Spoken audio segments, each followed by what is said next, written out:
the heck is pep talks? I'm not gay, but I fantasize about Marco Rubio. Pep talks. Pep talks. Pep talks. Let's eradicate the Kung flu. I'm literally coming. Pep talks. Pep talks. Who the heck is pep talk? They want our women. They want our children. Pep talks. Sometimes no means yes. Grab them by the Pep talk. Grab them by the Marco Rubio. Obama is a racist. Pep talks. I'm literally coming. I'm Pep literally coming. Pep talks. We found weapons of mass Pep talks. destruction.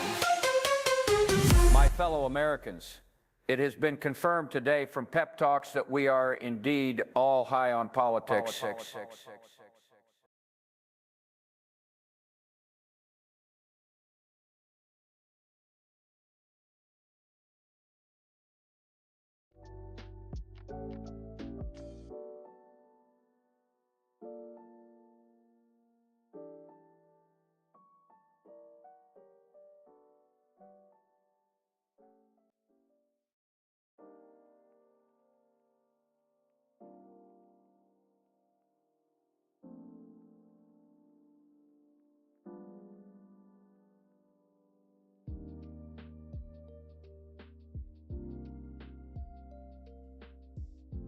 Day one shit.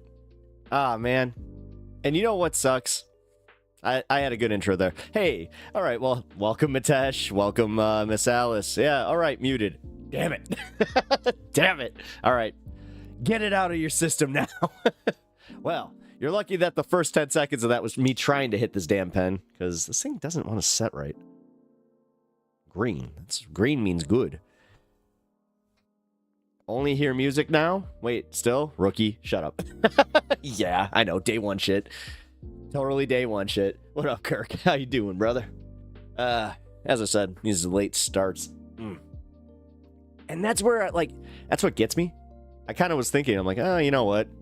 I think that I actually, I have this down. I think that I'm ready, I thought I had everything ready to go. I had everything where it needed to be. Nope. Still muted. Elon muted me. Yeah. Man, I'm starting to think that that's going to become a thing. I hate to say it. I was actually having a discussion with that, with another content creator. He was telling me that he's legitimately, no jokes, he's starting to see a little bit of a pushback on his channel. So I'm kind of adjusting. Not really. I mean, how much can I adjust? I think that I self-censor enough, so... Yo, what up, Tragic Mammal? Getting down with the clown. No. What? Hey. I am not... I'm not a juggalo. I could say, I guess I'm honorary. I was a cottonmouth kid, which, if you want to know, being a cottonmouth kid was just being like the little brother of the juggalos, and it was almost embarrassing because they're just like, oh, look at the I always got treated like the little brother. Not the worst thing, though. I did have a really good time standing over a bucket. Yeah, you're literally describing my time at oh my god, what was it called? Fucking The Gathering. I went to The Gathering in Detroit. Holy shit. You forgot about the Cottonmouth Kings. How you gonna forget about the Cottonmouth Kings? Well, I have literal cottonmouth right now.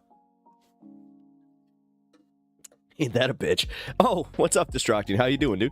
Hope you're doing well. I was just about to go into the Cottonmouth Kings thing where it's like, hey, you know what? That's one of those bands that you go listen to their older stuff, specifically their first two albums. I still think those hold up. It's where they get a little mid-2000, I don't know, a little embarrassing. Just a little bit.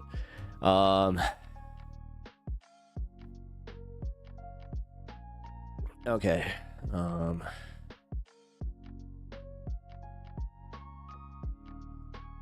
right, guys. Cool. Everything's set. I saw ICP in 97 in Minneapolis. Great live show. Yeah, honestly, that's where I'm going to just be honest. They do put on a show. It's a show. It's energy. That's for sure. It's just, man, They have a back catalog I didn't know. So I was just kind of sitting there waiting. I'm like, they're gonna play Malenko? Unfortunately, no, they didn't. And on top of it, I got to sit through a extended Twisted set, which I did not sign up for. So, and I just gotta be real, guys. I'm not a Twisted fan. When a girl tells you MSG, message me when you are in the area versus waiting to be asked on a date. Is that a bad sign? Been out of the game for a long time? Pull up my chair for this one. All right. I'll reread this. When a girl tells you, message me. Okay. When you are in the area. Okay. Wait. How far out of the area? So, like, are you guys totally separate states? Separate regions? Like, what is it?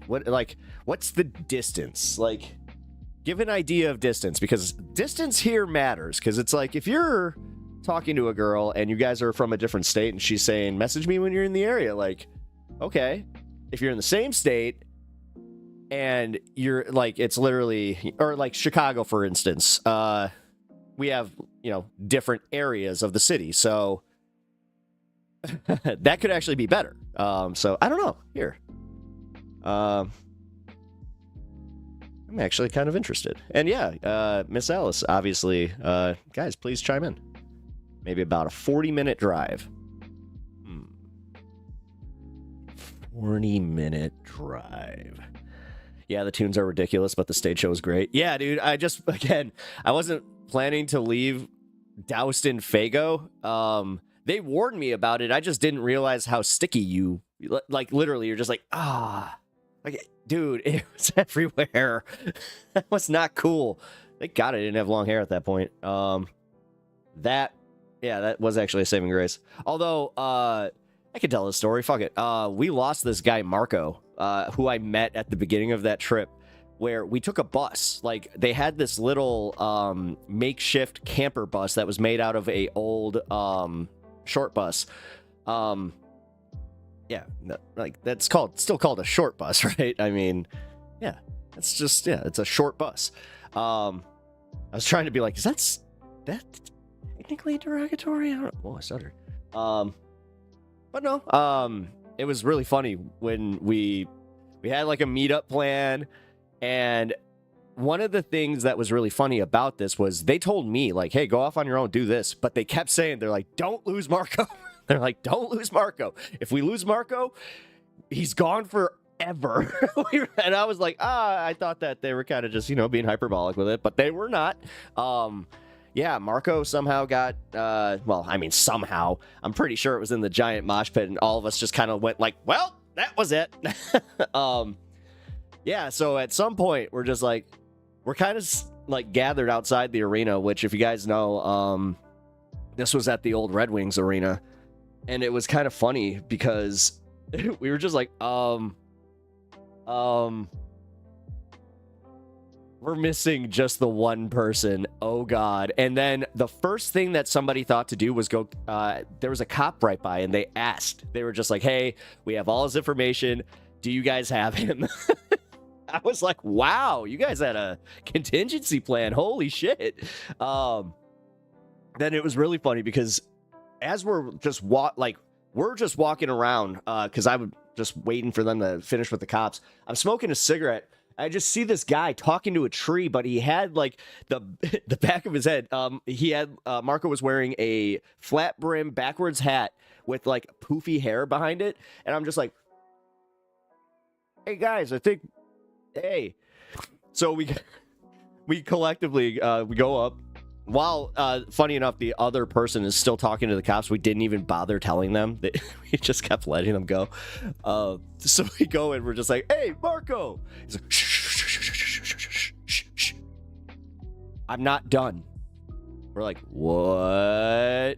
And he keeps talking. And he's talking to this tree like it's a person, and then turns around and he does this. All right, guys. So I met this girl at the show. And he just is like, And he's like, can I bring her? And dude, this wasn't one of those like small trees either. This was like one of the large ones that's like outside the arena. So we were all kind of like, oh yeah. And immediately these guys knew exactly what to do. They just took him by his arms and they're like, come on, Marco, time to leave. It's just very, very funny. It was also uncomfortable because I had to share a room with that guy. So that sucked. That's also what you get for being cheap, you know? Oh, being cheap. What am I talking about? Dude, I was like 15, 16. Man, yeah, I had like no money. And that was also one of those situations where you do have to kind of deter, like, do you want to bring some fun? Or do you want to pay for amenities? I chose fun, so I let intrusive thoughts make me overthink these types of things. Oh, dude, don't worry about it. We are always in that boat. Sorry that I stun locked off of your dating conundrum here. All right, so we're back. I'm not exactly the best guy to be giving dating advice, specifically for the fact that I have been married for as long as I have, and also stun locked. But here, I'll try. No, I think I have a good idea. No, I think that's... Well, she's obviously interested in seeing you. Are you worried that she's, like, friend-zoning? As an adult, that's a little uncomfortable to just be, like, friend-zoning. It's like, yeah, that's their whole right to do. You have no... You do not deserve their attention, or, like, you're not entitled to their attention. You might deserve their attention. No, you're a good person, and you deserve their attention, damn it. Just don't push it. Forgets this neo-fascist American liberal ideology. Learn something? What? Hey man, I'm just having fun here right now. If you want to get into the politics side of things, wait for my headache medicine to kick in. Which, let's see, I took that right at the start. It should kick in right about at the 8:30 mark, my time, so about the half-hour mark of the show. If you want to start doing that, then fine. Right now, keep it simple, like, I don't know, just say, hello, like you're a first-time chatter, so, hello, Bally Hooplar. I appreciate you stopping by. Sorry, I'm doing a lot of ums today. Okay, so thanks for the advice. Oh, TK, would you, it means she likes you, bro. Go for it. Hell yeah. Kind of wild. Was messaging back and forth and was vibing, then she threw that brick at the end of the convo.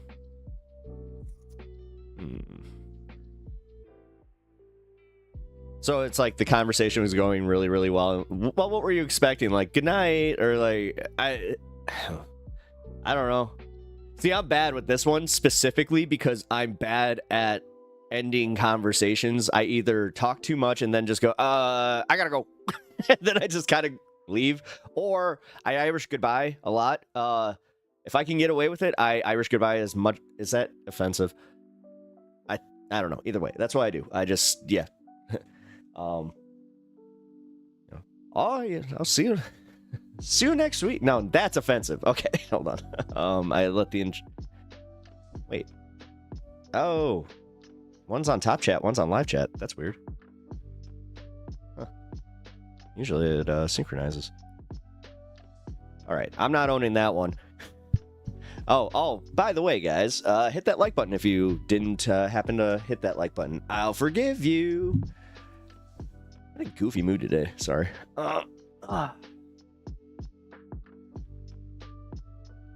wait. The show I saw, all registers were covered in plastic to keep off the Fago. Yeah. Registers, they had, well, obviously all the merch stuff was like far away from the stage. No, that was the crazy thing. Yeah, all their their speakers and shit. That was that was a little bit crazy to me because it did kind of fuck with the sound. But hors d'oeuvres. Oh, saying thank you, Mitesh. Oh, we go for the healthy ones today. He needs Mitesh $10. Hors d'oeuvres. He didn't want to go on his walk today, so he's on probation with that one. So these are going to be the gold bars. Yeah, I don't like it when he does that, by the way, where I don't know why. He's the only dog I've ever had this with where if he plants his feet down, he ain't moving. And I can't do anything about it. Will you please start chewing your food? I know. Yeah, true that, dude. Don't be alarmed. This is what he does. If I have to get down, like, on my knees and then do the frickin' Heimlich, then start worrying. That's when I would be, yeah. But hold your alarm for now. But yes. He sucks with that. Like, he does not move.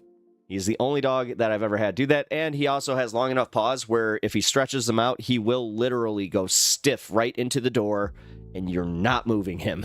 So, yeah. Although I haven't tried, like, just going, Gucci, Gucci, or something like that. But, yeah, you should have seen the first time that we tried to give him a bath. Like, that was fun. He is you have to have, heated water. So I have, the one time that I was able to give him a bath without driving him somewhere, which is also something that I have, like, it's such a pain in the ass to actually take him to a store to do it, because then he's all nervous there, but at least there he doesn't have the ability to just stop the door, so that's nice. I was driving, just got home. Nice. Hell yeah, dude. Glad you're safe. I'm one of those friends, by the way, like, and I always appreciate friends that are like that, where they when they say text me when you get home, I love that shit. I really do. And I know I don't show it, so I'm trying to be better with that, man. Like, with the passing of my mom, I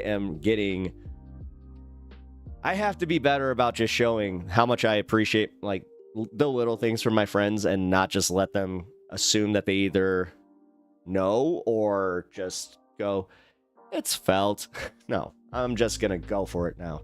I also watched the new Bill Burr special last night, and I gotta say, guys, like, not only is it hilarious, but he has he's got a thinking bit there, which, coming from Bill Burr, didn't see that. I really didn't. But man, it was fun. You know, it was good, but he said he was getting old and he started doing things differently and he's like, yeah, I'm seeing, you know, I'm actually enjoying shit. It's like, oh,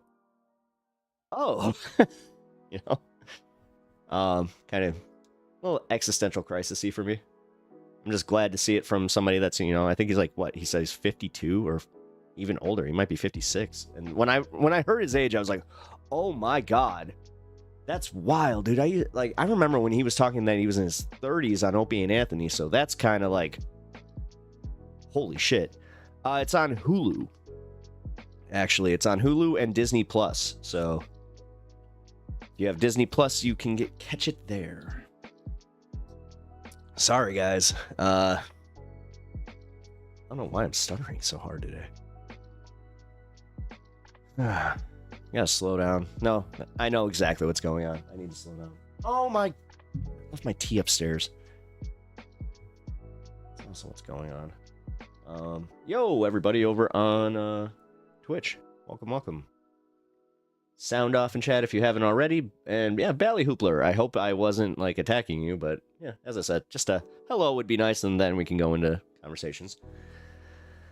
I really am an old man where it's just like, are you just going to like, jump right into this and not introduce yourself, or let me introduce myself? Oh, okay.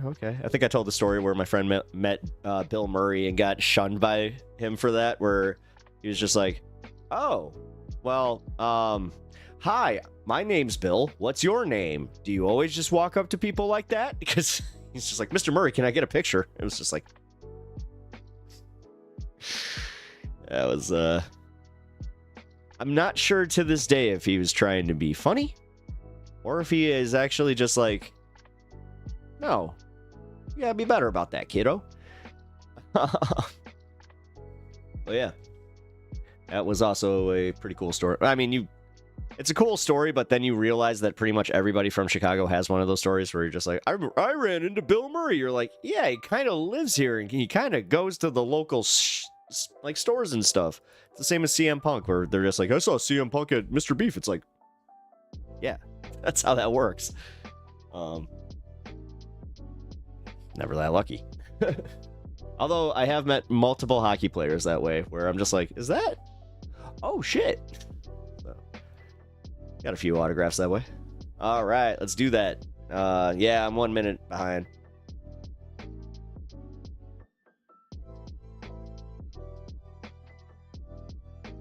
But ooh, yeah. There we go.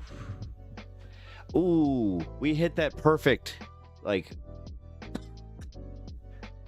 what is that setting? Show me. Okay, I like that. Is that vape a, yeah. Oh, no. This one is a, THC. THC vape. But I made sure to take a CBD gummy before I hopped on.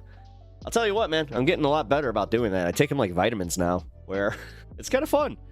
It's almost like a making sure that you have the perfect balance in your brain anytime that you smoke. Because when I think somebody brought it up here, I forgot who at this point, but yeah, somebody in chat was just like, yeah, did you know that weed psychosis is a big deal, and it's actually because they removed CBD genetically? And I'm like, oh, interesting. And the thing is, I've like, my buzzes have been damn near the same as they were when I was coming up. So you know what? Good call on that. I never feel like just out of it anymore. So that's a good time. I've approached some cool people that way at Comic-Con, so they don't usually mind. Actually, my main mod is I met at Comic-Con randomly. Just hanging out in the beer garden. Which our Comic-Con has a beer garden, which is sponsored too. It's sponsored by one of my favorite breweries, so that's cool. They're there every year. I was hanging out in the car with the lady for like 3 hours. Oh, nice, dude. I'm glad it's going well for you. So for someone older, it's Mr. Cool Person.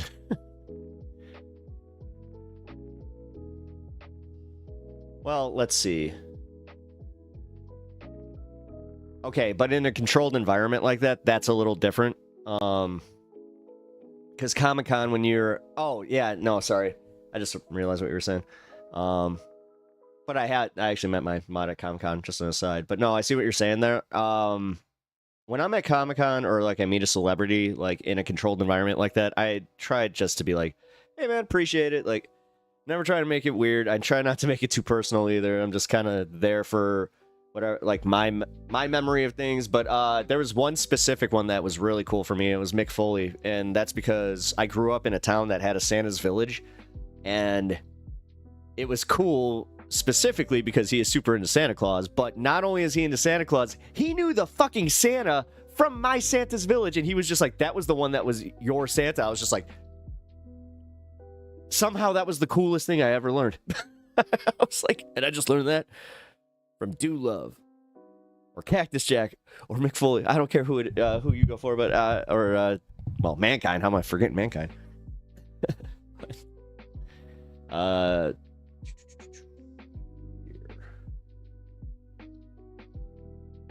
the music is still on, right? Okay. Oh. Dude, did you let my speaker out again? Give me one second.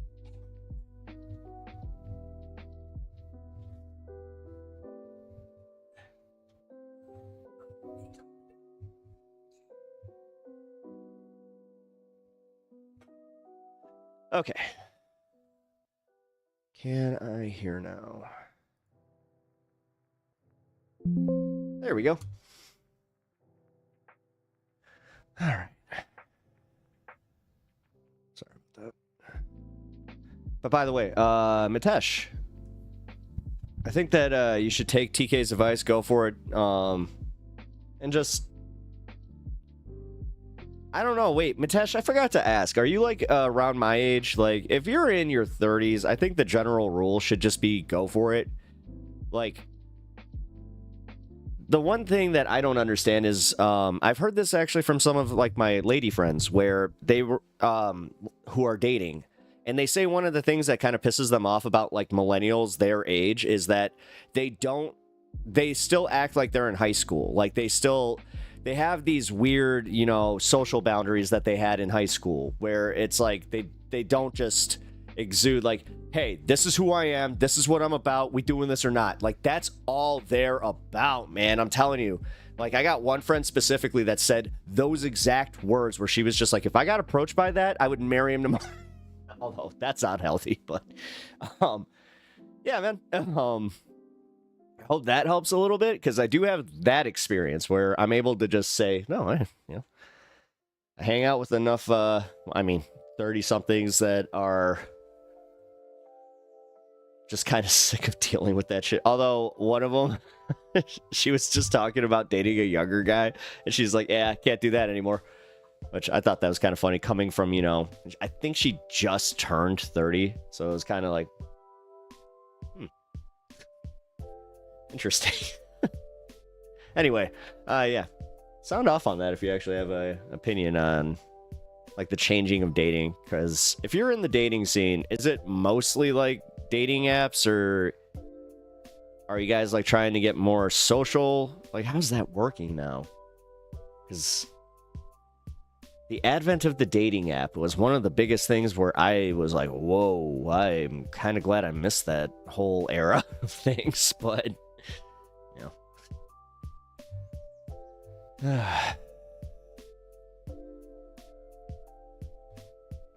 You're 38. Oh, shit. Okay. Well, we are the same age.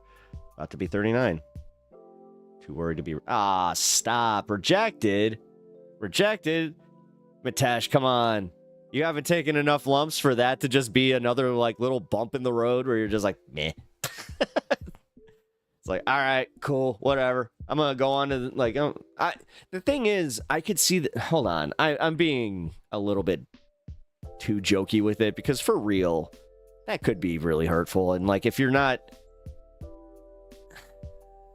Like, if you're only talking to the one girl, and yeah, that could really be hurtful.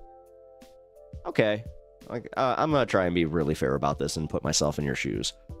So,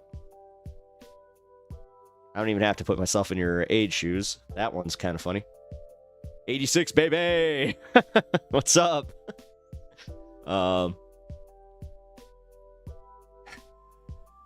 Too worried to be rejected, but it is what it is. These dating apps rarely get matches, so when you get one, might get too chatty. Oh. Yeah, okay, I get that. Because I get that with, like, just basic conversation. Like, dude, I fucking had that with a few of you guys in Discord where I'm just like, am I talking too much? I don't know, man. Okay, on that one I will totally see you, but I don't think that that's generally a...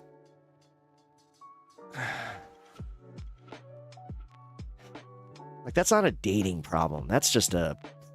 Like, am I annoying problem? George Costanza, hello, my name is George. I'm unemployed and I live with...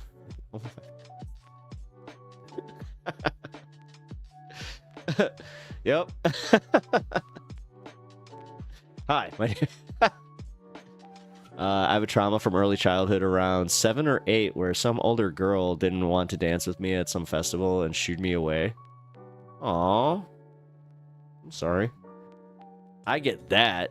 I mean, I think I told this story where one of the first girls I had a crush on, she actually, like, I got lucky in this one. Like, I got... It's weird to say about when you're in first grade. But no, I did get lucky in the fact that she reciprocated the interest, where I just went, do you want to color in my Aladdin coloring book? And I did not say it with that air of confidence. I probably did say, do you want to excuse me,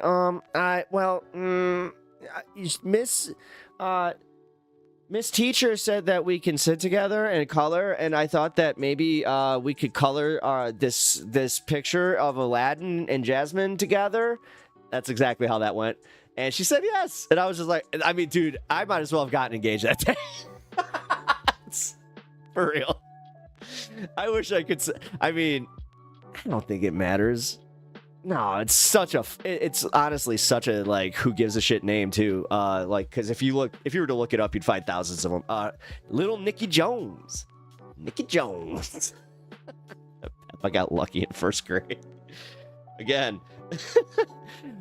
Then play the context. Here's the saddest part about this tragic mammal. Which one's the one that you want to make the joke on? I got lucky in first grade, or I think that's what getting lucky is. Guys, I got lucky last night. Me and my wife, get this, we colored an adult coloring book. It was a wild time. Trust me. You guys have no idea. Once you guys get to that point in your relationship, I mean, Next, it's puzzles. Both work for a social media profile.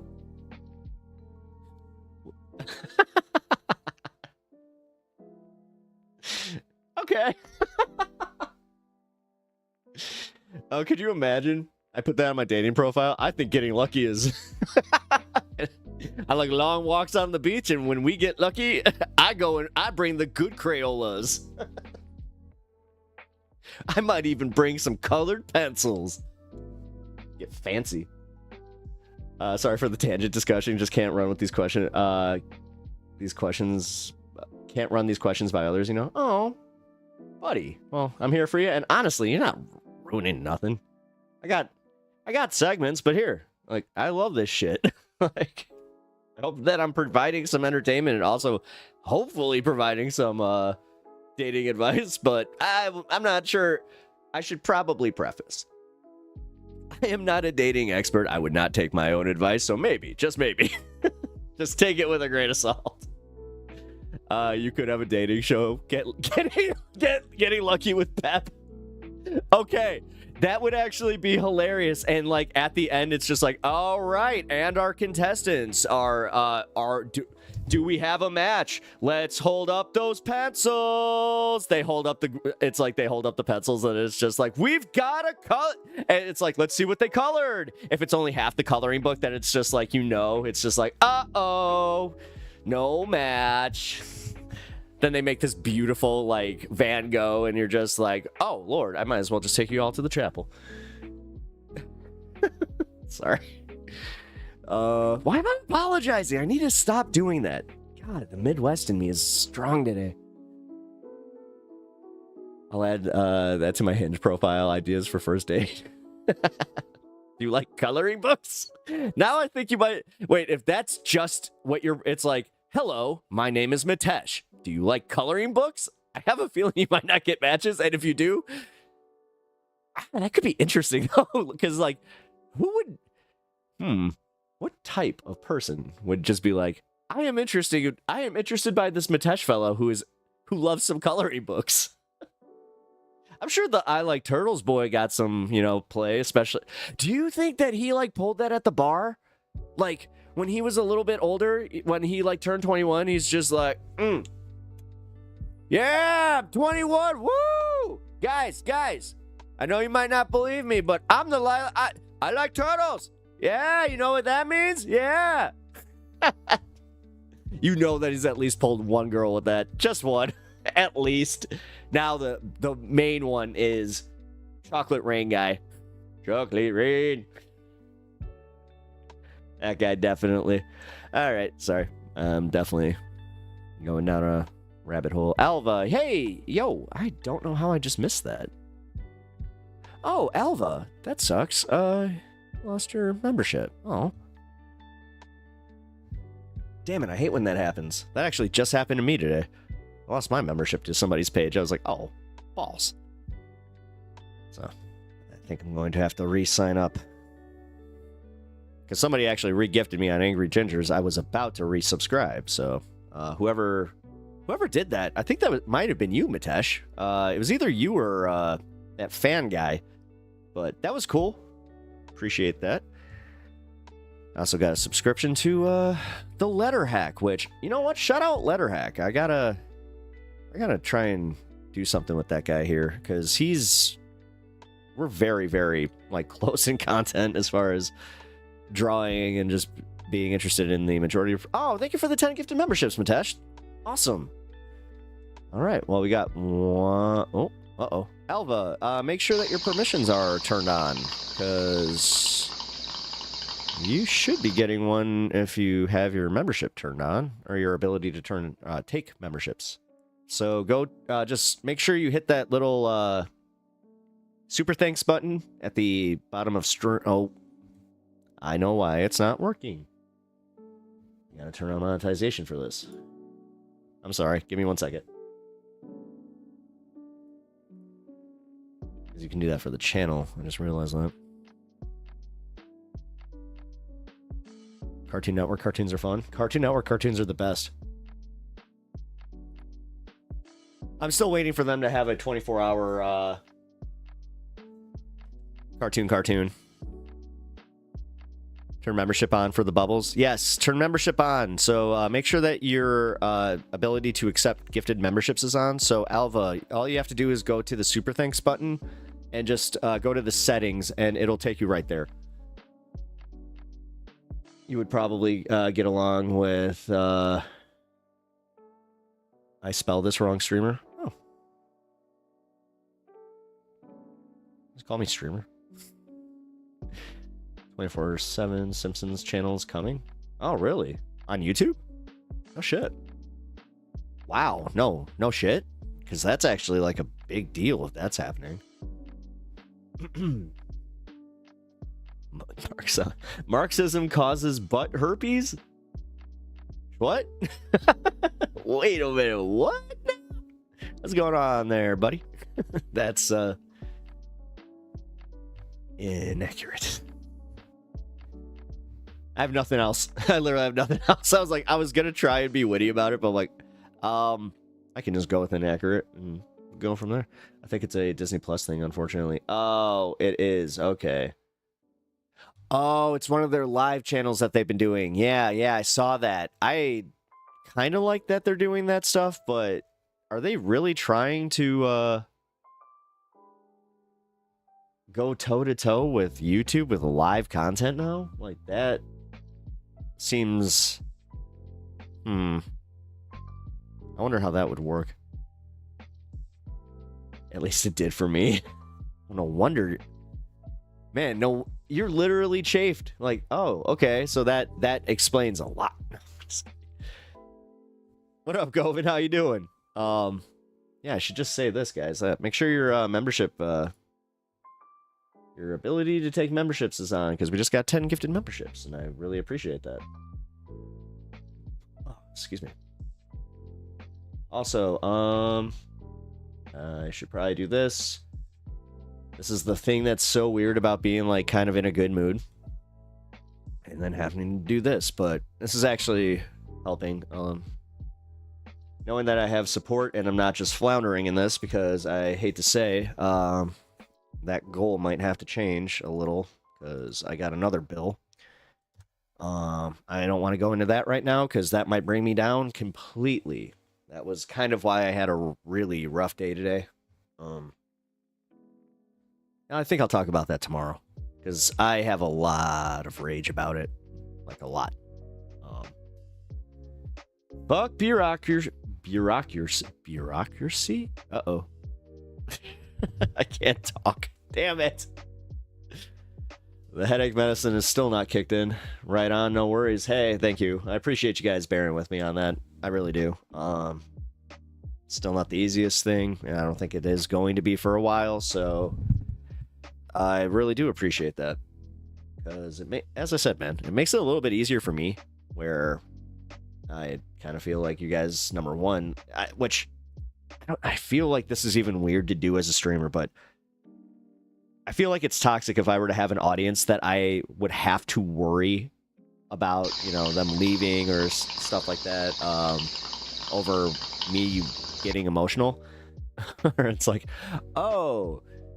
Okay, that would suck, but no, guys, I really do appreciate all the support. I appreciate the condolences. Yeah, tomorrow's going to be a rough day. I think that every Friday for the next few weeks is going to be pretty rough for me. I've also been lucky that my support network has been strong, and I'm outside of this and here. Like, you guys rule. I keep saying this, but I fucking love this community. You guys fucking rule. Make every day fucking worth it for coming down here and doing this. So thank you. Sincerely from the bottom of my heart, thank you. But here's the thing. We got to do some fun shit. And honestly, because I am in a good mood, I put a Tim Pool segment right at the front of the show. So, yeah. Doyle rules. I got a bad feeling. What's the actual line? Damn it. I think that your whole family has something coming. No. Doyle. I mean, it's one of the funniest damn scenes where they go off that cliff. they literally, O'Doyle rules! O'Doyle rules! O'Doyle rules! Boom! Classic. Oh, man. There we go. Elva, Jeff Curry, thank you guys for turning that. Yeah, you know what? I knew it. If you had to go and do that manually, let me know, Alva, because I had a feeling. God damn, I miss Farley. Oh, man. When he's the bus driver. Yep. You know, there was this one time. That didn't happen. No, it didn't.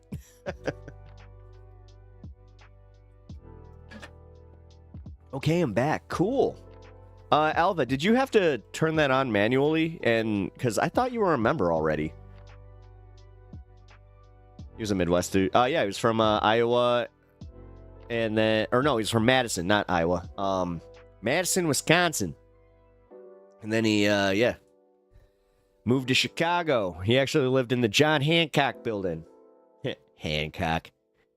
You know he did that every, like, at least for the first 2 weeks that he lived there, he was just like, Hancock. Good evening, Kenzie. How are you? I made some strawberry marshmallows. Ooh, actually, here, check this out. I got strawberry pound cake hand cream. This was a gift. I'm thinking that somebody was telling me that I need some fruity scent or something. Either that or they're just like, you ashy. Hope I didn't miss Tim Pool. Nope. We're going in.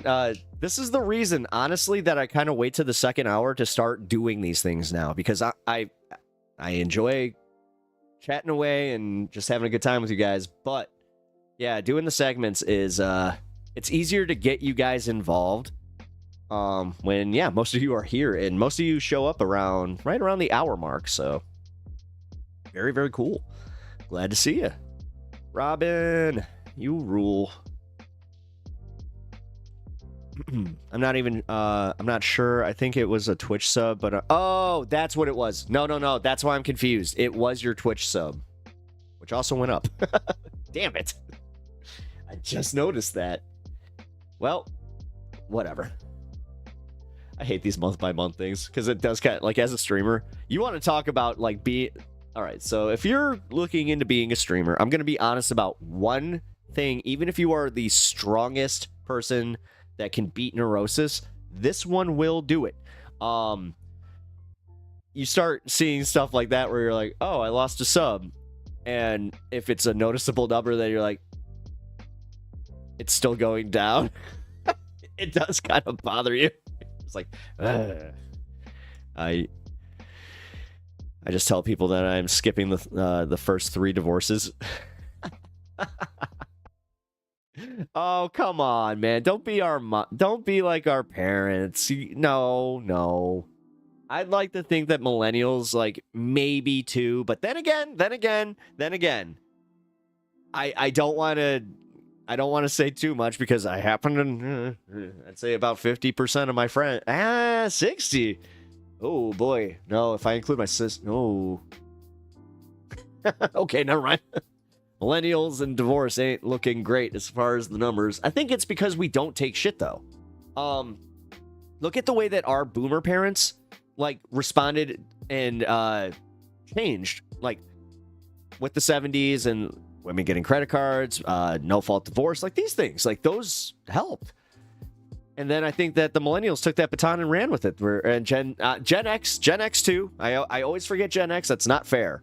Some of my most influential people in my life are Gen X. So, and they did not let their parents do that either. I got to give Gen X a lot of credit on that, because I think that they were the like they were our babysitters, or at least in my case, they were like my babysitters and like the people that I found influential in my life, where they were just like, yeah, man, don't be like them. So that was cool. You know, don't know where I was going with that, except for just saying, yeah. Oh, no, where I was going with that was, yeah, I think we'll only have the 2 divorces. Or just the one. Just the one. You have one divorce, and then you marry your right person, and then hopefully that's it. Or I could be completely wrong with this, and you could be on your 4th marriage just because you're like, I don't tolerate this bullshit. So I have multiple streams to check. Oh, Squishmallow. Well, thank you for checking on me. Thank you for checking in. For real. I haven't seen you around a lot, so you know what? Don't be a stranger. If you're looking for hella rage bait, Ben Shapiro himself released a series of Derek Show. What? I have a headache today, so maybe tomorrow. Because that one, oh my god, I actually, that's so weird. I just had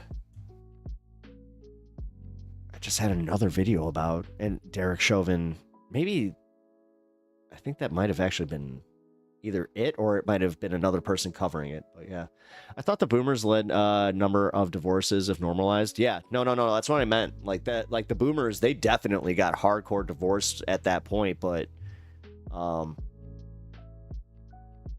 okay, wait a minute. I might have that backwards. Yeah, no, I think I do have that backwards, because yeah, my parents were boomers.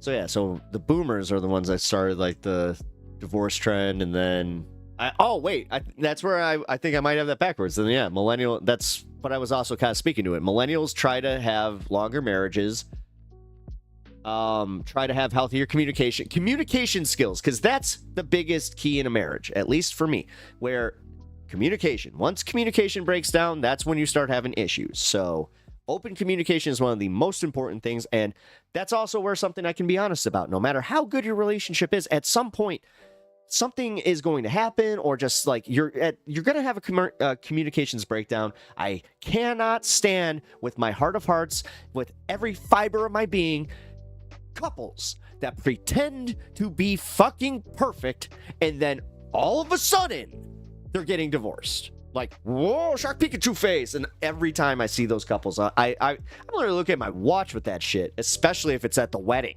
Oh boy, if it's at the wedding. Yeah, sorry, I do get a little judgmental on that one. You guys, I give you permission to judge my judgment on that. Like, if I'm wrong, please step in. But I feel like I'm being fair. Again. I thought, my daughter recently got married at the courthouse. That's where, I mean, honestly, I'm a huge advocate. Slow down. I'm a huge advocate for courthouse marriages, because, yeah, don't spend all that money.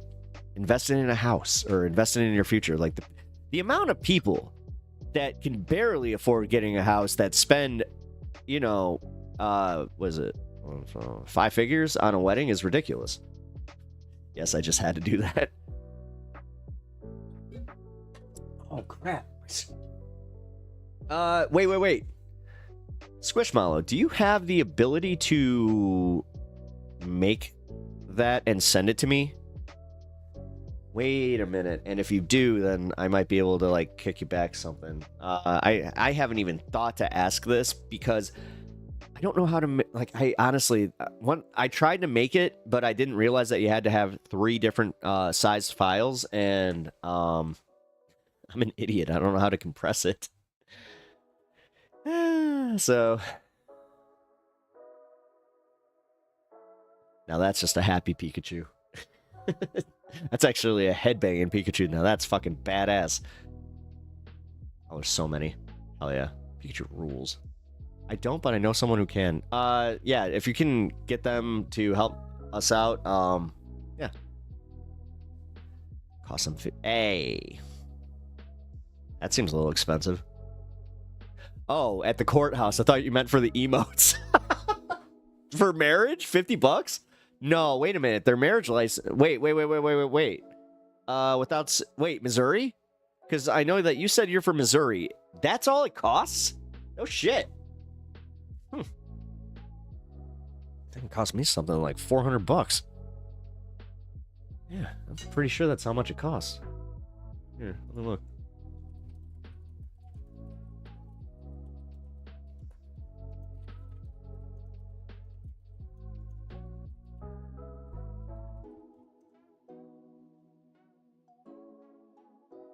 Oh no, my marriage license was only $30. The ceremony itself cost $10, $40.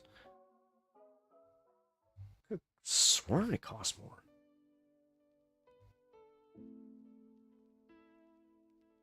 I guess my marriage license was cheap. To be fair, it's been a while. So it's been a while since I've been the courthouse getting married. It's been a while since I put that ring on her finger. My partner and I got our domestic partnership license in Colorado at the federal building in Denver. I think it was like $25. Nice. Oh, Tragic Mammal. You know what? I can just say this shit. My sister, she's moving to Denver. So that's cool. Who sings that? Aaron Lewis and Stained. Well, Stained. Really? You didn't know Stained? Actually, I know how to play. That's one of the few songs I know how to play on guitar. And I don't know, whatever. It was a good song. Before I found out that guy was just like a Trumper, like certified POS, I liked Stained. I saw them, with Limp Bizkit. Yeah. Holy shit, dude. That was so long ago. Nice. I love Colorado. Yeah, me too. Me too. If I could relocate, I'd probably either go to Boulder or Colorado Springs, but I don't see that happening. The Stain guy is a Trump hardcore. Here. I know that there is literally a article about this. Aaron Lewis Trump. Yeah, he made a Trump song. That's right. He made a Trump song. Holy shit. I forgot about that. Freedom goes both ways. It's called... No! I didn't realize he did that. Boulder's the shit? Yeah, it is. Fuck yeah, it is. Trust me.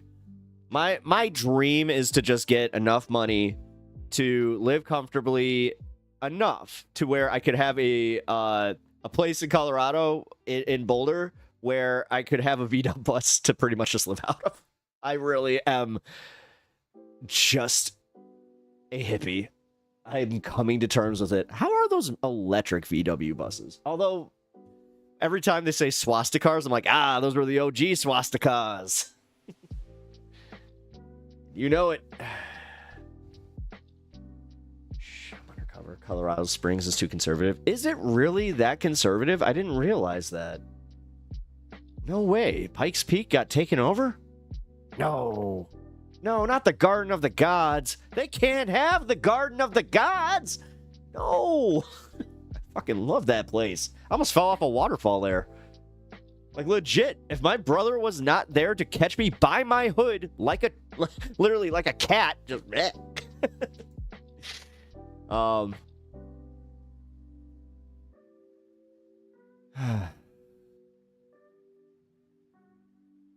Wait. Telluride, is Mountain Paradise. Oh, cool. Focus on the Family, is headquartered there. Oh, I didn't know that. I don't know. It didn't seem that... I don't know.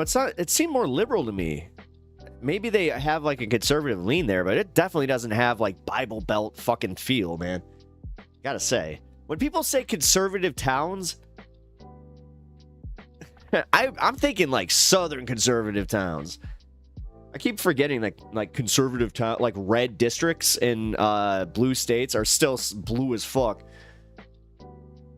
At least I'll speak for here. Like, in Chicago, I can speak for that. I'm not... I'm not reading your... oh, my God. No. From Ohio. Fine. Ew. Ohio. Just ew. I'm sorry, I don't like Ohio. I'll thank you for the $50 donation, Mitesh. Holy shit. Well, all right. Mitesh $50. Was just thinking, the MAGAs were keying the Teslas before because they thought libs were obnoxious, now libs are torching these cars lamau. Yep. I actually think that that's why we're getting Elon. Look at you. I'm not saying that damn word. And if I do, it will be by accident, but I'm not going to read it from a cheddar. But no, I think that that's the biggest problem that Elon is having. Like, that's why he's panicking. He didn't see this coming. He legit thought that all these Trumpers were big. Like, guys, I just realized this as I'm talking about it. He really did bank on them being that big of morons. He thinks this should actually scare, like, Trumpers and just wake them up, where he's like, did they really think that we're that stupid? Because, yeah, you just said it. Before, they were trying to get us to key these damn things, but now they want me to go and put one in my damn garage? I don't fucking think so. Also, I did hear one guy legit say, he's just like, if he made something that looked more like an F-150, I might buy it. I was like, really? It's the Cybertruck aesthetic that gets you? Not the fact that the thing is a freaking a fire hazard, a road hazard, you're gonna get blown off the road blown off the road. I think that was another one where it's just because it's so not aerodynamic from other sides, so it's like the flat, like because of the flat frame, these things get pushed. Does anyone think some of the dealers are vandalizing their own cars for insurance? No, Robin.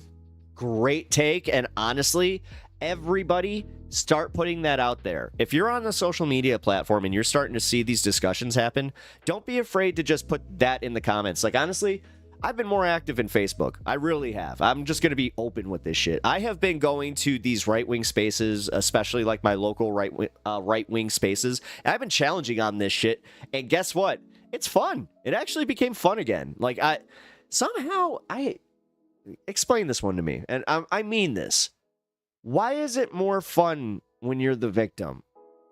Like, legit. Because, like, the Biden years, I could give a shit. It was it literally was just, like, a boomer hellscape, but it was also a boomer liberal hellscape, where it was just, everything was not just pro-Kamala, it was, like, up her ass. So it just got me to disengage with it entirely, which everybody should be disengaging with Facebook and all these social media apps, like, in general. Definitely finding that healthy, medium. Well, like me, where I went away for so long that I actually came back with like this. I have two things now that I didn't have before that I have now trained my brain to recognize, where it's like, I have fun with it, but when I stop having fun with it, I put my phone down. I also put the facial recognition on Facebook specifically. So, like, I have to have that extra step. Like, trust me, like, if you guys are already gonna be like, oh, it's to keep it from your wife, it's like, no, she has my phone codes. So we're one of those couples. I do not give a shit. Like, nothing is more disgusting to me again than couple. And this is just a me thing, but when couples are like, let me see your phone, and they do that thing, like, because you see that on social media now, like, it's like a test where if you grab for the phone and they go like this, like, apparently that's like your red flag warning, and your and everything right there.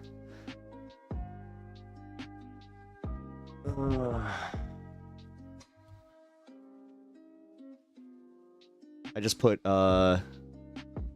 putts around on Blue Sky. Mostly shit about dinosaurs and weed. Yeah, I like Blue Sky. Blue Sky is actually getting a lot better. Their format, or not the format, their interface has gotten a lot more friendly. So, hey, Allie, how you doing? What up? How are you? Like, for real? I thought you were here already. I could have sworn. Thanks for the feedback on the dating stuff. I just went ahead and asked if she wants to go out sometimes at TK and Pep. Jeff, hell yeah, man. For it. Dude, oh my God, you got 3 of your bros here just sitting on pins and needles like, all right. squat up. And now we stand back to back just like this and wait while you stand there. But it has to be a dramatic pan shot. Like, God, what do they call those now? Crap, I used to know the term for this. But it's a rig shot where it's on wheels and you just kind of, you pan, like, here's your, and you pan back from the background. It's supposed to gotta give you like depth of the character, like they're supposed to be going through something. I like that shit. Bozo dog doo da da. Wait, Bozo dog doo da band? What? Robin, I'd almost bet that that's a thing with dealers. I'm not saying. Oh yeah, you know that no, that's a pretty open secret in dealerships. Dealer vandalizations, especially during poor sales. Here's the key. If it's the newer trucks that have been sitting there for 2 to 3 years and it's about to hit that 4-year mark. But here's the other thing about that. They do kind of make their money off of auctions, and it's a racket. Like, they really don't lose as much as you'd think when those sales don't go through. Because I was watching a YouTube about that, where this guy was talking about how these dealerships are way underwater, and I'm just like, not that bad.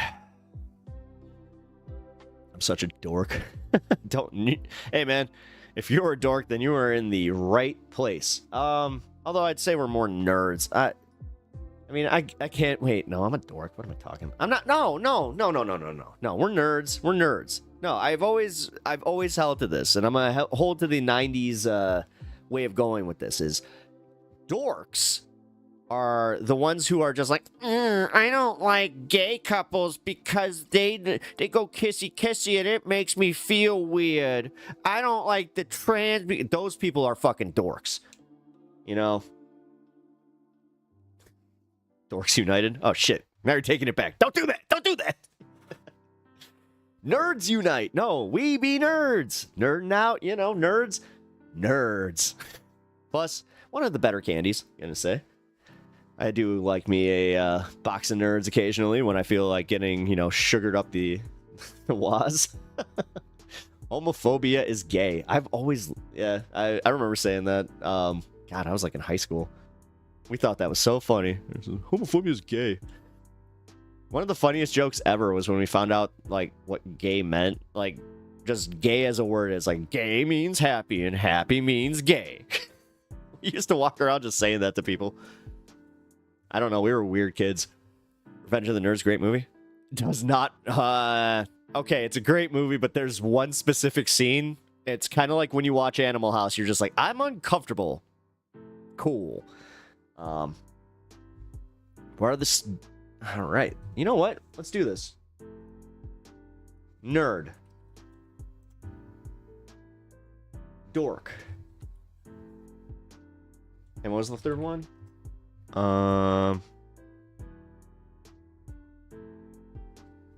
Geek. Geek. I always think of Billy the Kid and Socrates and Bill and Ted. Geek. All right. Nerd is a person perceived as overly intellectual, obsessive, or socially awkward. So we are nerds. Often with a strong interest in specific non-mainstream topics or activities. Again, we're nerds. Dork. A dork, considered silly, awkward, and socially inept, often perceived as out of touch with contemporary trends or fashions. All right. I don't consider that, maybe the silly part, but nah. Nah, geek. A person who is knowledgeable about and obsessively interested obsessively interested in particular subject, especially one that is technical or a specialist or niche interest. Okay, so they are they're dorkier nerds. Yup, so me. Yeah, okay. I hate to say that I I may have been wrong because I'm finding identifying markers on all three there, where I'm like, okay, I can kind of see that a little bit. The dork one, I don't know. I want to reappropriate dork. Because when I think of a dork, I'm thinking of like the biggest jock, right? This is, and maybe this is again, personal thing, but it's literally the biggest jock that, you know, all of his politics are what his dad said. He literally peaked, not even in senior year, junior year. And then, yeah, when I see him now and he's still like, yeah, I love Trump because he makes me feel manly. That guy's a dork. And it's because I can say it like that. Dork. It's I hate to say, there's a bit on Bill Burr where he talks about the F word, and he does bring up a good point where he's just like, yeah, okay, I understand that it's hateful. I don't use it. I am totally respectful of that, but I'm going to make this one point. It took away a word that felt good to say, because like it goes down to like, I forgot who did the original, I think it was Bill Hicks, where he was just like, yeah, it's just a fuck. Like, fuck is such a good word because it's just fuck, just fuck. Like, it's visceral. Like, you get that and the and like you finish off with the strong like, it is the perfect word to convey passion, anger, happiness. You want to fuck? Like, see? Don't clip that. Damn it, why do I do these things? I let my brain go and then I'm like, nope, I regret that. But yeah, no, it's seriously, best word. Shit, it's the same thing. Shit has like, shit is obvious. It's funny that shit is a secondary word, like swear word. We all see it that word, right? Like shit is a secondary swear word, where it's like not quite at this level of, you know, fucka. But the almighty C word, that one still, I mean, it's shaped like a C. It might be, that should be worn like a crown, because that one is the one you pull out where you're just like, ooh, especially if you're like somebody like me, where I try my fucking hardest to not go to that one. But if you hear me say that word, I genuinely hate that person. Okay? Yeah, like here, that's why it feels good to curse in British with the bloody hell. Yeah, wank, that's a good. Oh, I gotta be careful with that one. I actually I got a warning on Twitch about that one. Oh shit, actually, yeah, here. That's one. I got another one. Hey, it's because I just allowed it. Shit. Yeah, shit. They don't give a shit about shit. Shite. No. How come we ruined it? What is it about Americans where we took something beautiful, like shite, the word shite. It didn't need to be shortened. It is perfect. Because shite. Oh, shite. Shit. It feels too short. It doesn't feel like you're getting the, like, that's why, again, the k is like, yeah. But that's where it brings it back to me, where it's just like, yeah. It's just the way that it was used. Like, for, you know, hating on gay people, like, that was the problem, where you had a bunch of teenage boys that were just like, oh, we used it for different reasons, but we get it. We're sorry. Like, we were bad in the late 90s and early 2000s. My bad.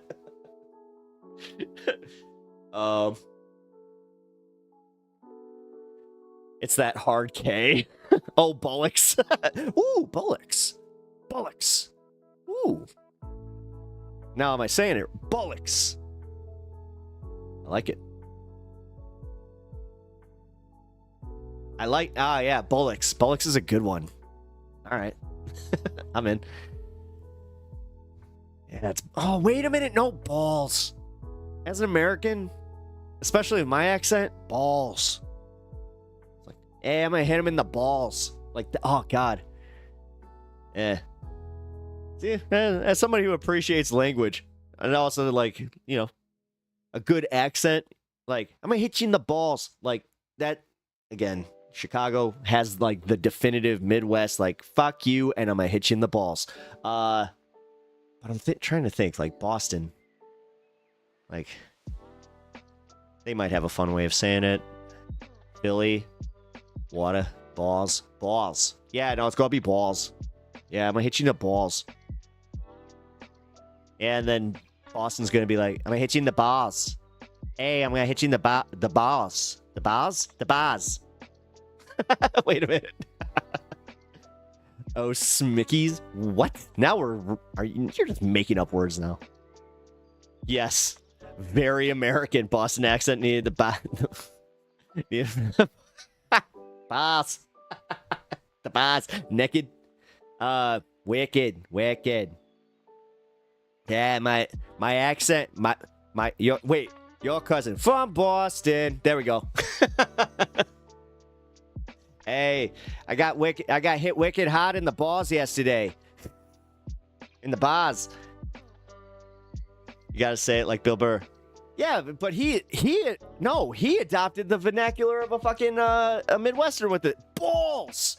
Oh, actually, no, that's it. Balls. It's the balls. Sure, that's like the New York way. Hey, I got hit in the balls here.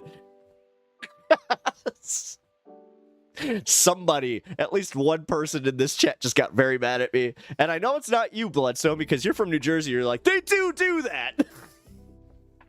Just kidding. To be honest, they should, oh, come on, man. We're trying to have fun here. Don't be that guy. I guess Looney Tunes is, I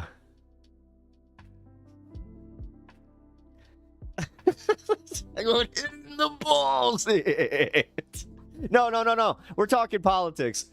Yeah, no. We're getting into politics, but we're also just having fun. I'm literally talking about like different accents. So, also, I have a kind of rule here. I know that you're a first time. When I see first time chat, I like to say hello. Tell me to love me. All right. Well, hello. Tell me to love me. 3. Welcome to stream. I am Pep. Nice to meet you. I hope that you are good. I hope you are well. And yes, this is a political stream. I am left-leaning, and I will be talking about politics and covering a few stories here. But in the first hour, I usually have a little bit of fun. And this fun carried over from the first half, where we were just talking about who says the word balls the funniest. And that's where we landed on that one, and that's where you just happened to pop in. So, a lot of ICP. Get hit in the balls. Which, by the way, going right back to that real quick, I'm just going to say that, yeah. Was it Down with the Clown is actually, again, not a bad song by the Cottonmouth Kings. It's like a good collaboration. Us fooling around is less of a joke than the political circus at the moment. That is so true. That is so very true.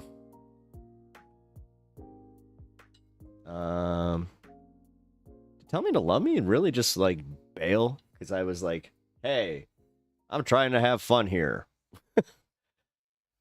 You can't have fun. You do politics. Why would you put politics in the name of your stream if you want to have fun?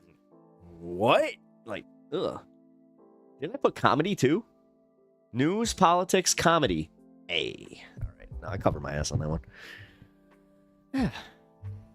Which I hope you guys get some comedy here. Again, that's the one thing that does suck about like being on this end of stream is it's not exactly the most, haptic feedback as far as getting some, laughs in. So I just kind of picture you guys are like, not even full laughs. Like, I'm not talking comedy club laughs. I think that occasionally I will get like the, where you say lol, but you mean it. I know when you go like a LMAO or like, if I get just like all caps in something where it's just like boom, boom, boom, it's like, ha ha ha. This is stand-up politics. It's kind of weird that you said that. I got asked if like I wanted to like lump myself in with like political comics, like back when I was doing it, and I'm like, oh. Because I was starting to make more and more political bits. So, I got told specifically that if I was going to do that, that it needs to be the lane that I stay in. And it's not just like they're saying that to just stay in your lane because they're jealous comics. They were giving me advice. They're like, no, you have to make this your thing. And I kind of took that and ran with it, but I like this more. Also gives me the opportunity to like actually watch things with you guys and analyze it and have fun. All right. I miss the 90s. Don't make me that guy. I don't want to be the nostalgic 90s guy. They're already trying to exploit that badly, too. Sometimes I bust out laughing, like Rick. Lucy! Hey Lucy! Lucy, you got some explaining to do. God, I used to watch that with my grandma. I Dream of Jeannie was my favorite. Jeannie was, I think, certifiably my first like crush ever, where I didn't even know like like what a crush was or any of it, but I was like, that lady's pretty. I like it when she go boop. Or Henry Hill from in Goodfellas. No doubt, I am a product of Mel Blanc and company. Oh yeah, nice. Laughing, not a crutch. I was told specifically by my therapist that it is, and I think that I told this on one of my earliest streams from when I started doing this, but I came back from a therapy session and I just told everybody, I'm like, guys, I have the best therapist ever. I was cope laughing and she told me it was bullshit. She's like, you need to stop that. That's bullshit. You need to feel what you're feeling right now and not laugh it off. I'm like, and that's why I pay. That's why I pay for my therapist. And literally, that's like the last thing I would ever cut, like at this point, especially now. If I, yeah, God, oh my God, I just thought about that because yeah, our insurance stuff, we did just get like a kind of heads up where they're like, hey, they're reevaluating some policies. It's like, I really hope that we're not on that because that would be horrible. That could be the worst. All right, guys, so let's do this. Let's get into the Tim Pool thing. Oh, I thought I pulled it up. Never mind.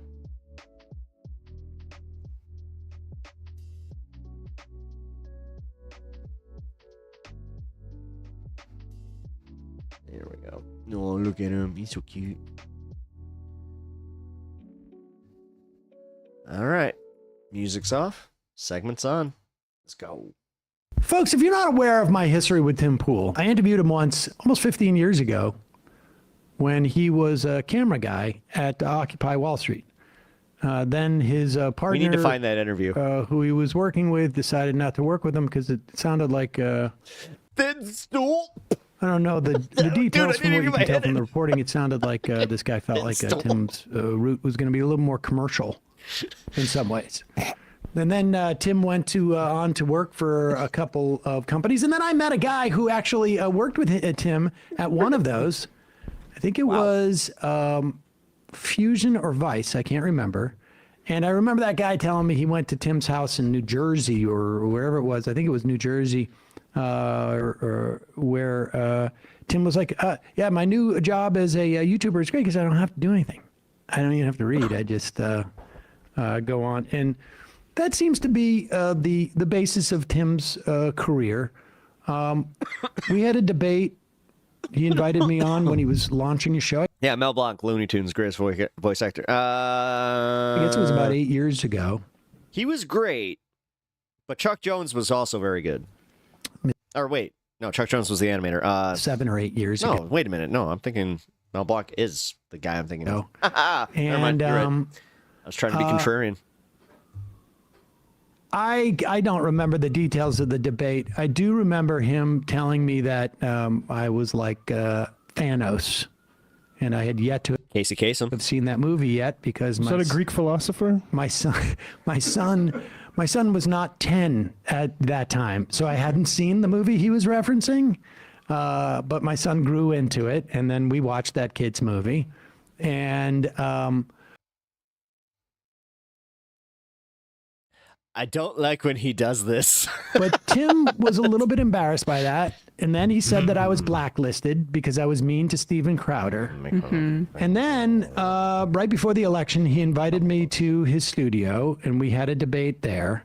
I destroyed his bidet there because of my superpowers. We need a compilation of Emma reacting to you talking about I mean, that. it's come up way too many times. I'm I mean, if I come up, I mean, you bring it up many times. You disgusting. know, listen, it's something I was proud of. And then I had a debate with Tim wherein he conceded that a huge video he put out about Social Security was Calls the movies I like kids movies? Yeah. based upon reading one paragraph of one.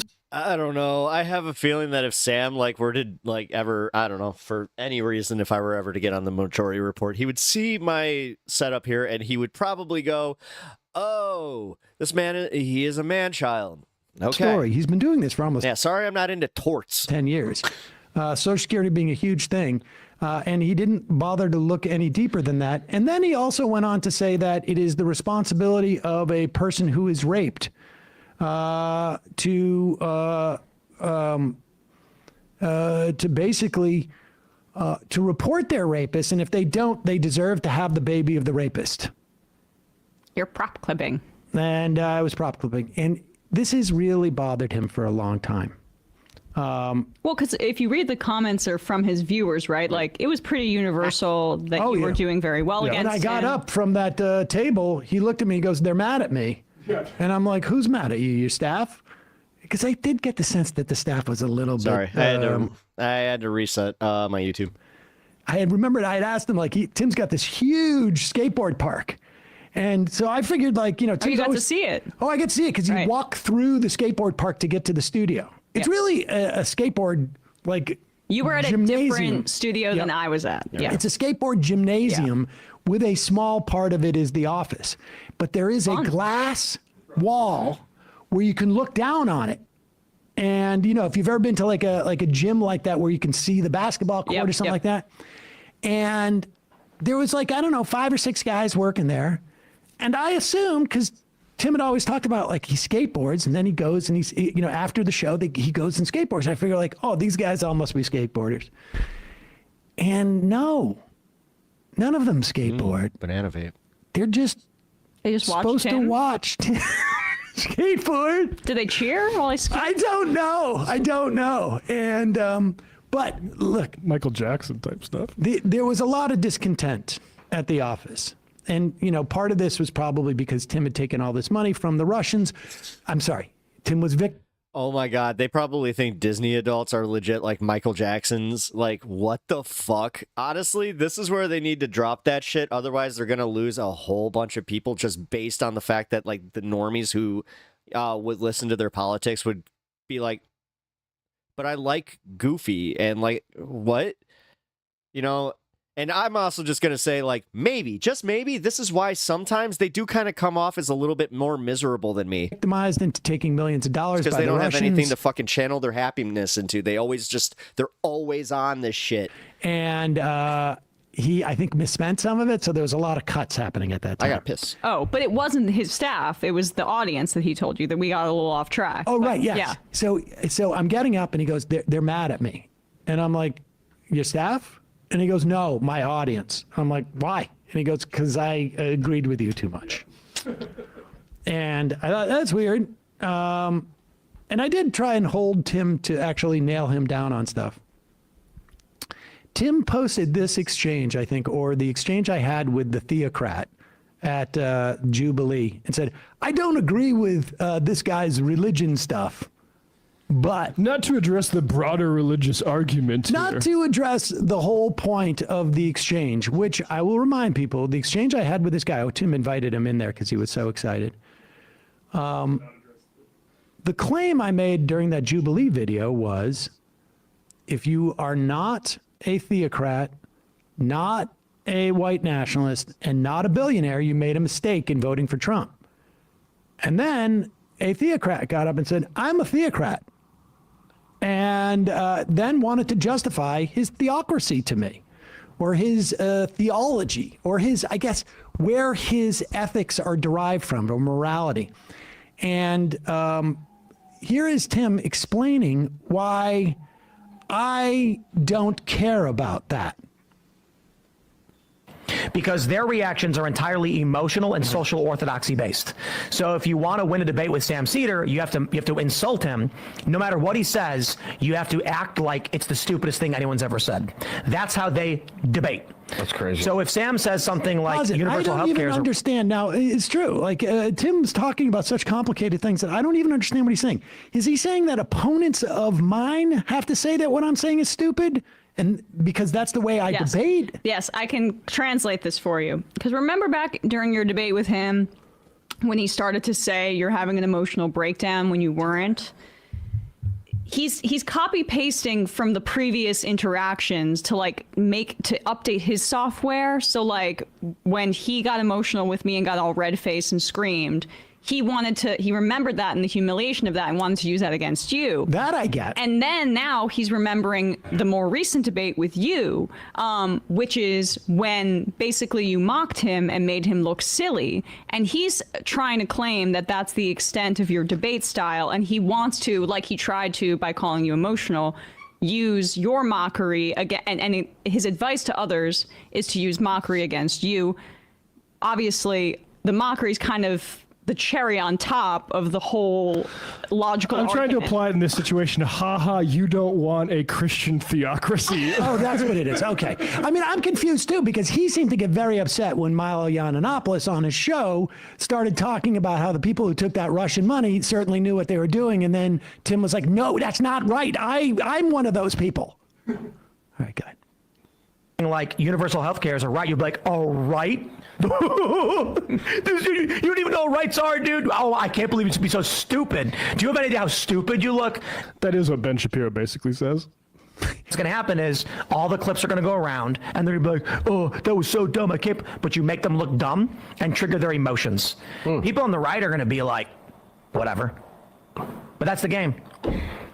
Role structure of American I should say there's a cut there by the person who actually tortured themselves by watching this. 30% of America is. Yeah. No, but even no, because if you go look at the Sam Cedar ones, all of them are Sam Cedar crushed them. Like he has a coherent worldview and they don't. So if you look at these LGBTQ ones where they do have a chance to open their mouth and a few words out of their mouth, you get to see their true colors. You know, the thing about Sam is that he's got like a high school equivalent education, and I'm not saying that to drag him. This is coming from him. I'm pretty sure has a GED. At best. Again, I'll stress this to all his fans. I am not saying this to be like, oh yeah, well he's dumb. I'm saying. I want to say, you know, look, I sat with Tim, and as people know, and I think this came out during the interview with John Benjamin, I share a lot with him about my personal feelings. And so when Tim says that he's not doing this to slag me in any way, you should understand that Tim does feel like I have a high school equivalent education.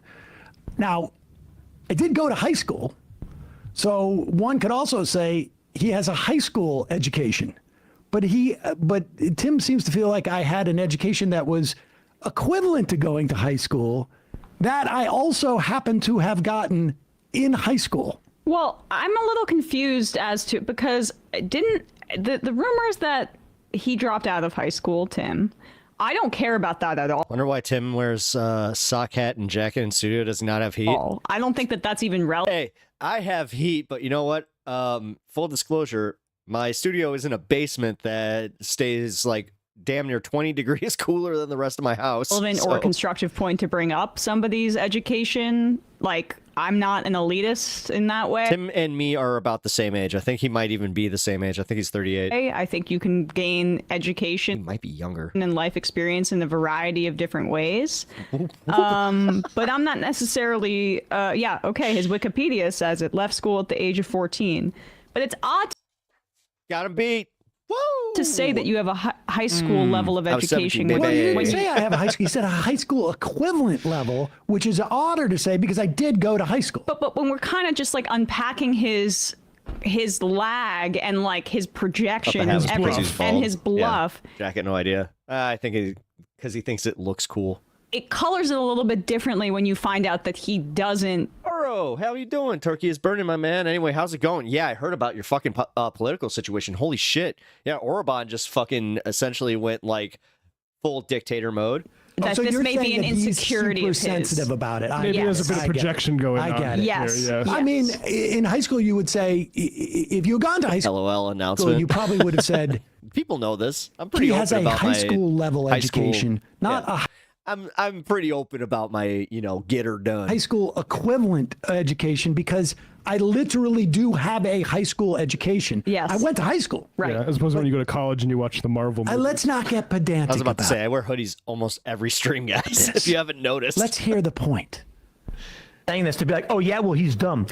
I'm saying Maybe his when hair is I tried lavender. debating him, it was like 7 years ago. This is like the famous moment where That'd be hilarious. He's actually like a secret lefty. I mentioned that Famous. his view on universal health care was basically an argument between deontological moral ethics pause it. and I'm sorry to interrupt. Meanwhile, he's got Rise Against playing in his skate park. And he's just like, yeah, fuck the man. We'll start back at the top of that, but that interview is not famous. Political freefall. because Turkey when we faces did it, protests. Investor flight after opposition leader's arrest. Tim hit it on his second shit. channel because I think he was very embarrassed by it. Yeah, worrisome that Turkey is the precursor to the U.S. Yeah. I love Orban. Orban, I love him. Like, He totally said nice things about me. I love when people say nice things about me. I would, if Tim really wants to make that first interview famous, Yeah, the full lapels on his fucking jacket really annoy me. The fact that it's built into the hood. Look at this. Like, I've been saying this. Should This is a promote poor, it on I don't his like real this. It's a poor design. And I think that he might have designed this. And that's the problem. Just Channel. saying. I think Instead it's of ugly as hiding it. fuck. It's like Usually almost if you're into impossible to something find like, now. Hoodie oriented. No, what looks good is if he were to have a sports coat with a hoodie underneath it, that looks good. It can be definitely, that can be a good look. Like if he did that, I would actually have to back off. But this dumb motherfucker, he has to make his own thing. I think, if you search Sorry. for it. That was a little crass for just trying to be like, hey, I don't like his jacket.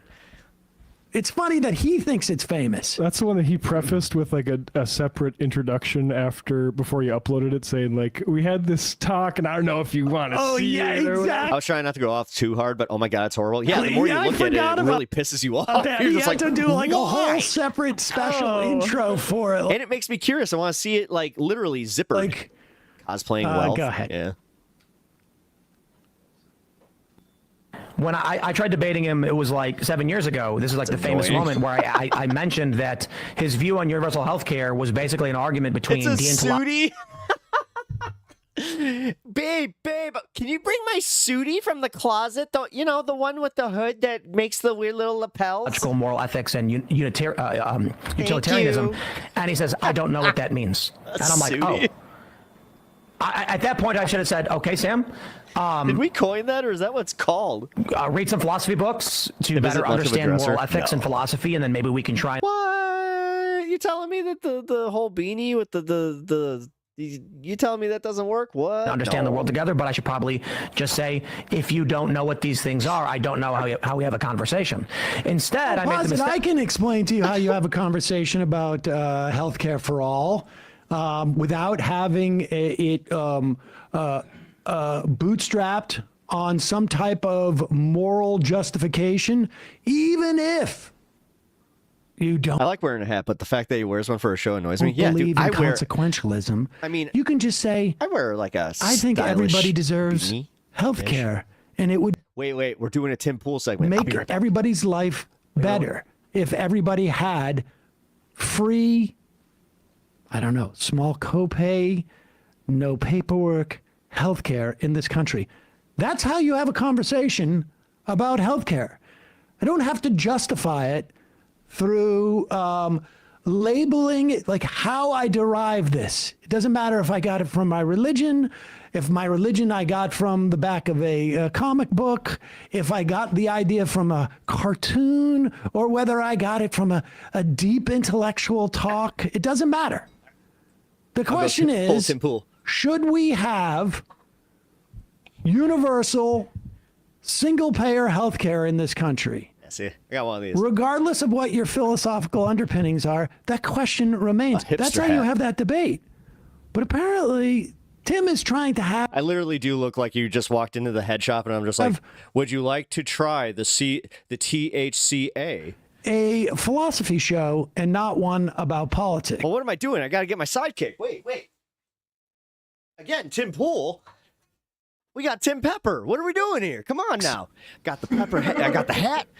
My God. Of trying to Tim dumb Pool it segment, down so that ready to someone go. of his limited knowledge, again, not meant to be an intellect. Although Tim Pepper, he totally dresses better. I'm saying he literally didn't know what deontology is. Facts don't care about your feelings. Wait a minute. That's the other guy. If I try to dumb it down so he can comprehend that, he started mocking it and making jokes about it. It's like, okay, so he literally can't comprehend, nor can he hold a serious conversation. And then I think you had the famous moment you asked him about consequentialism. Yeah, utilitarianism. Because what I established at the beginning was like, well, you gotta hear when you hear this guy's show, all he does is just talk a bunch of smack, and he says Trump is evil, conservatives are evil, religion is evil. Pause but I asked 1 second. First off, I'm not a religious I gotta get my beanie now? fundamentalist, Yeah.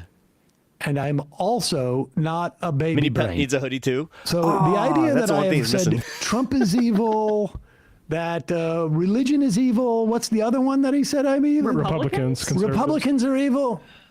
No, I don't use the word evil. In fact, you studiously avoid it because you think it's like kind of a crutch, right? Smack talk with Ben It's Wickler. smack talk. But, and again, I never said I had a problem with religion. I don't even have a problem with like religious fundamentalists. I have a problem with religious fundamentalism dictating the rules and laws of our country, because I believe we have a democracy. And in a democracy, it doesn't matter where your morals or values are derived from, in my opinion. I think they can come from anything. Pep wear beanies. Some of mine probably come from my religious upbringing. Yep. But the point is, Oh God, it's now not now that's what I got to make for my merch shop. I got to make a beanie. a dictatorship. It is not an authoritarianism. And religious fundamentalism is grounded in one thing. They are being I'm dictated bald, so I'm already set for Tim Pool segments. by Well, you gotta go invisible get your guy hat, man. in the sky. I do mean guy. As dictated via. You can't let Tim Pool outthink you with his thinking cap. You got to get your thinking beanie. I mean, that's the magic of beanies. And that, I mean, come on. He wouldn't wear it every day and have the insecurities that he has if it didn't provide some sort of like knowledge bubble or like produce some kind of magic that it does make him just a little bit better. And like, come on. He makes the big bucks, guys. Whoever the chief spokesperson for that invisible Slap a guy in the logo, sky put is. hash on- Right. And in their case, Pat Robertson. it used to be like, Pat Robertson, and it could be the king, or it could be the king that we call president in their minds. But it's about, at the end of the day, they I like call it morality, but it's That's the about problem. enforcing When he wears hierarchies, the which damn they beanie, think I'm like, are, I by kinda like definition, beanies, moral. A specific hierarchy, Especially too. this looks There's we have- no man, this wiggle room in that hierarchy. There's no like, This is how I go oh, shopping." look at this. Emma's in charge today. That doesn't happen. No, Well, no. I mean, in fact, in fact. not only do you not get to be in charge, you don't even get to choose who is in charge. This is that same guy. Women should not vote. This guy sucks. This guy's lost. So he's got to turn it into like this is some tack on religion. You know what? In your house, if you want to decide you're a woman and you don't want to vote because God or this got a guy much has bigger told brain you, than Tim. that is up to you. Go at it. But let's keep playing because I want I to feel like I look like one of those, what are the homies? see with this. The toy, That's all those you toys got? used to get out of the little like. Is that 50 all that's cent on thing. that clip? I thought there was more.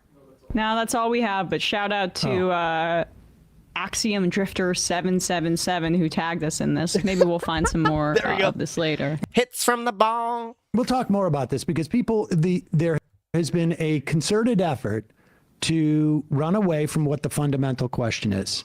And the fundamental question isn't where does Sam get his values? Or is Sam just sort of wayward? And I got news for you. I like how I'm doing Cypress Hill singing Everlast, or not even Everlast, House of Pain. They're presenting this as if this is a new oh thing. hell yeah, the first two.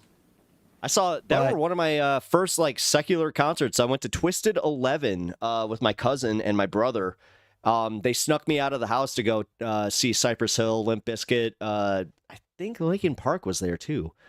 But man, that was a great old. fucking show. And so I know this is not a new thing from the right. Blitzed. Their biggest movement 30 years ago was called the moral majority. Their biggest talking point starting to annoy me just seeing 25 years ago was the moral relativism of the left. Dan Quayle was criticizing a television character called Murphy Brown in 1992. I used to watch it with my mom after Wheel of Fortune. Because she depicted a single mother who had a child on her own. He's Ed. Oh, I was Double D. This is oh my God, I look like Double D. The same stuff. Tim Pool's also invoking a fictional character with Thanos thing, but we can put that aside for a second. It's also not what's also not new is their fear about politics being downstream from culture, which is why they're doing this whole reclamation project after the Jubilee thing went viral. While you saw in unison essentially Charlie Kirk, Matt Walsh, and now Tim Pool focusing on that same clip with that guy where it was, I thought, humiliating for him, but they don't really care about the substance. They just want to flood the zone with their counter propaganda because they're concerned about losing the culture. And right now, they think that with Trump in office, they're feeling themselves like we're cool again. It's always fleeting for conservatives. Eventually, people realize that you're the weirdos. Watch it. I mean, here's the thing. And people can watch it, but that's what they're undergoing. In their universe, the reason why I go on that show and the value of it is that somehow I'm going to look smart or it's going to increase my personal value. I don't need to. I'm old.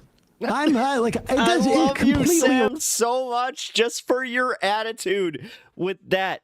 I mean, I'm 38 years old and he's my, I hate using the term spirit animal because it got bastardized, but he is though. He's my spirit animal, man. Relevant to me. What I wanted, I already feel this way. To the extent that I messed that up, I should have brought it forth a little bit earlier. But if you watch that exchange with that guy, you'll get to what their vision is. And when you get to what their vision is, Rage, I actually have that album. Women suppression of women. It might even be a burned one because I remember it was a lot of live performances. No rights for gay people. No rights for trans people. Ultimately, no contraception. I mean, when that guy talks about we're here in because I'm a deontologist and I have my ontology says that we must follow the Christian fundamentalist edict that copulation is only for procreation. Therefore, no birth control. Actually, the Murphy Brown was on for years before the baby and the baby plot line, because that was the whole, because she was a single mother, they were like, who's the father?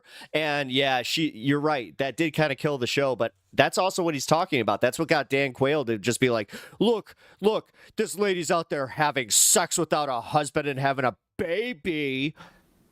No divorce. Dare she? No abortion. And in the context of your marriage, basically the husband can do what he wants. They would roll back rape laws. For husbands. Oh, yes. Frankly, I'm not convinced that given the opportunity, it's probably low on the list. But I don't even know. I mean, listen, how far are we out from 6-8 years ago? Also, it was so many years ago. How was it a hot take? The Republican candidate. I don't know. You got one person in chat that is still held up on that, and they're like, "Yeah, you know what?" I think it was from Missouri. That'd be very funny. Was saying, well, real rape, not rape, legitimate rape. Legitimate rape. He said your body is a way of shutting that down. So saying you can't get pregnant from a rape is what he was saying. Understand. Yeah. They submerged a little bit and now they're coming back out.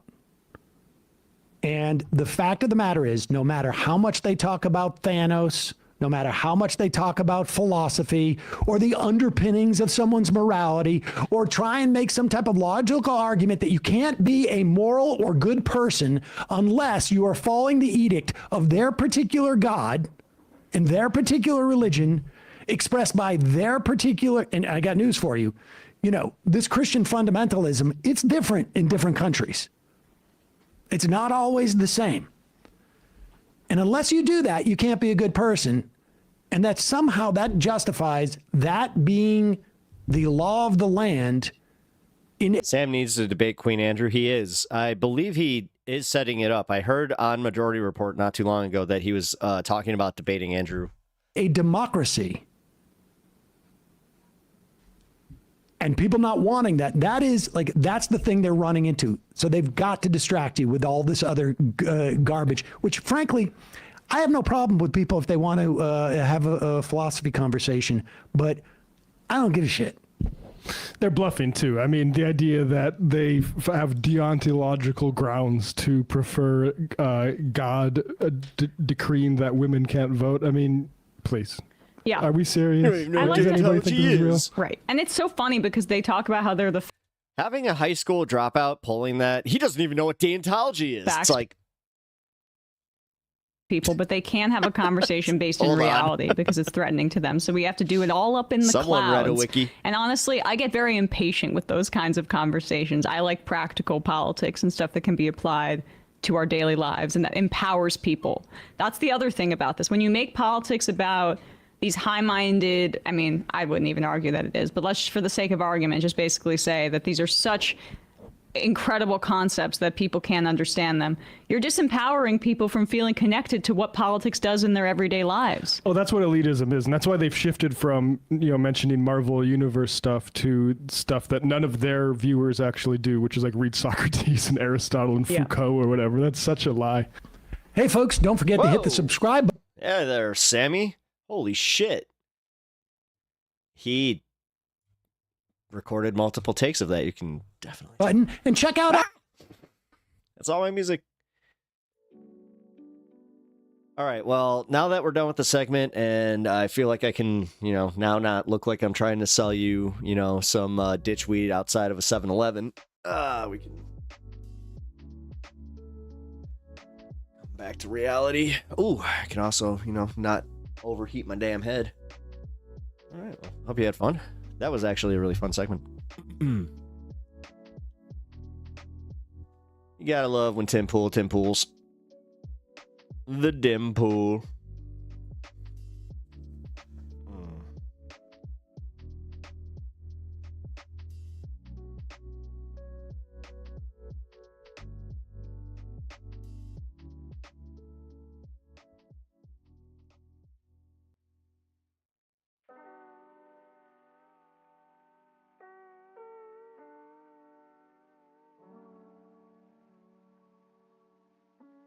Stanley's snoring. Sorry, I'm getting asked about pizza, which I need to, if I don't answer that, then I don't get the right pizza. We want the right pizza tonight. Because they literally just asked, frozen pizza or X pizza? I was like, what?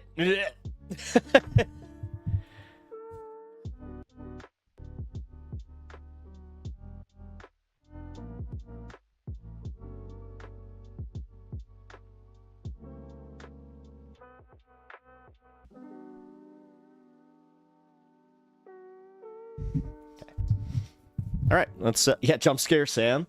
Yeah, dude, that ending bumper, like, I'm not gonna do that. My ending bumpers is just literally me just being like, hey, I appreciate it. I appreciate you guys watching this. If you guys like the content, leave a like, subscribe, all that stuff, and I'll see you in the next one. That's how you do that. Just a little lesson if you guys want to start building YouTube videos for yourself. There's no shame in having a bumper. Trust me, because if you start recording like a ton of videos, it does get kind of tedious to constantly end your video the way that you always do. One guy that is a good example of this, except it's almost backwards, is when he starts his video, is Pondering Politics, where he's just like, he'll make his case and he'll be like, and before we unpack all that, if you can leave a like and hit, like, subscribe, and hit the bell, I really, or like, before you go, I really appreciate it, or whatever. Yeah, that stuff, I'm like, oh. Whereas on stream, it is a little bit easier for me. However, I should do this just because, yeah, it is a, this is a big deal for me.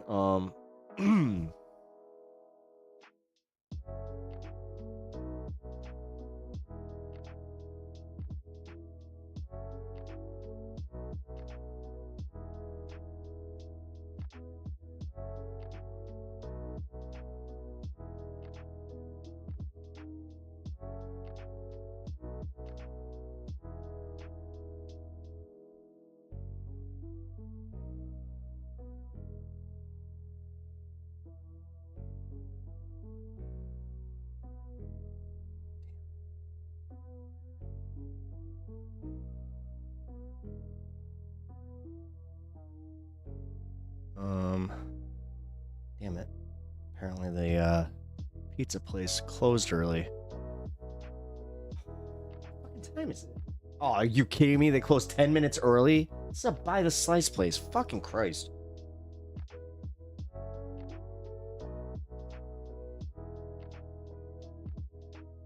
Oh my guys.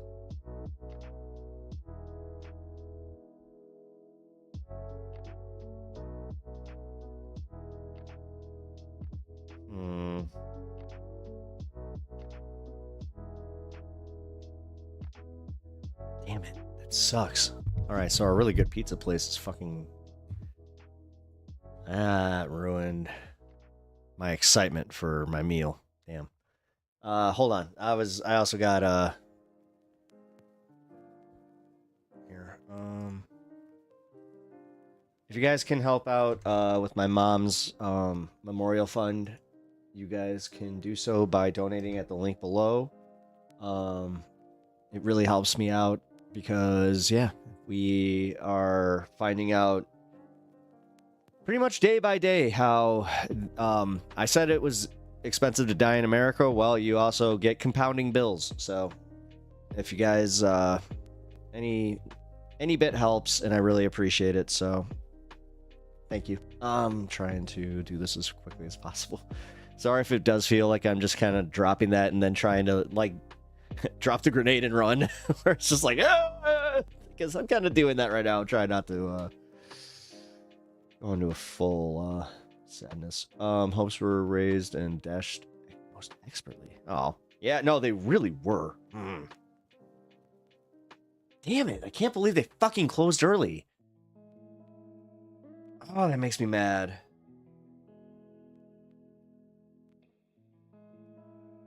Oh.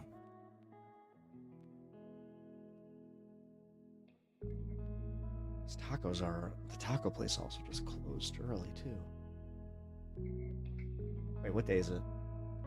It's not Friday, that's why. Oh. Yeah, alright, maybe my expectations were a little too high. Yeah, just so you guys know, like, if you're ever visiting Chicago, most restaurants, if you come during a weekday, their posted hours always subtract about 30 minutes to an hour. That's something. Ooh.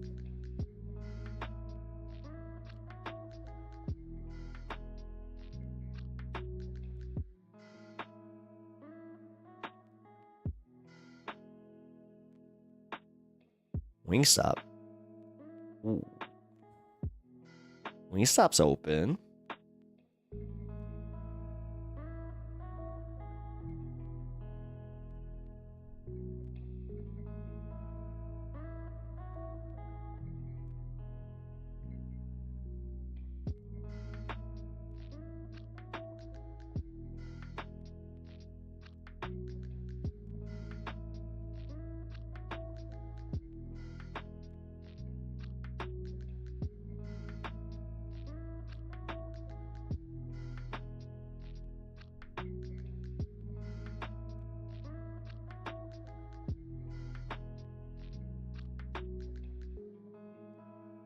Okay. Sorry.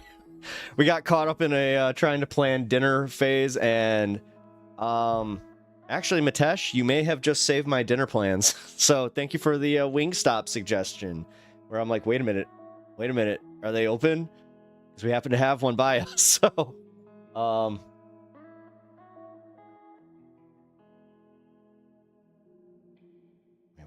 wait. What time do they close? Hold on.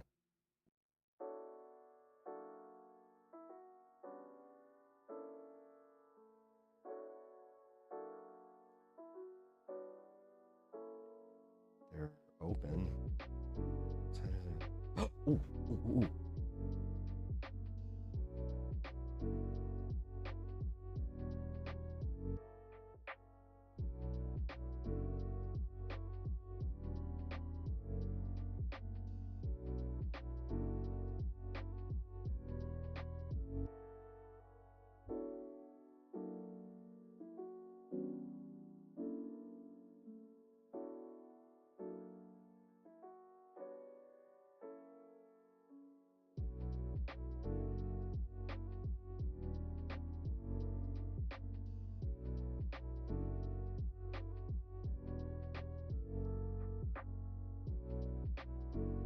Okay, so we got Wingstop. Sorry, I'm texting my order. Give me a sec.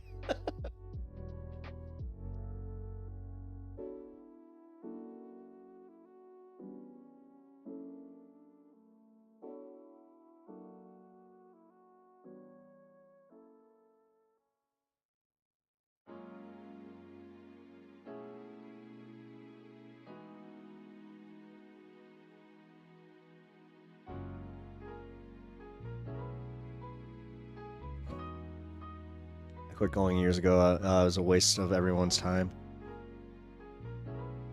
Wait.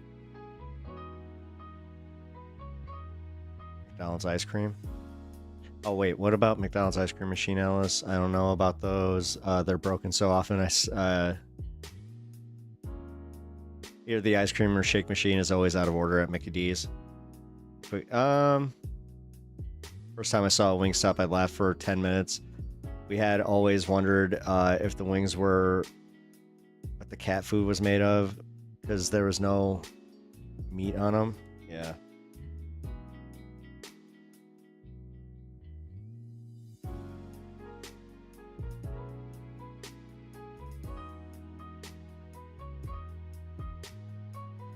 Oh, okay. So I'll just Grubhub this shit. Sorry. Well, that turned into something. I thought I had to rush. They're like, oh, yeah, I'm on my way home. It's like, oh, well. Dude, you just fucking ripped ass. Ugh. Ugh. Oh my god. Okay, that's it. I'm a fan of.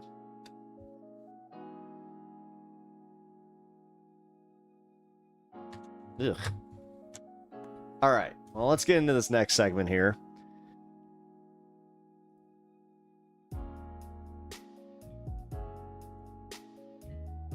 Canadian news. Let's take a look.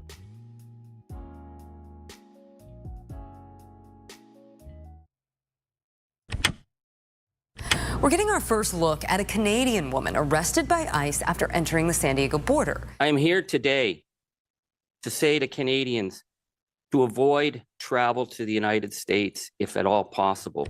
Well, the horror stories keep piling up. This time, a Canadian woman was detained and held by U.S. border security for 12 days. She's back home now, and she still doesn't know why she was held. Oh, he has a hoodie? So I'm going to get to her story as well as a recent interview that she did after returning home.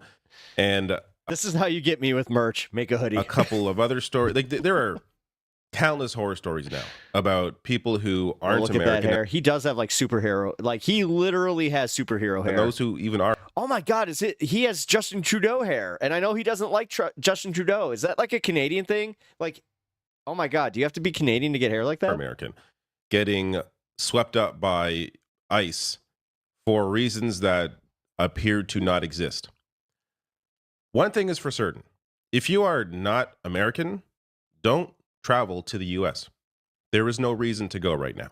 If you're Canadian, go visit another part of Canada or go visit somewhere else. If you're European, you want to visit North America, go to Canada.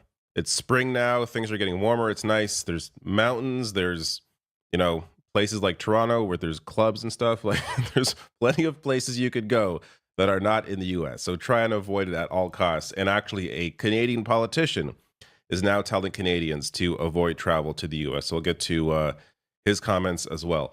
First, just to run through some of these examples before I get to the Canadian who was detained. So this German national, Fabian Schmidt, was who has a U.S. green card, was detained at an ICE facility. So he was arrested and interrogated at the Boston airport.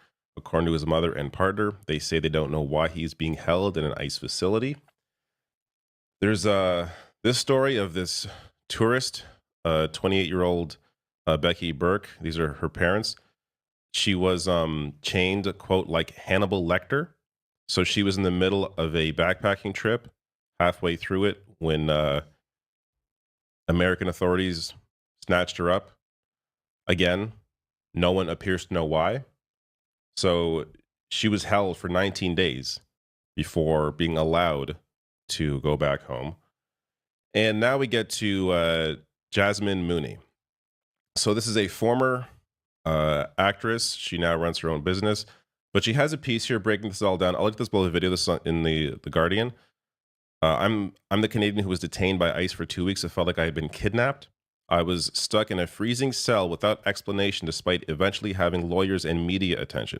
Yet compared with others, I was lucky. So let me first start with this piece in a local ABC station discussing what happened to her. Jasmine Mooney spoke to Team 10 investigator Austin Gravish in an exclusive interview today. Her detention by ICE has caused backlash, and at least one Canadian lawmaker is saying tonight he's concerned Canadians may not be safe when they visit the U.S. I spoke to her during a video call in an exclusive interview from the Arizona ICE detention center where she's being housed in earlier today.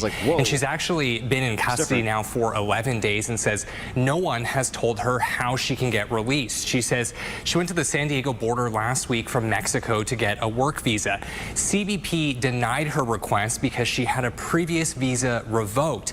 Now, Lindsay, rather than turning her back to Mexico, she says CBP detained her for 2 days in a cold cell, and then ICE arrested her and placed her inside the Otay Mesa Detention Center. Now, Mooney is the third foreign national I've spoken to in just the past few weeks who's come to our border, had a visa issue, and then been placed in detention. Immigration attorneys tell me this is highly unusual and are not sure why visitors are not being allowed to go back to Mexico. Mooney says she's been horrified by the conditions inside the detention centers. She has been talking to women who were arrested in their homes by ICE for being in the U.S. illegally, and she tells me she's also met another Canadian who was taken into custody by ICE recently in San Diego, and she says that woman claims she was married to an American but didn't have proper paperwork and overstayed her visa. She says that woman got arrested during a traffic stop in San Diego. Here's Mooney speaking to me from detention earlier today. I really don't want this to be just for me because my situation is way better than everyone else's. I really want to be a voice for the women in here because what is happening is so unjust, and I know that there's a better way to do this. In the detention center where Mooney is being housed tonight has not returned my calls. ICE says it arrested Mooney for failing to have legal documentation to be in the country. The agency says it processed her under President Trump's executive order on securing the border. All right, so based on my read, it appears that border security is going through a power trip right now as they have this Trump executive order, which essentially is giving them the green light to do whatever the hell they want, including detain people for weeks, throw them in jail cells over what is just simple paperwork. So let me get to some more details of the story because it is just insane. This is when she was at the airport and she was, pushed aside about her paperwork. Then she said something strange. This is speaking to border security, quote, "You didn't do anything wrong. You were not in trouble. You were not a criminal." I remember thinking, why would she say that? Of course I'm not a criminal. She then told me they had to send me back to Canada. That didn't concern me. I assumed I would simply book a flight home. But as I sat searching for flights, a man approached me. "Come with me," he said. There was no explanation, no warning. He led me to a room, took my belongings from my hands, and ordered me to put my hands against the wall. Okay. A woman immediately began patting me down. My The dinner. commands came rapid Sounds fire, right. one after another, too fast to process. They took my shoes and pulled out my shoelaces. What are you doing? What is happening? I asked. You are being detained.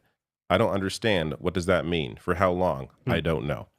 And she goes on to say, that would be the response to nearly every question I would ask over the One of my favorite times getting arrested, if you can have a favorite time getting arrested, is when I had my Berks on. next 2 weeks. I don't know.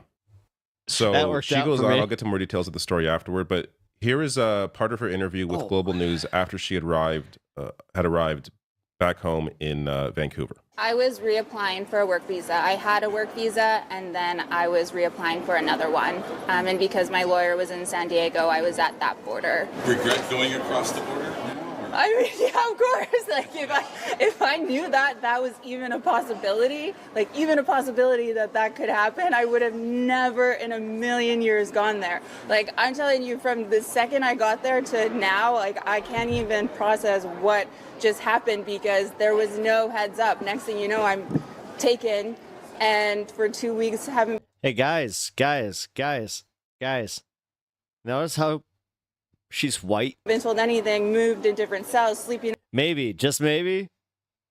I don't know. This whole ICE doing On cement, sleeping in different jail cells, like it's just nothing makes sense I thought to me, that this and is I'm what would still actually trying get to like process even the Trumpers to go like, "Oh, hey now." situation. All right, so I'm going to get to a bit reductive, more sorry. from that interview because there's a lesson that she took from her experience that I think is worth sharing. But some more details here about what she went through. For 2 days, we remained in that cell, only leaving briefly for food. The lights never turned off. We never knew what time it was, and no one answered our questions.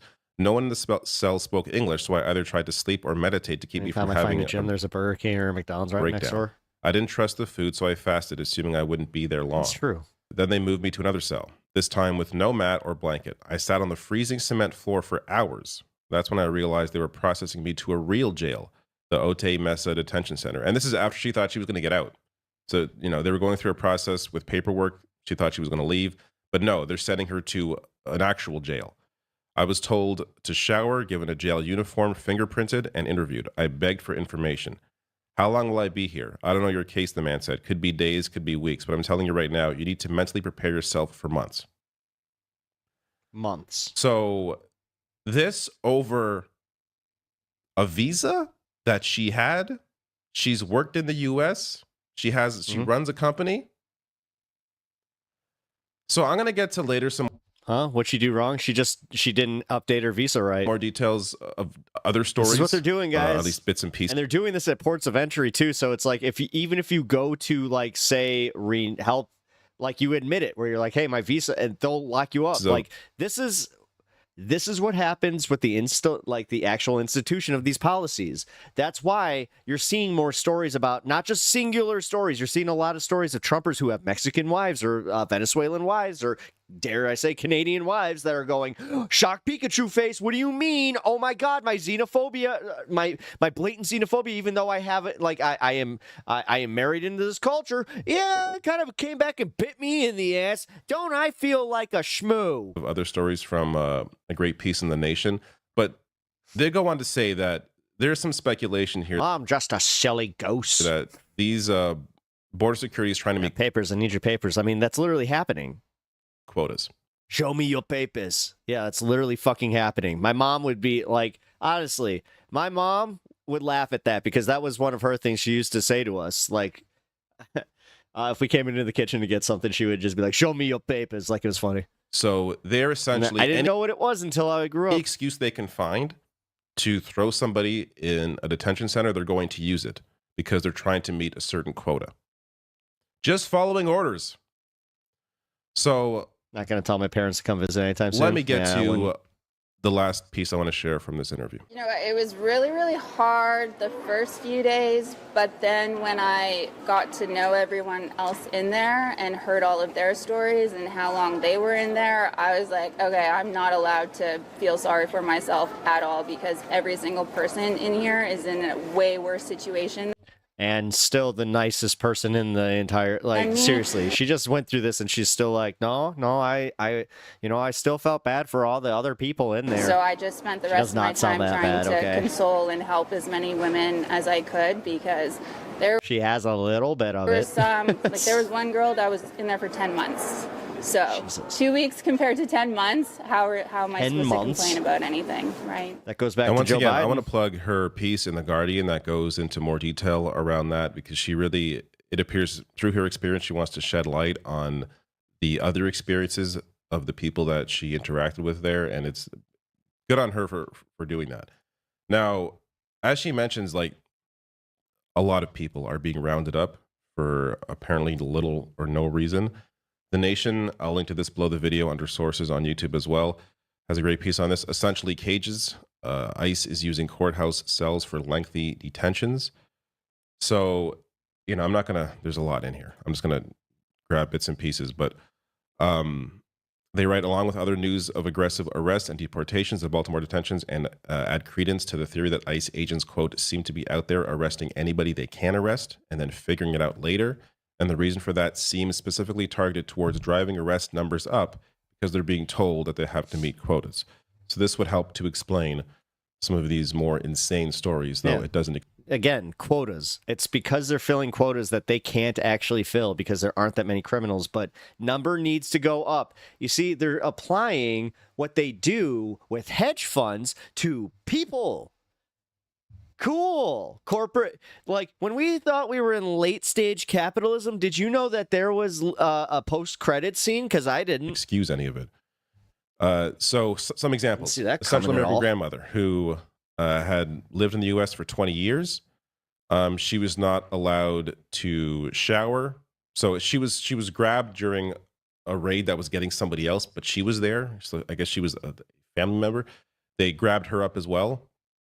Not allowed to shower, was not given access to a toothbrush, toothpaste, hair ties, had to use a public toilet in the cell in front of other detainees. Again, look, the people doing border control or washouts that couldn't be cops. Bush Jr. hired a ton of them, and they are just bad. Yeah, who didn't do anything, swept up in this.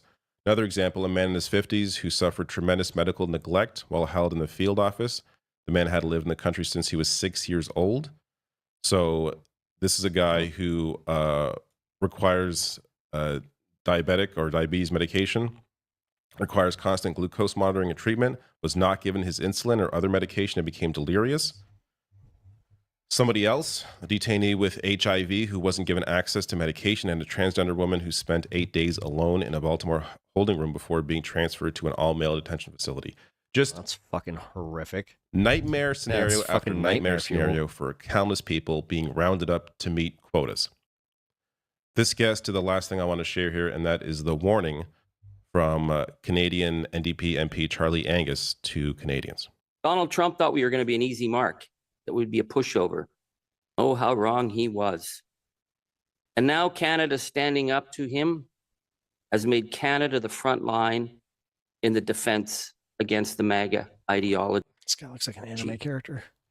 So no wonder Donald Trump and MAGA are feeling pretty angry at Canada. But what concerns me is the targeting of Canadian citizens who are crossing the border to work or to visit. Yep.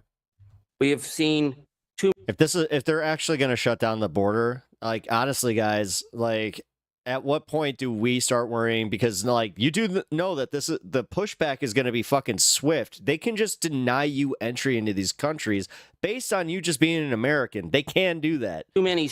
We don't have the right to just go enter these countries. So if they want to fucking play, they're going to start shutting down borders to just anybody who wants to vacation. Anybody, like, and guess who's that? That's going to affect stories of citizens being the upper fucking class, because they're the ones who can afford to go on vacation. Pulled out of airport lines and being fingerprinted and deported as though they were criminals.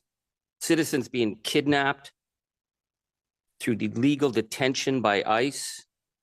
And it's not just Canadians. We see the attack on backpackers, students, doctors, professors. I am here today to say to Canadians to avoid travel to the United States if at all possible, and to call our government to stand up for our Canadian citizens who are being denied their rights by arbitrary detention in the United States today. Canada must stand up for our citizens and for the rule of law. Because what we're seeing, for example, with cops pulling over the folk duo Cassie and Maggie to harass them for being Canadian is not the actions of a democratic nation. People whose phones are being seized and searched for any kind of incriminating evidence that they're somehow progressive or woke, that's not the actions of a democratic nation. That is the creep of totalitarianism. That is the creep of fascism, and we need to call. Don't be alarmist, though. Exactly. No, that's it. That's where I'm pissed off because, again, the last 2 months has been just us meeting all of this shit, going, guys. Great message there from Charlie Angus, and good advice. Don't visit the U.S. While I was doing research for this story, I came across countless other examples I could have included, but again, for time restraint reasons, I'm not going to make, an hour-long video, but there are so many stories. Mahmoud Khalil, I discussed this in a different video, but somebody who is a green card holder rounded up over a peaceful protest. Yep. That should scare the shit out of What's happening everybody. right now in the U.S. is hard to put into words because of just the thing is, you need to start calling out people that aren't calling this out or aren't scared. Just call him out as being racist because that's what this is. It's because he's brown. It's because they're believing the terrorist thing. Why would they do that? Like, honestly, it does come down to the fact that he looks different than me and I'm okay with that. Oh, clearly insane all of it is. So there is no reason to willfully and that I am purposefully being reductive on because it's fucking true. That's where the shit stems from, and you need to call it out more. And it's not in the way that, like, oh, you racist, because that's really been effective. No. It's literally just going like, okay, so you think this, right? So you think they should be, arrested for their free speech or for practicing free speech? Wait. So you don't? Then why? Like, keep pushing them on it because they eventually they circle back to the whole like, oh, maybe I am racist. Put yourself into that country when all of this is going on, and put yourself at risk when there is no need to, especially just based on principled reasons. Don't give this country your money. Spend it somewhere else. If you want to travel, there's plenty of other places you can go. My luck, I get hit by a rogue wave. Oh, thank you, Mitesh. Mitesh $10. Lime chop would be slap Trump. Yes, Lamb Chop would. Even though Lamb Chop is missing both her ears, she only has one paw to bitch slap with because the other one is also gone. Stan may have gone a little nuts on that one. Thank you for the $10 donation. There, $10 donation gets breakfast in bed. Oh, look at him. He's going for it. He's just like, oh, yeah. Oh, Stan. Such a good boy. All right. What else we got here? Martial law. All right, guys. We got to talk about this. Yeah, we do. Hold on, guys. Hold on, guys. We got a 420 story. Holy shit. This doesn't happen ever. Apparently, this is news about what's coming on 420. Martial law on 420? What? Little on the nose on Hitler's birthday there, eh? Gonna just posthumously be like, here you go. I technically have a special present for a very special somebody. I think you guys might know. You might know who I'm talking about. This is something that really caught my eye, and I'm it's curious. It's a special birthday. Special boy's birthday. That's what you all think of it. So Mind War is the name of this outlet by a guy named... Seems like Stan needs to get a new lab chop. I bet there's a spring one. Jim Stewartson. Yeah. And he oftentimes says things that pique my interest that, I have to look into. So what he says is... Make it quick. There's already a tremendous amount of evidence that Trump is planning on declaring martial law. In the 70s, going to Otay for 30 days. They were given a care kit, a slipcover for the finger with built-in toothpaste for tooth cleaning, 8-inch squares for TP, and once a day. On 4/20, April 20th. Now, he would do that via basically the Insurrection Act, which, remember, he tried to invoke the last time he was in office, but he was surrounded by people who are not insane. And they were like, we're not deploying, because the Insurrection Act would let you deploy the U.S. military in our own streets against our own people, right? It's Pasta Comitatus goes out the window. martial law. It's what it is. And they said, we're not doing that. He tried to do it over George Floyd protests, and he was basically blocked by his generals, right? Thank God that he blocked him. But now he's got all the sycophants around him, and nobody's going to tell him no. Nobody. No, Pete Hegseth is fucking gunning for it, man. All right, ready? Let's go into the evidence.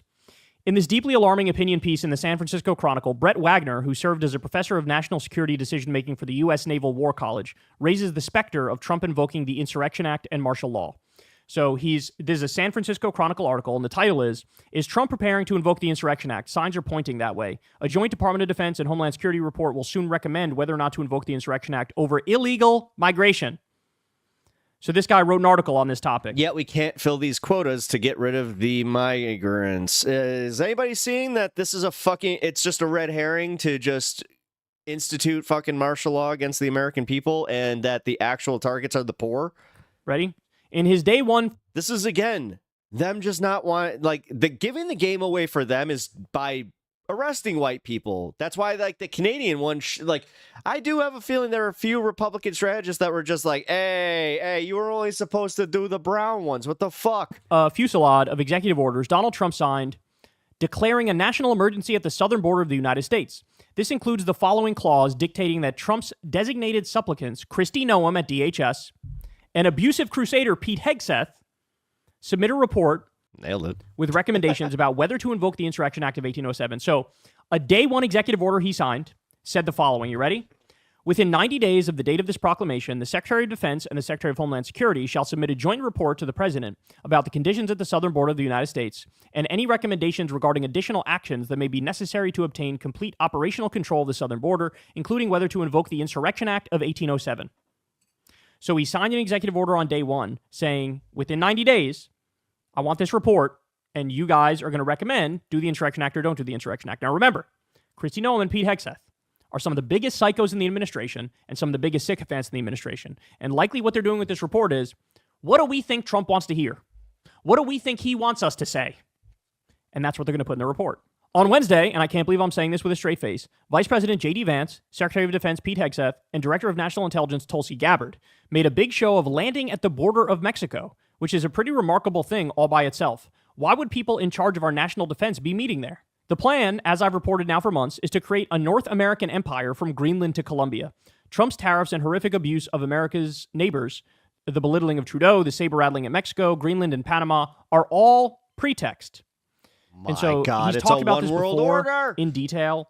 There was this ideology called technocracy, which... But let's focus on the other fun, the weird conspiracies that keep you just kind of on the, in the depths of the internet and not actually, going out in the streets and going, hey, maybe don't do this. Basically started, I believe, in the 1930s. And the idea was politics is too messy. Democracy is too messy. Politicians are too messy. What we basically need is to be led by... Guys, what the hell is Torvo? Somebody just tried to ask me, are you on Torvo? Technicians and engineers. What? And scientists. And they make all the decisions. And they came up with this idea called the Technate of America. And the Technate of America, ready for this? This is the scary part. Torvo. The Technate of America stretches from Greenland... down through Canada, down through the U.S., and it goes all the way to, I believe, Colombia. Almost all of those places, Trump has been warmongering with. Panama, Greenland, Canada. What the fuck? So it looks like he actually is laying the groundwork to try to create the Technate of America. Now, to make it even scarier, you have the grandfather of Elon Musk was a Nazi. He was interested in and believed in the Technate of America, right? And it looks like it may have been the case. Elon was named after some character in some Nazi sci-fi book named Elon, right? And it looks like he may have learned either from his dad or his grandfather about this idea, which that guy deeply believed in, creating the Technate of America. That's fun. And now, of course, he's the shadow president and the co-president. And it looks like they're laying the groundwork to try to create the Technate of America. Jesus Christ. All right, we're not done. Ready? Trump has effectively decapitated the military leadership, including replacing the chairman of the Joint Chiefs of Staff, a 4-star general who is black, with a 3-star MAGA TV personality with the nickname Raisin Cane. Trump fired all the JAGs, the people responsible for ensuring that the military stayed within the law, and has Hegseth running around doing things like canceling the plane that dropped the atomic bomb on Hiroshima because it's called the Enola Gay. As Mike Flynn pointed out on December 17, 2020, martial law is a tactic well within their consideration. The Insurrection Act was repeatedly invoked in the lead up to January 6th as a potential way to prevent the peaceful transfer of power. Trump's lawyers got in the way last time because they feared the incoming administration. This time, this stuff with the southern border will affect millions of Americans too, who are within the border zone, daily lives, including my own. Oh, dude, Ruben, I'm not kidding. Like, do you not think that they're going to start pushing back? Do you think that border agents on the Mexican side aren't going to start just abusing American tourists and just making it that much hard at the ports of entry? Like, come on, man. This time, they will have no reason to fear at all. To get a sense of how far afield we are, here is federal judge Beryl Howell explaining the very basics of the Constitution, as if to a recalcitrant second grader, to Donald Trump after he illegally... Don't self-dox. That's like my #1 rule on this channel. Don't self-dox. ...fired the head of the National Labor Relations Board. And then it goes on to give that quote. I note that 3 months after January 20th, 2025, when the executive order to determine whether to invoke the Insurrection Act was signed, is 4/20/25, so April 20th, 2025. 420 is, as noted in an SEC filing, a part of marijuana culture and a favorite meme of Elon Musk. There are dozens, if not hundreds, of examples of this. However, 420 is also Hitler's birthday, and National Socialist symbolism, as I've extensively reported, is very important to Elon Musk, hence the multiple Zig Heils. As a sign of the potential actions of the Trump regime, given both its ferocity on one hand and its increasingly ineffectiveness on the other hand, here's the chief proponent of American National Socialism, aka the Dark Enlightenment, Curtis Yarvin, yesterday, practically begging for new and unprecedented abuses of the Richter scale, or the Trump regime will start to wither and eventually dissipate. And there you have his quote. If anyone thinks this regime would not consider invoking martial law on Hitler's birthday, you really got to reframe your thinking. The Nazis snuck in the back door and took over. We either squeeze them out or die regretting we didn't. Musk's Tesla stock is tanking. His rockets are exploding on a regular basis. He's deeply unpopular, but this will only make him more desperate. Head on a swivel, friends. In the meantime, enjoy the fireworks. And then he just shows Elon's rocket blowing up. So let's review. What are we talking about here? We are talking about Trump signing an executive order on day one, which says, hey, within 90 days, give me a report on whether or not to invoke the Insurrection Act at the southern border, right? So it would be deploying the military in the United States nominally over the southern border, right? Kristi Noem and Pete Hegseth are doing the reports. They are total yes men. They are total sycophants. They will put in that report whatever they think Donald Trump wants to hear, or Trump might even just outright tell them, put in the report to invoke the Insurrection Act. Then you also have this article in the San Francisco Chronicle, another person saying, yeah, I think it's very likely he's going to invoke the Insurrection Act. Hey, Jojo. 90 days from when he signed that executive order is Jojo. 420, which also has the added symbolism of the things we just discussed, right? So, I don't know, man. Powerpuff Girls cannot say my name right. I'm hoping it's not true, right? I'm hoping it's not true. But, you know, Crystal made this point to me. Have you ever known Donald Trump? Let's say they release the report and they say, yeah, we think you should invoke the Insurrection Act over the border. Reminds me of China's great leap forward, yep. Have you ever known Donald Trump to be like, I know you want to give me extra power, but I'm going to go ahead and pass on that right now, dog. All he cares about is money, power, and control. Yep. All he cares about. And so it might happen. And then, of course, what'll end up happening if he invokes martial law on April 20th is that will be expanded out. So the Insurrection Act will be expanded out. It'll be nominally over the border, right? But then you think he's going to stop at the border? Time goes by. Let's say you have huge protests. Sanctuary cities are next, homie. In the streets. And then that creates civil war shit because you're sending you're literally sending the American military to go invade and break state sovereignty. You know, that whole thing that the civil fucking war was fought over, but you fighting back against Trump, as we should. Because that's the weird part. I'm using the logic from the other people where they're like, oh, it wasn't slavery. It's like states' rights. Oh. He'll just declare those protests illegal. He'll say, I already invoked the Insurrection Act. You guys know that we're at war at the border. You go out and protest. That's illegal activity. We're arresting you for protesting. I don't know if it's going to happen. I want to be clear. I don't know if it's going to happen. But there's enough evidence here to have the conversation. And be prepared for Do it. you think he's going to do it or not? Way to be I'll a tell you this much. buzzkill, motherfucker. I'm worried about it. And on Easter, too. All right, guys. That's interesting. That was a interesting little video that I was not actually expecting to see. Hey, our eager beaver's here. Let's see what he has to say about everybody turning on Elon.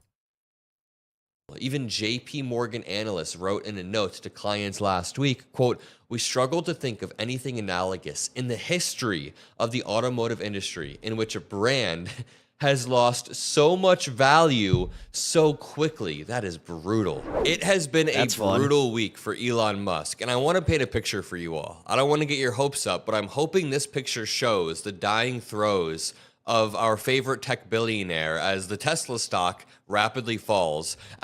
Dude, Tesla chargers, when I was in Tennessee, and they legit are the least cool thing there. They already were, but you get the vibe now where people are embarrassed to even charge their cars. His Cybertrucks are being recalled en masse. Crazy to see as pressure mounts over his Doge department as he fails to show any substantial cuts after playing around with taxpayers' dollars and taxpayer information for the past 2 months, and as even Tesla investors, top Tesla investors came out and asked for Elon Musk to step down because he's kind of directly hurting the Tesla stock. You can directly connect his antics to not only the fall of the Tesla stock, but even a few months ago, Elon Musk's net worth doubled in price because the stock doubled following the 2024 election. It's all blatant corruption, but you know what they say, the bigger they are, the harder they fall. And I've been wondering, when is Elon Musk going to come crashing back down to earth? It seems like it may be sooner than we thought. All that I ask from you is to scroll down a bit,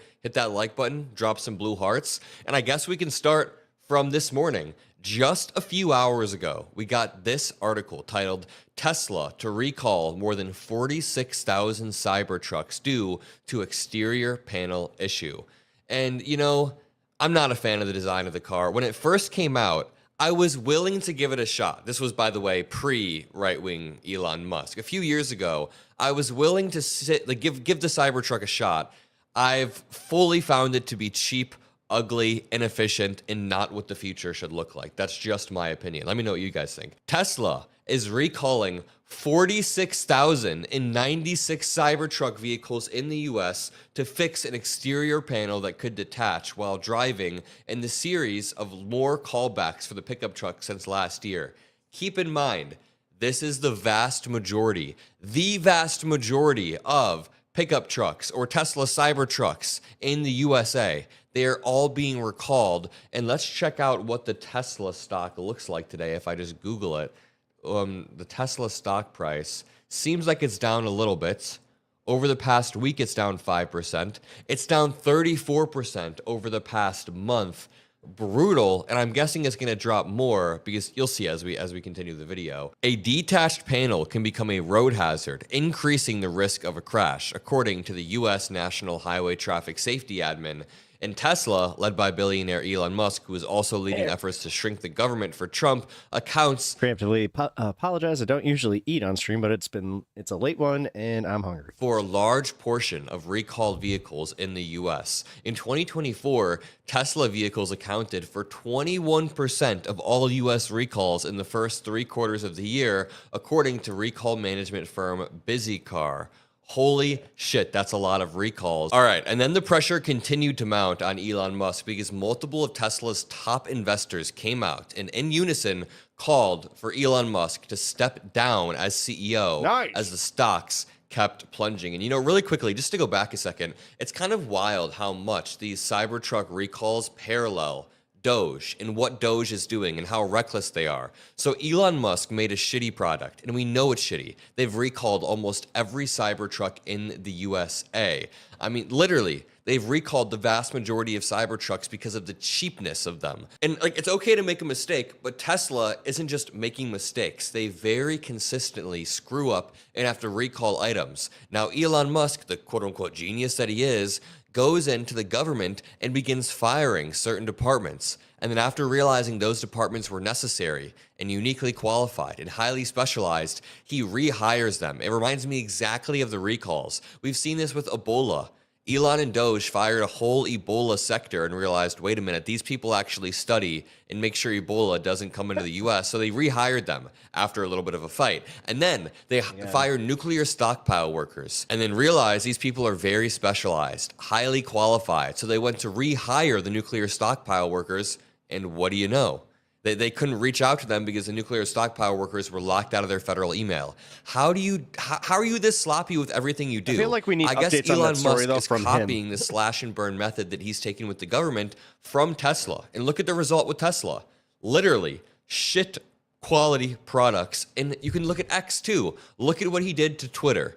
He changed it, rebranded it to X, and now the quality is terrible. But let's continue going in to the downfall of Elon Musk. I mean, it hasn't quite happened yet, but read this. Wealth manager Ross Gerber has called for Elon Musk to step down as Tesla's CEO, citing his other businesses and involvement in the Trump administration. The millionaire's wealth management company owns about 260,000 shares of Tesla stock, over $100 million.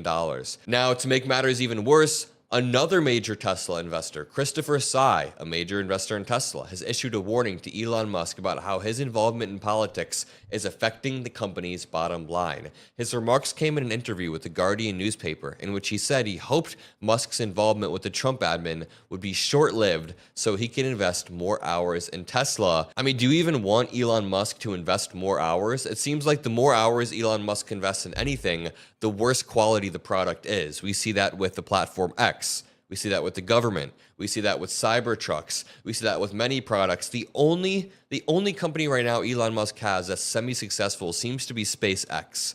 That seems to be...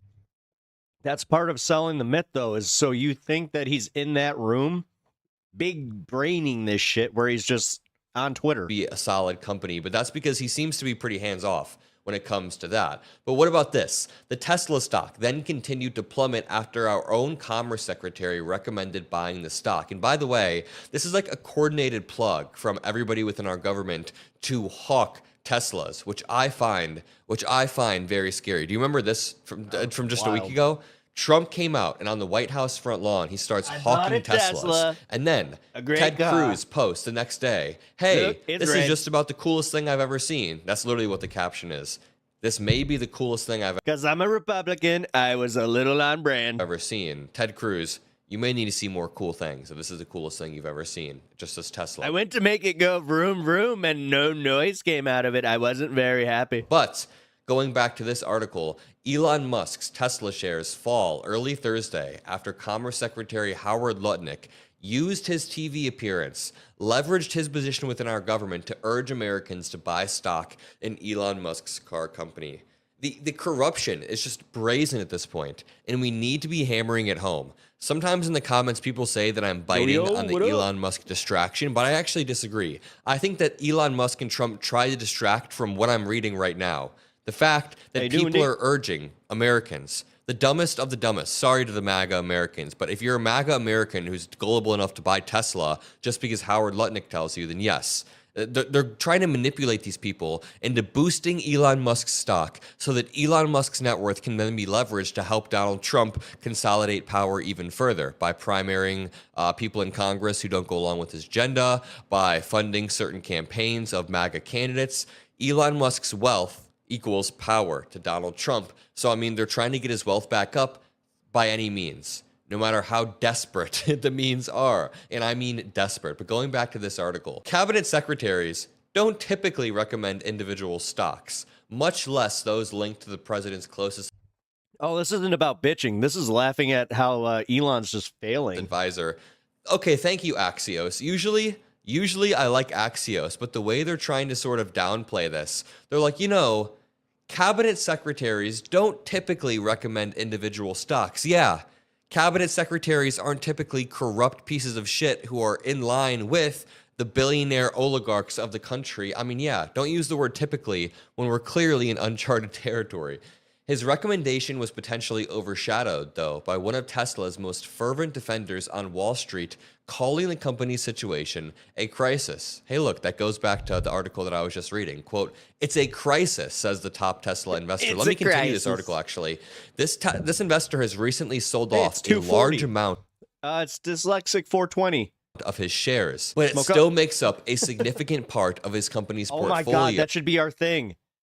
I'm dyslexic for... And his portfolio is estimated to be $2.3 billion. Gerber said Tesla has been, quote, neglected for too long, and that Musk's behavior has absolutely led the company to crisis. He's essentially saying, yes, the company is in crisis. So Howard Lutnick comes on TV to try to fix that crisis, and the stock plummets even further. Remember, Tesla falls even further after Commerce Secretary recommends paid 110 for those horror trucks. You got what they're saying, it's quote, hilarious. I think it's so if you want to learn something on the show tonight, buy Tesla, Lutnick said on Fox News. Oh, at least he was subtle about it. He just straight up said, quote unquote, buy Tesla. It's unbelievable that this guy's stock is this cheap. It'll never be this cheap again. I mean, who wouldn't invest in Elon Musk? You got to be kidding me, said Howard. They're literally bragging about it's bottoming out. Come on, guys. Now's the time to get in. Howard Lutnick on primetime television. Now that's kind of Jesus funny. Christ, man. I mean, it's what we're like, trying to do, but we were trying to do it on the DL. Tesla's shares went down not about exactly take our own 1.7% companies. in the pre-market trading on Thursday. Now, let me remind you, that's a pretty... Again, this is just that fine time to remind people that Donald Trump bankrupted not 1, not 2, not 3, but 4 casinos. Steep decrease for just pre-market. Imagine being Elon Musk, and before you even wake up in the morning, the vast majority of your wealth drops by almost 2%. And keep in mind, over the past month, it's gone down 33%, 34%, somewhere around there. The stock is down 5% in the last 5 days, and 35% in the last month, and 42% since the beginning of the year. Huge. Absolutely big yikes. Can I just remind you that this all comes at a time when Elon Musk is under pressure to provide any sort of substantial findings with Doge, or any findings whatsoever. Elon Musk has failed to provide us any sort of receipts when it comes to Doge, and the pressure is mounting. Like, read this article. Doge's only public ledger is riddled with mistakes. Again, why is Elon Musk, everything he does is a mistake? Mistake after mistake with Doge, with his platform. Well, talk to his dad, and his dad will let you know. Platforms. I mean, at least he's a good dad, right? At least he's present in his kid's life. No, that's not even true. The figures from Elon Musk's team of outsiders represent billions in government cuts, but they are also full of accounting errors, outdated data, and other miscalculations. And you know, this quote-unquote wall of receipts that Elon Musk and his Doge teams published were full of errors. There was an $8 billion contract that actually turned out to be $8 million. Like, about $10 billion worth of contracts had already been completed, had already been fulfilled and paid out from the government. So their $55 billion maybe amounted to a few billion, but also... Just to wrap this up, this is the craziest part right here, and this is what we need more of. Elon Musk watched The Martian and then was like, you know what I'm going to do? I'm going to colonize Mars. We're going to use human feces to grow potatoes. And then we're going to eat those potatoes and survive on Mars. Did you not see the Matt Damon movie? Elon Musk being under pressure from it was my idea first. Tesla's biggest investors. I already gave you a few examples, but this article breaks it all down. Musk, the founder of Tesla, has taken a visible role in Doge, and Musk's involvement in politics is directly hurting his businesses. We've seen Ross Gerber, we've seen Psy, we've seen multiple people, even JP Morgan analysts wrote in a note to clients last week, quote, "We struggle to think of anything analogous in the history of the automotive industry in which a brand has lost so much value so quickly." That is brutal. That is brutal, and I'll end it there. Drop a like, subscribe. I'll see you all in the next video. Peace out. Peace out. I love that Peace Out made its comeback. I'm going to just say it. Ooh, we're actually going to watch this. Okay, we're going to watch this first, and then we'll go to the Sison thing. Which I heard Harry Sison, and I'm like, Harry Sison, and I'm like, Boomer? And it's like, no, this is like a lib that I didn't even know about, really. And then they were like, yeah, he was on Piers Morgan. I'm like, oh, okay. I think that's where I've seen him then. Because he has one of those faces where I'm just like, I've seen him on something. I don't know what, but something. All right. MAGA lefty, guys. MAGA lefty. That's all I'm going to just say, and then let him explain. All right, guys. I'm going to let you know right now. I don't know if I'm going to be able to make it through this clip. I do not know if I can psychologically handle what I'm I love that preface. about to watch. I listened to this clip the other day and decided to throw it in. Elon sees a picture of Mars and asks, "Can I buy it?" His employees say, "That's Mars, sir. That doesn't answer my question." The show, and my blood was boiling. Every second of this I like the little skit you just did there, Bloodstone. That was good. clip, my blood boiled more and more and more and more. Because what you're about to hear Those trucks look like crap. I don't believe people would vandalize them. They already look like poo. is what I consider the biggest and worst. Oh, have you guys seen the TikTok thing that's going around where people have a projector and they follow Cybertrucks around and they project on the back of the Cybertruck? Political grift of all that's brilliant. time in this Commitment too. moment. And what I'm talking about, there's this woman by the name of Batya Ungar. Hey, she's the one who had her husband deported. And she is out there. And what she Wonder is if, saying he's is, in England with Piers Morgan. who, me, bro? No big deal or anything, but I consider myself me, like bro? a MAGA Bro? lefty. In the year of our Lord 2025, you're going to go around saying you're a MAGA lefty. You're a MAGA lefty. To say that is not a thing. Well, didn't what's his face Jackson Crinkle Fries try to say that he's MAGA lefty or he's socialist MAGA or some shit like that? MAGA communism, that's what it is. Is the understatement of the century. So let's hear her out to the extent I'm capable of it. What and the hell? react. We're about to learn there, Chi-Town Deke, because I got to be honest. It's kind of an oxymoron, you know? Here we go. Here's the problem that the Democrats have. Trump has Probably self-deported outflanked to get away them from her. to the left on the economy. So he's... I can't. He just couldn't look at that airheaded look anymore. Every time I look at you in the kitchen, there's just lights are on, but no one's home. I've got to go. He's just looking at it. He's like, I'm sorry. They came and they said that I didn't have my COVID shot, and so they're going to be sending me back to the UK. Sorry, I must be going. We are 8 seconds in. He's got his bags packed and he looks like Paddington Bear. To a minute and 44-second clip, and I already want to shove my nuts in a waffle iron. He's got the little tag and everything. If you find this person, please do not return to U.S. for my wife is kind of a C word. Trump has outflanked Democrats to the left on the economy. That may literally be the least true thing I've ever heard. Like, you could listen.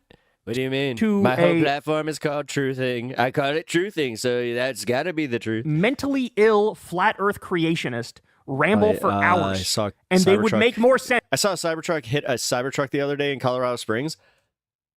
That is like one of the most Colorado stories I've heard in a while. So that is kind of funny.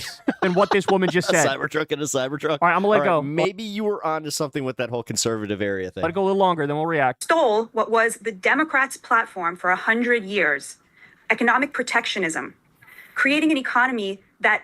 Stop tilting towards the camera, especially with the Monica Lewinsky haircut, and then you look up. She looks a little, I don't know. Rewards hard work of working class people, protecting labor through tariffs, How through am I doing? I'm good. Controlling the border by limiting the I'm well. I'm doing well for as well as I can supply be. of labor.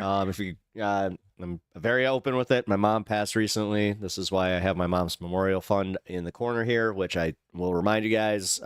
If you guys can contribute, I appreciate it. But if you cannot, please help the channel out by liking and subscribing. That does actually, for my small channel here, that is the biggest help you can give. So I appreciate it. Which, of course, raises the wages of Americans. This and was follow the on, Democrats' Twitch. economic platform since the New Deal. And Trump simply Sorry to hear that. Thank you. I really appreciate the condolences. lifted it from them because the Democrats had stopped catering to labor and started catering to the kind of people Michelle Obama's podcast is for. Should be happy that I'm here to laugh with you guys tonight and kind of just take my mind off Rich it. So. women. And because the Democrats don't have an economic platform anymore for the working class, they had to take on Trump with these cultural battles that make them sound insane, like defending the right of men to show their penises to little girls in locker rooms. What?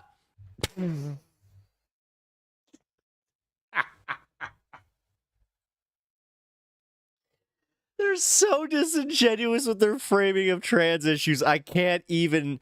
I'm sorry. I can't help but laugh. That was just holy brazen Batman. Oh my God. I gotta end it all, dog. I don't even know why I do the show anymore. I'm gonna let it go to the end, and then we will have a grand. This is one of those clips that's making him question his entire profession. The old time responding to all this. Exposed to horrifically.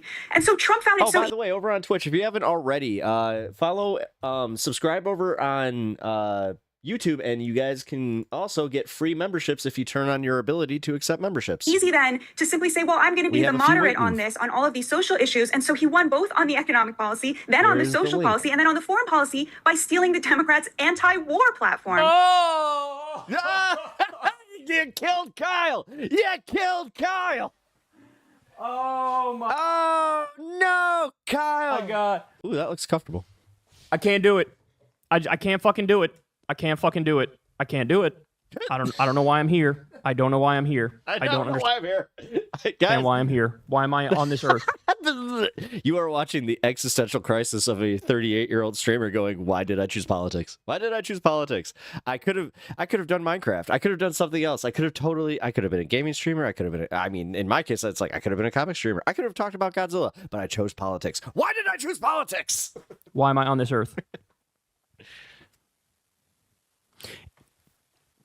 What is it about Trump that makes people literally shut their brain off completely, not look at any of the actual policies that have been implemented, and just go by his vibe, just go by what he farts out on the rally stage? What is it about this man that makes people stop thinking critically and actually analyzing evidence and data and reality? And they just, bro, remember when he called Liz Cheney a warmonger? Remember when he called Kamala a warmonger, bro? Obviously, that means he's anti-war, right? Batya, I'm going to say this as simply as possible. You're a sucker. You're a sucker. And that's me being kind. Either that or you're a fucking brazen liar. I'm willing to give you the benefit of the doubt and say you're just a sucker. You should not listen to anything any politician says. It's what they do that matters. You got caught up in all the, they're warmongers, these Democrats, they're warmongers. Can you believe this? I'm going to stop all this stupid Middle East war. You got caught up in all that. Oh, he's saying the thing that I like to hear. Oh, that means anti-war Trump. How many? Just a real quick, I gotta address this. My YouTube I'm having a latency issue. My stream keeps hitting a few speed bumps, so bear with me. It could be server side though on YouTube. Let me just. How many times have we been through this? Bear with me. What's the reality? The connection Let's limit this to just his first fucking term. Just his first term. What did Trump do in his first term? Increased drone strikes, 432%. Does that sound anti-war to you? People call Barack Obama the drone president because he did a lot of drone strikes. Trump blew Barack Obama out of the water. Nobody ever, Donald Trump, the drone president. What a war. Interweb's really been crapping as of late. Dude, Twitch and YouTube has been insane. And I increased my latency. Like, I'm on ultra latency right now. Like, what am I can't get any higher than ultra high. Like, and dude, trust me, that's going to affect my fucking internet bill. Trust. Nobody says it. Because nobody cares about the details and the specifics. They go by vibes like unlimited ain't unlimited when you're a streamer. That's what you do. What else did he do? Kept us in Iraq. Kept us in Afghanistan. The number of civilian deaths in Afghanistan under Trump skyrocketed 330%. Trump bombed Syria twice. In fact, he said, we're occupying a third of Syria to, quote, take the oil. That's what he said. That's why we're in Syria. And he admitted we were in there. And he said we were taking the oil. He bombed Somalia. He increased the Pentagon budget every single year. He let Israel illegally annex the Golan Heights, which is Syrian territory. He took $100 million from Miriam Adelson with the quid pro quo of letting Israel annex the West Bank. He assassinated a top... Look at that. If you went seamlessly into that, that means that I was able to do that seamlessly, which means I'm getting good at this. Iranian commander, General Soleimani, who was in the field fighting ISIS in an illegal assassination. He tried to coup Venezuela. He ripped up the Iran agreement. Yes. He armed Saudi Arabia as they did. Yeah. He wants not only does he want Crimea, but he wants the Donbass region as well. Like he wants, I mean, honestly, if it was up to him, he would have the whole country, but he wants them to cede Kursk, the Donbass, And it's essentially everything that's on the East Coast on Ukrainian side there. Did a genocide and vetoed a bill to cut off the weapons to them. He said he wants war with Mexico in his second term. He says Biden isn't supporting Israel enough and letting them, quote, finish the job. He dropped a Moab, the mother of all bombs, on Afghanistan. He hired John Bolton, Mike Pompeo, Gina... Which Crimea was already a port. That has a port. Haspel, all insane neocon warmongers, and let them run his foreign policy. His very first military raid as president killed a young American girl. He pardoned Blackwater war criminals who did the Nisour Square massacre and gunned down civilians. He signed pro-torture executive orders. He said we should, quote, take out the families of terrorists. This is who this guy is. This is what he actually did. What he did. Not a single fucking part of that is not a single part of that is anti-war. And I didn't even touch the second term yet, where he's going around every day saying, we're going to make Canada the 51st state. If they don't want it, that's too bad. We're going to redraw the map if they don't want it. We're going to take some of their territory. This is his actual position. There's that. Panama. We're going to take Panama back. Should have never been given away. We're going to take Panama back. We're going to steal Panama. Greenland. We're going to steal Greenland. Greenland's very important. We're going to take Greenland. Not the best impression, but he gets the cadence at least. Iran. They're going to take Greenland. We're going to take Greenland. Just bragging about bombing Yemen literally yesterday. Bragged about bombing Somalia last week or 2 weeks ago. How does none of that count in your mind? Oh, Donald Trump's anti... Does Trump want Ukraine to surrender the... that's insane. Has he said why, other than we just need people to stop dying? War and the Democrats are pro-war. I have many problems with Joe Biden. There was a lot of stuff he did that was insanely pro-war, like with Israel, for example, arming them, funding them as they bomb innocent civilians. Yes, old man bad, but orange man worse. On a daily basis. There's a lot to criticize there. Joe Biden also got us out of Afghanistan. Did you give him fucking credit for that? No. Did you say, hey, look, he actually did something anti-war? That's no. They believed the Trump propaganda. Look, they totally fucked it up. We had a few casualties. How the hell are we gonna let so many casualties happen when literally that was, dude? Come on. Every military strategist said that we actually got lucky that it wasn't worse. So come on. Did you do especially after what 21 years of war? No, you didn't. 22. Did you give Biden any credit? When he nearly eliminated the drone war, unlike Obama, unlike Trump, he actually nearly eliminated the drone war. Did you say anything?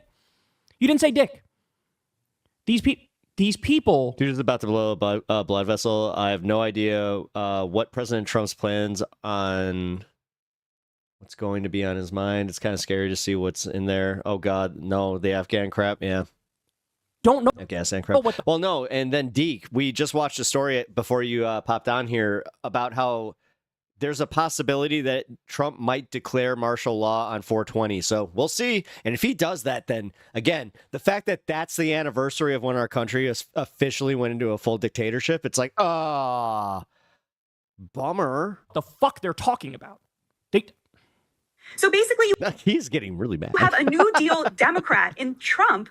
Trump's logic just means that any country can invade another, and the ones being invaded should accept it, because otherwise people will die. Yep. So the people will die. Democrats are really struggling. Yet his policies are killing people. Like, what would you say they stand for now? Well, they say Literally we killing American citizens. stand against Trump's abuses of the LGBTQ community. He appointed the highest-ranking out gay in American history. Yeah, it's not going to work.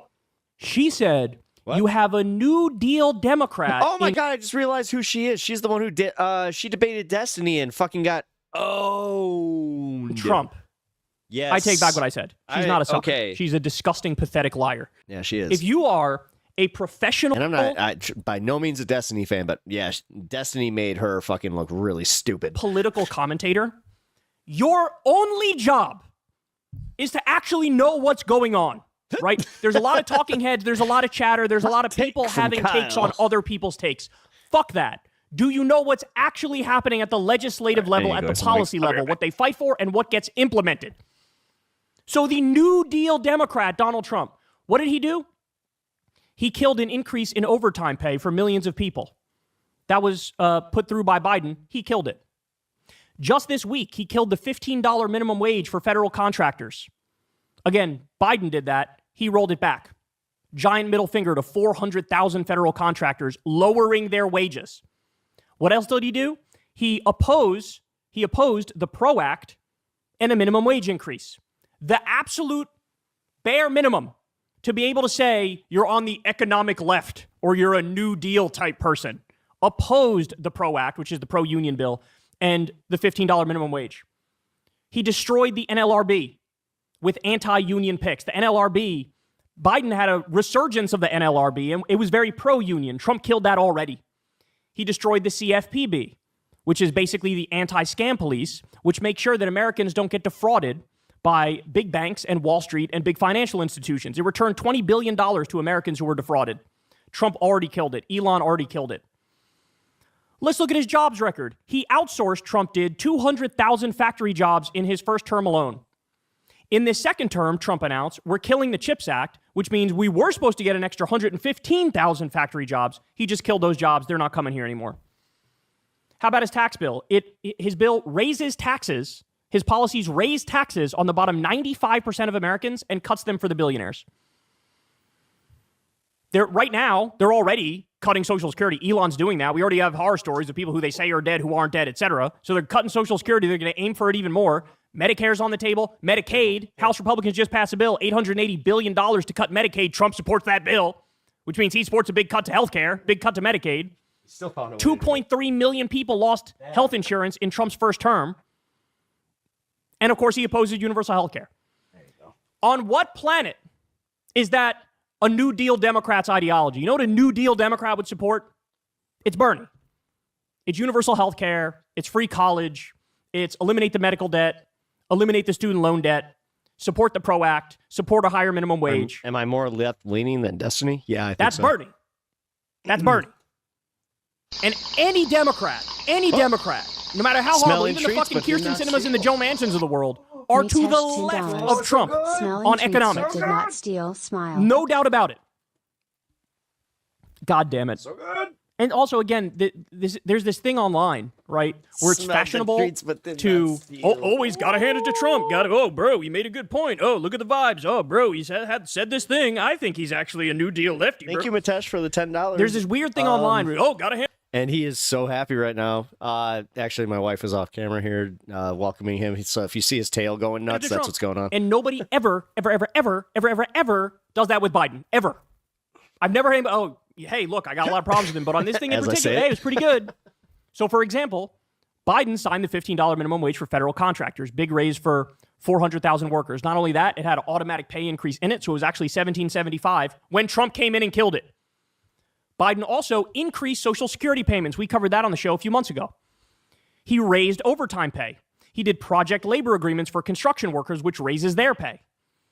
Under Biden's term, we had an increase of 775,000 manufacturing jobs that he created between the CHIPS Act and the infrastructure bill and his various economic policies, which revitalized American manufacturing.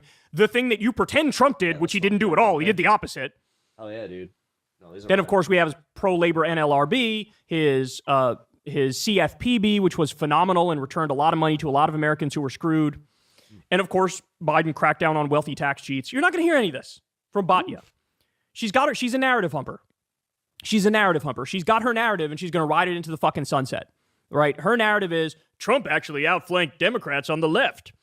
I just broke down for you how that is complete and utter bullshit. But clearly there's no amount of empirical reality that is going to shake her of this fucking delusion. It just doesn't exist. Because at this moment, if you're still saying this, I mean, I got nothing for you. Nothing. You're looking at administration which has taken a sledgehammer to the administrative state and the regulatory state, slashing government programs, slashing the social safety net, right? Imperialist foreign policy, bragging about being warmongers. You're looking at this and you're going, bro, New Deal lefty. Even the tariff point is stupid because, yes, is there a way to do tariffs that's intelligent? Sure. You could even argue in some ways in Trump's first term, it was way more intelligent than his tariffs now, right? Biden kept some of the Trump tariffs in place. Why? Because he actually did sort of have that philosophy, more of a New Deal era philosophy when it comes to stuff like that. Tariffs make sense if they're very targeted and if it's about specific industries. And yes, you raise the price of the foreign good to incentivize buying the American good, but you have to invest with American tax money in the American good as well in order to make it worth it. Not only that, but across the board tariffs are just the dumbest thing I've ever heard of in my life. It's basically a giant regressive tax on 99% of Americans if you do across the board tariffs with our top fucking allies. So it's not like tariff good, tariff bad. But this is where it makes sense that they're trying to force a recession. No, it's like Tariffs can be good depending on the specifics, depending on the details. But all of that nuance gets fucking wiped away because she wants to make a dumb pro-Trump point. I'm a MAGA lefty. That is not a thing. That is not a thing. If you're a MAGA lefty, you're fucking confused. If you're a MAGA lefty, you need to go back to political science 101. Okay, so I've had enough. I've had enough of these people. I don't know if you could tell. It's like I'm having fucking flashbacks to Jimmy Dore's idiocy. He's probably still doing the same shit. Oh, you gotta hand it to Trump. He outflanked him on the left. The extent to which that requires you not knowing anything about policy and what's actually happened is immeasurable. And it drives me crazy. I love how passionate he is here. That is just the vibes. It's just what Trump says. It's never what he fucking does. Because if you look at what he does, what is Trump? He's a fucking robber baron, imperialist, colonialist, anarcho-capitalist corporatist. Like, there's a million ways we could describe him. But every single one of the things is objectively bad. Hey, y'all, do me a favor and like and subscribe. It helps out big. All right. Now, this is going to be a little bit more of a drama portion because the Serfs is calling out somebody who's a little bit Libby. So I'm interested just because why not? A little more lighthearted. Let's see where the people on the left are and if we can but is it warranted? Find common ground again. No. We'll get to that. Republican state delegate and precinct chair Sarah Fields has written a thread on social media. Okay, I got to take a break. He sounds like my ex that screeches his points, getting some food. BRB. Sisson that went very viral yesterday. In it, she discusses Sisson being accused of luring 11 women into sending him explicit photos and lying to them by saying he had no roster, I guess, of attractive women he was talking to. How many times, and this isn't just men, by the way, women have done this as well, but how many times do we have to get to a point where it's like, hey, by the way, what is with all these creep-ass influencers using their influence to creep on people? Okay, so who the fuck is Harry Sisson? Or Harry Sisson? It's Harry Sisson. I'm not entirely familiar with this game. Apparently, he's some darling child of the Democrats and the libs. They love him. He's like a 22-year-old lib aficionado.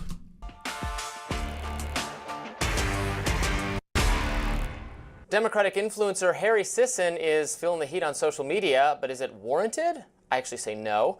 We'll get to that. Republican state delegate and precinct chair Sarah Fields has written a thread on social media about Sisson that went very viral yesterday. In it, she discusses Sisson being accused of luring 11 women into sending him explicit photos and lying to them by saying he had no roster, I guess, of attractive women he was talking to.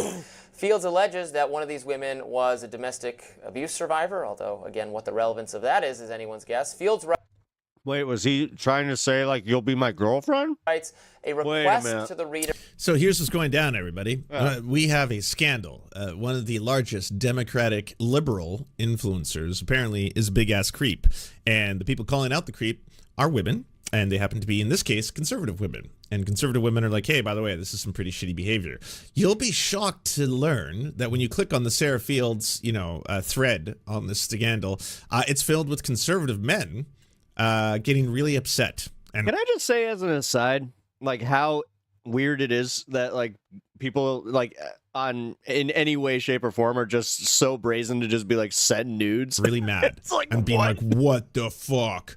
And defending, in this case, that's still the like, liberal, to me, Democrat, being like his only crime whatever. was loving that ass. A lot of people like saying that. It seemed to be a very popular sentiment, basically over and over and over. Now, Harry, if you didn't know, apparently brands himself as a feminist. Harry also brands himself as a liberal and as a, sometimes progressive, but mostly he is a blue no matter who. You got to vote for the Democrats because only they can steer the ship. Kind of a internet famous influencer of kinds. So this is one of those cases. Oh my God, where, is this how you're breaking it down? No wonder. Obviously, there's a lot of conservative men and a lot of liberal men as well who are really upset at the idea of calling him out for his behavior. Now, what is his behavior? Perhaps we should get there to start the story.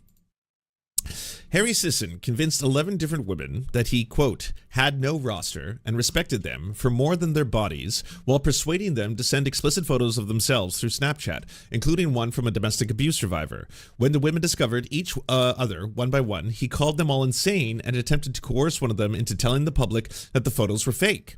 A request to the reader: set aside political differences. Okay, I will do that.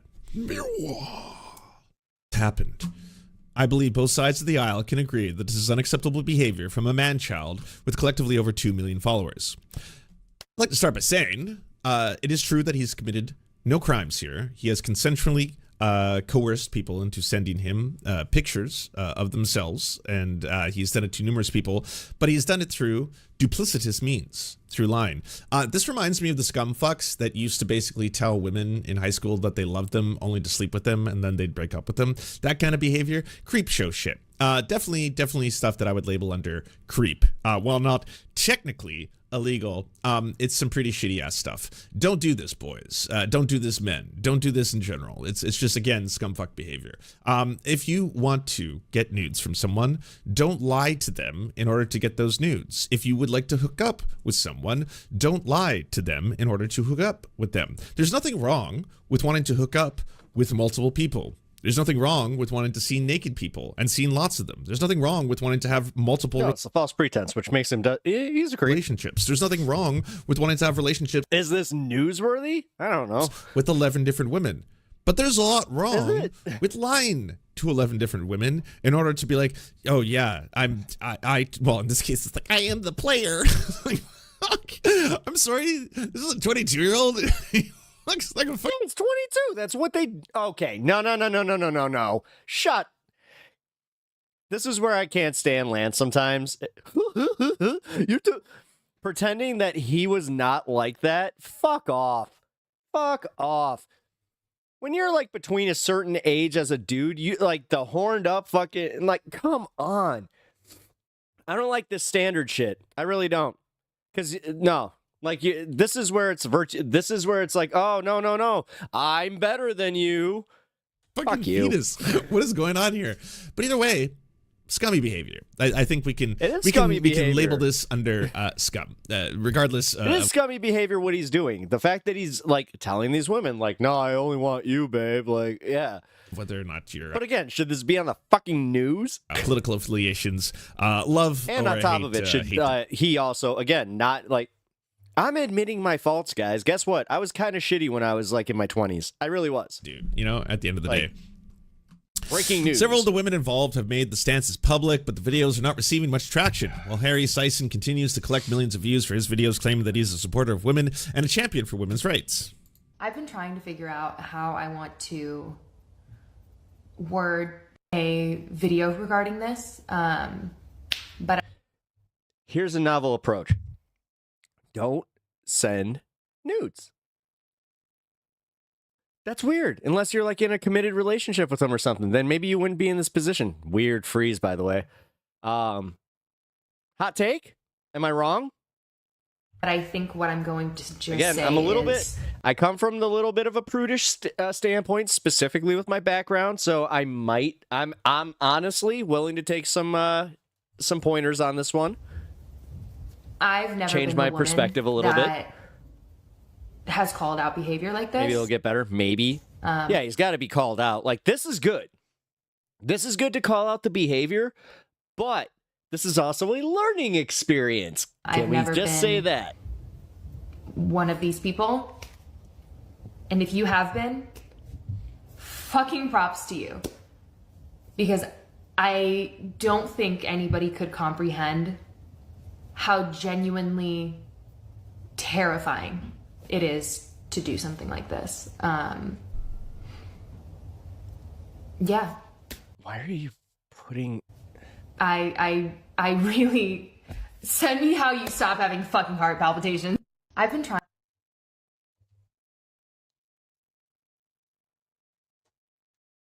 Next thread.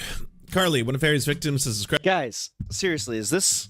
They're making Me Too videos about a guy who played girl. Wow. The situation in the most detail. Guys, I'm sorry. I feel a little conflicted on this one because it's like, yeah, as I said, scumbag behavior. You call it out as scumbag behavior.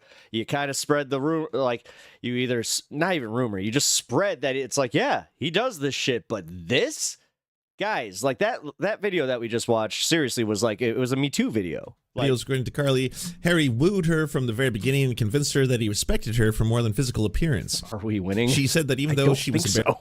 I don't think so, based on this video. Embarrassed to admit it, she What's up, Saturday and Swamp? created a private chat to chat with Harry, and that she meant for his eyes only, where she shared public explicit photos of herself with him. He loved it. He loved that I was not and nobody's accusing him of, he's not pulling a sex pestiny. What the fuck? That's why I'm kind of like, yo, really? In the year of our Lord 2025, while Donald Trump is literally threatening fucking martial law? Nope. We got to focus on a dude being a player at 22 years old and using his influence to get some pussy. entertaining anyone else the way I was entertaining him. What the fuck? What are we doing here?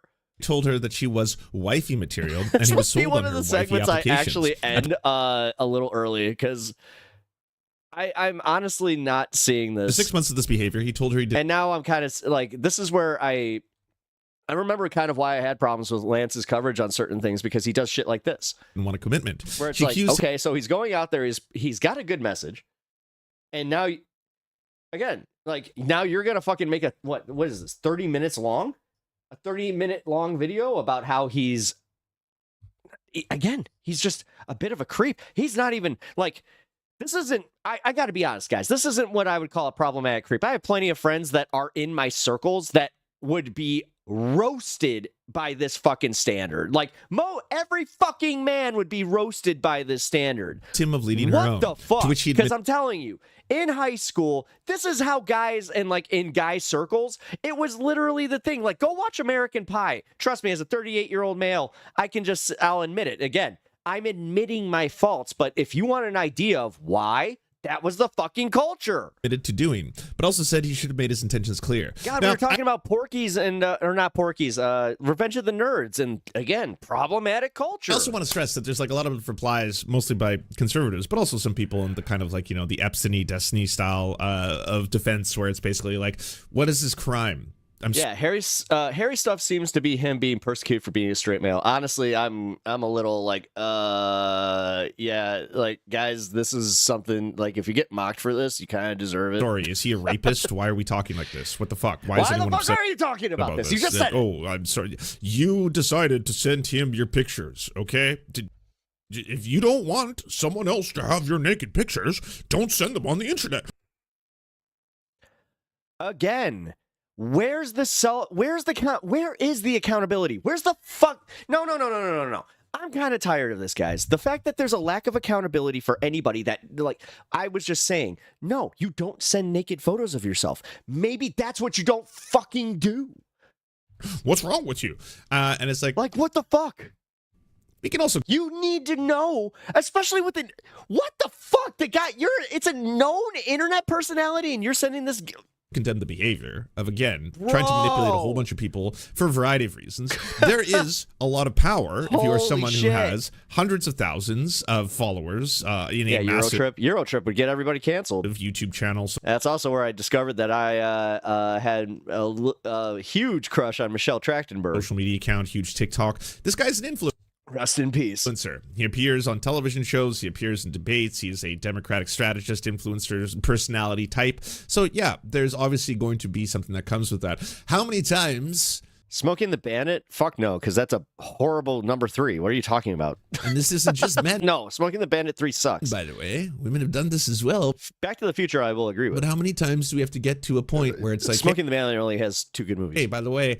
What is with all these creep-ass What is the actual problem? What are the girls complaining about? The girls are complaining that, according to... Okay, so from my perspective, and you can correct me if I'm wrong, chat, but the girls are mad that Harry made them believe that they were his special girlfriend, and that because they were his special girlfriend, he convinced them to send nude pictures to him under the pretense that they were his special girlfriend.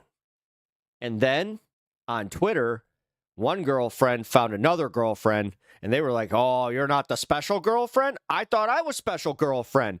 Oh, I sent nudes, you sent nudes. Oh, me too. Influencers using their... What the fuck, guys?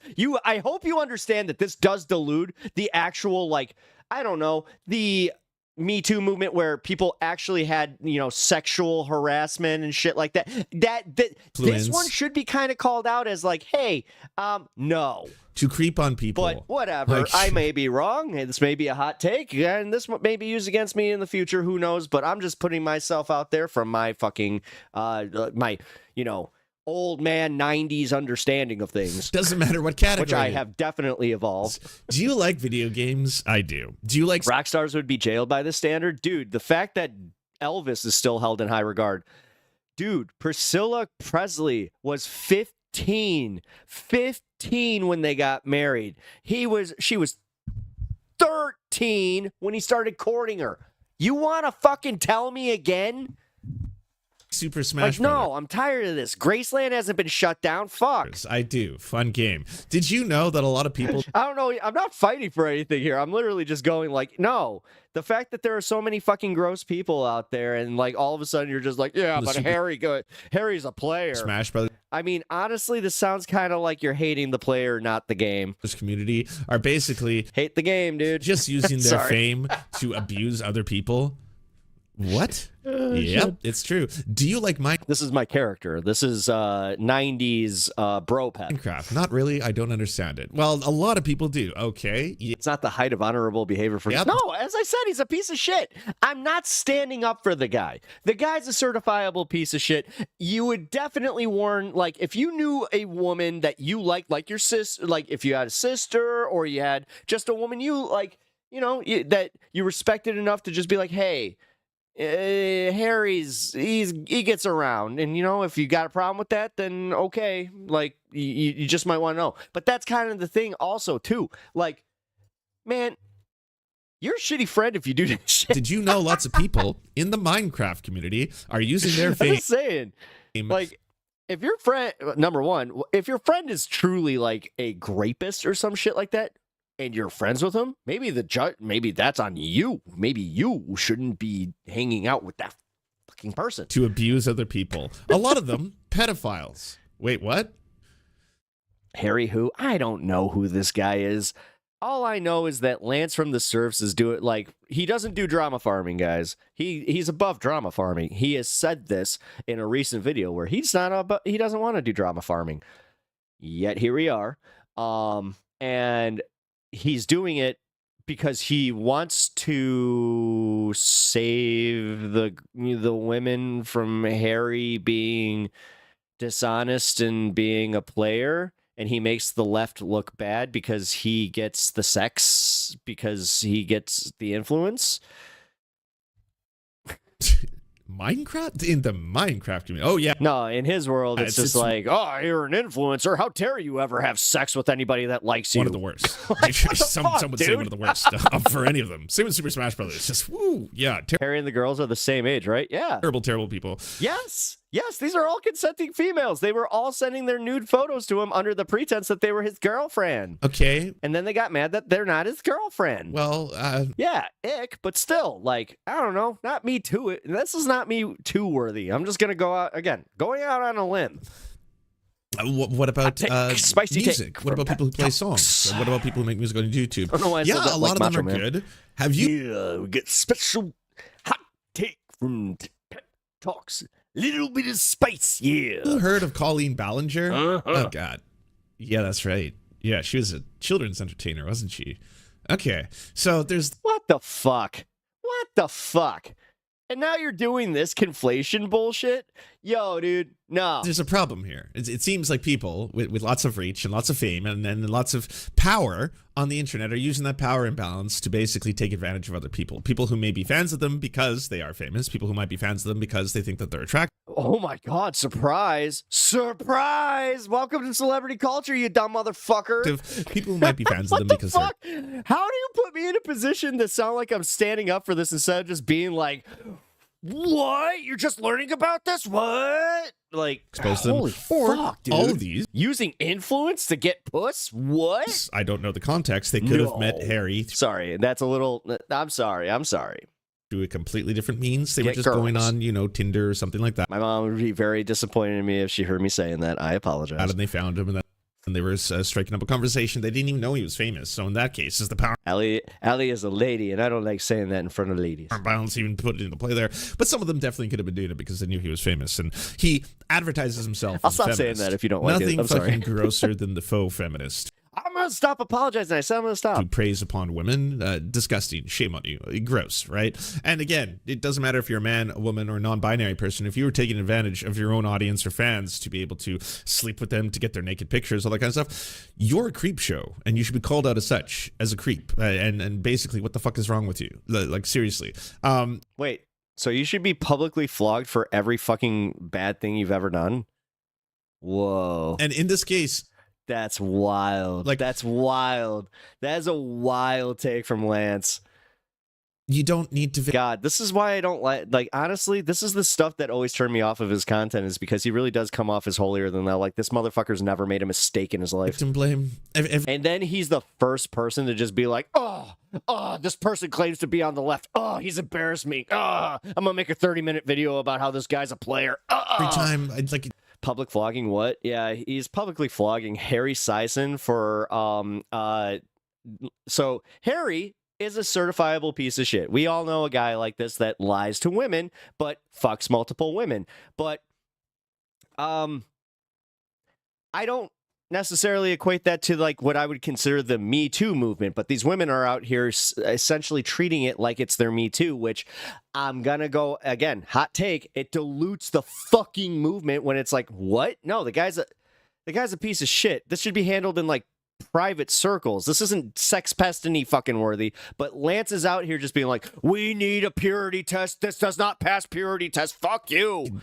Seriously. This thread... Again, this is where I get mad. Again, Lance, holier than thou, never made a mistake. You should just go through some of the comments. Jesus Christ. This Harry kid is 22 years old.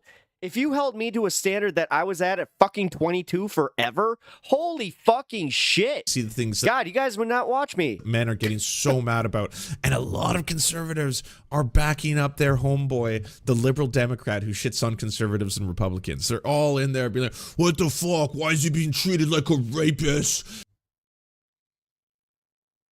Apparently I'm a conservative, guys. Apparently I'm a conservative homeboy. He's not fucking Epstein. What the fuck is this bullshit? Oh my God. You consented to sending him photos. You know what? No. I mean, I'm going to be critical of Lance, and if for some reason I don't ever get to engage with him on the leftist mafia or in any other leftist circle because I am really trying to get out there, then just know that it could possibly be because of my criticisms, which is, does that seem right, guys? What the fuck is wrong with you bitches? I'm so mad at you Getting bitches. that out there because I've had somebody literally be like, oh, you shouldn't criticize other leftist creators. And fuck you. You bitches are ruining Peanut Man. Especially if I actually have a genuine disagreement. Like, I'm not content farming this. Like, dude, seriously, like, this is fucked. Like, I think that this is a really dumb argument to have. You just call us up for sheepy. All right, my dudes. Why don't we reframe this, all right? Harry is probably... So he cheated on his girlfriend? Not even his girlfriend. No, Anna. It is as dumb as this. So these girls, they thought that they were special girlfriend, but they weren't actual committed girlfriend. He was hitting them up on internet spaces, and then he got them to send nudes. And then other girls they found out about this, and they got together, like literally, like online, going, "Oh, he said the same thing about to me that I was special girlfriend," and that's it. He didn't post the nudes. He didn't show the nudes. This isn't as I said. This isn't sex pestiny shit. This is, holy crap, you need to handle this in private shit. This is what this is high school bullshit. I'm going to be fucking honest. At least this is what I dealt with in high school. But maybe I'm misreading this. Maybe I'm old. Maybe I'm actually kind of like getting, again, I'm willing to fucking make my own corrections in my attitude about this where it's like, okay, is this actually serious? Because I'm not seeing it. Say you. I'm seeing a bunch of consenting adults sending nudes, which again, I don't like this. I don't like this whole you can't criticize women or you can't criticize men or anybody for sending nudes to somebody that might not be trustworthy. No, you need to start exercising some fucking thought. Like, Jesus Christ, if you're comfortable putting your nudes out there, fine. But if you're not, then maybe exercise another, like a little bit of more, like a little degree of thought. Just a little bit. Holy shit. Met someone online. And like they're the ones sending their nudes to a fucking online personality. Maybe that's a problem. She was beautiful. She was gorgeous. It seems like he's convinced that each girl, he convinced each girl they were special. And as I said, he's a fucking creep. I'm not sitting here defending his behavior. He's not somebody I would hang out with. He's somebody, if I was hanging out with, I would definitely have a long talk with. And if they didn't show any improvement, then I would cut them out of my life. But, dude, again, he's 22 years old. This is a bunch of girls that like took this public and they were just like, oh, look, he's claiming to be a feminist, but he does this. Okay, so he sucks. Okay, but now you're going to push his ass to the right. I'm just going to say that. Like, if he was a champion for the fucking left and he was actually a good communicator, good job on that one. You were really But also, whatever, man. You found out she was like, in my honest opinion, that is actually an abuse tactic.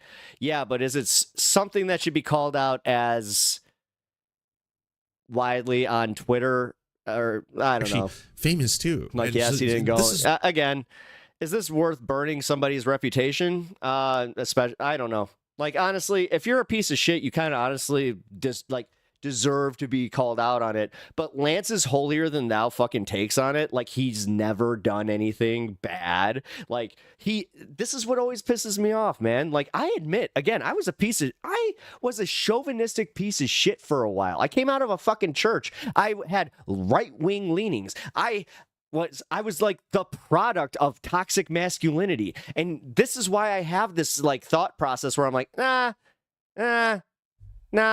Personal agency. Maybe don't send nudes. Maybe this is a learning fucking lesson. It's a dream for you. Yeah, You're personal suddenly having these relationships DMs fuck with up this the beautiful- dynamic. Yeah, exactly. That's where I'm saying. Like, these girls had a personal relationship. This wasn't just a bunch of, Twitter randos. Woman who likes you, and she's being really nice to you, and she's telling you, you're really special. You're hot too, and you're like, oh, thank you. Oh, I didn't see your parasocial relationships fucked up the dynamic. And Sorry. you're I didn't see that top part. My bad. Giddy, and you're filled with the butterflies, and you have trouble sleeping at night because it got literally it got meshed into. I was reading that from the top screen here. you just want to send her one more message, but you don't want to seem too desperate. You're just like, oh, it feels so nice and warm. That feeling, that initial feeling, it is a beautiful, wondrous thing. It's a reason. It's so hypnotizing. And then all of a sudden, one day she's talking to you, and you're sending messages back and forth, and all of a sudden she's like, by the way, you're pretty sexy. And you're like, oh, thanks. It's like, wouldn't mind to see a little bit more, Maybe, I don't know. Maybe you could take a couple pictures and send Yeah, you say no. them my way, and you're like, You "What? say fucking I don't no. know. I'm shy. I don't really do that. I say, I don't know. No, you just say no. Get a little creative. Impress me. It's kind of what I want. So why don't you, spend some time? And then you're like, Again, maybe this is my prudeness, but no. whoa. You maybe tell your guy friends, you're talking to people like, Also, now that I'm an online personality, like, whoa, no, bro, no. that's crazy. So you're gonna send her a wrong dick pic, very rare. and then maybe if Very you quickly. have a woman in your life, hopefully a sister or someone else, they'll tell. Yeah, the chick can call him out all day, but strangers shouldn't mind their own business. Yeah, and that's kind of where this isn't for Lance to platform it and just be like, oh, this guy's kind of a creep, man. It's like, not to just send a penis because that's it's not that easy to say no to someone you have a parasocial relationship with, and it's not uncommon to send nude. See, the thing is, I'm like, this is where I admit that I come from a pretty special perspective. Like, I'm not kidding about the whole like prude thing. Like, I come from a guy. I'm not prude. Like, I'm not but my mind, like my first, like I have a defense mechanism that's the prude boy, where it's just like, hold on before sexy thoughts. Now you can go. But she's consensually asking for nudes of you, so you want to do the tasteful. So maybe that's where I have the benefit of just being like, you wait. You're taking time. You want to in context that little with fucking collared asshole, and trying to flex and trying to look good, and you're spending time, and maybe you're trying to do one hand up like this. And girl should ask for nudes first. 1,000%. Yes, it should. I do agree with that. In a male-female dynamic, it should be women that ask for nudes first, and then that should. And then it's kind of like an implicit, like, oh, are you? Because I'm not even trying to be like a lib. I'm literally just gonna go like, are you comfortable with this? Putting too much effort into this. Oh God, I'm so shy. I'm not comfortable sending my shit through the internet. I'm nervous, but I like her so much, and I want. But I don't shame. I'm trying not to shame anybody that is. Like, this is where I hope that you understand that this is a personal thing for me. Her to like me, so I'm spending time, and finally you get that one photo that you like so much, and then you're like, send, and you send it to her, and she's like, ooh, hot, thank you, yeah, definitely gonna. Or you do the pro move and you use somebody else's pic. Zing. Make use of this, and you're like, oh my God, this is so hot, and I like her so much, I'm crushing so hard, this is so cool. Then you find out she's done that to 12 other dudes. Yeah. Yeah. And doesn't actually have interest in seeing any of them. I'm just kidding. She's just collecting a roster of your naked photos. Wouldn't that be devastating and shitty? No, Wouldn't you be like, oh, that fucking sucks? Wouldn't you be like, holy shit? Like, I feel used. I feel completely used. She told me she liked me. She told me she cared about me. I spent all this time and effort, and I even worked out for fucking 2 weeks to get that fucking swole pump on, so I could flex when I was showing it and everything.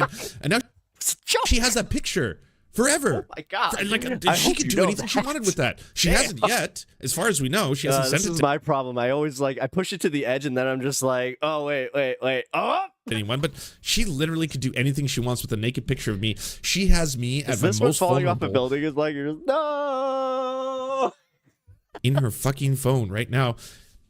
That feels horrible. In prison? That is devastating. That is life-changing. Forever, someone that you cared about who also happens to be famous has a naked picture of you forever. And it was all done under malicious intent. It was all done under the guise about Allie's all class of, hey, by the way, I actually care about you. I really like you. You're sexy. And like, hey, by you the like way, Jack from the this Titanic. is really special, and this is working out. I want to paint you like one of my French women. No. He doesn't say it like Alan. Could you imagine Alan Rickman playing Jack from Titanic? I want to paint you like one of my French women. Yeah. That would fucking that's what just happened. So now, I don't think it works. Now all of a sudden, do you get it now? Do you get why this is fucking shitty? And oh, but he has to be dressed like Snape. Yes, it's abuse. It is 100% abuse, without question. You don't need to like, let's go. Oh, sorry. Do you need a rape blanket? Did he actually fucking do it? We're never in the same room as him at the same time. I don't get why everyone is getting so mad. No, but you're starting, dude. You're one of the guys that wonders why Andrew Tate's so fucking popular. About this, blah. Like that kind of shit right there, where it's just like, oh, down. Listen, if he wants to get the multiple sex, he needs to just be open and just be like, listen, I'm not in committed relationships. I am all for he just needs to make his position open. When you're 22, that doesn't tend to be a thing, especially when you're in his position. I mean, damn, the fact that he's in the position he's in, like in a liberal content making space at 22 is kind of insane in itself. I think that you're getting way more upset at the people. Spicy ended up drawing a stick figure with a Dave Chappelle, like the Dave Chappelle skit when he was dating people who are like, this sucks, this hurts, I'm hurt, I was used. I need to watch this Chappelle show again. You're not showing them any empathy. You're giving empathy to the creep on the other end. Because like, fucking, I mean, that guy just... He just loves it. No, I don't like that because I am trying my damnedest not to empathize with that because he is a creep. He does suck. As far as just like being a person. But does that mean professionally I wouldn't work with him and like that his political takes suck? No! I'm sorry, not in this case. It really doesn't. He's just a guy who wants to fuck multiple girls, and he did it under the pretense of one of them. Again, at genocide. Honestly, if he had just said, hey, open season, is that better? I don't know. I'm honestly fucking asking. Apologia expert, Drew Pavlou. What's the solution here for this 22-year-old guy that just wants to get his dick wet? Sorry, I know it's a little crude, but for real, what is it? Lunatic MAGA wokes are trying to cancel Harry Sison for saying that he consensually enjoyed seeing a woman's ass. Let he who is without sin cast the first stone. There is nothing wrong with being a heterosexual straight. This is some average dumb young playa shit. Yeah, that's why. Honestly, that's why I think I have the hot take I do, where I'm just like, this doesn't what. God, my whole high school would have gotten canceled. White man, if this is a crime, strike me down Me too. I would have gotten canceled. I hate to say this. When I was in high school, I did a situation like this. I told a girl, "Oh yeah, I think we're girlfriends, boyfriend," and it's like, a lot of sexual encounters, and I've had a lot of them. Guess what? I was a piece of shit. I'm not proud of it. I adjusted my fucking behaviors. I learned from it. Different places, different countries. The important part is how he takes the criticism. Okay.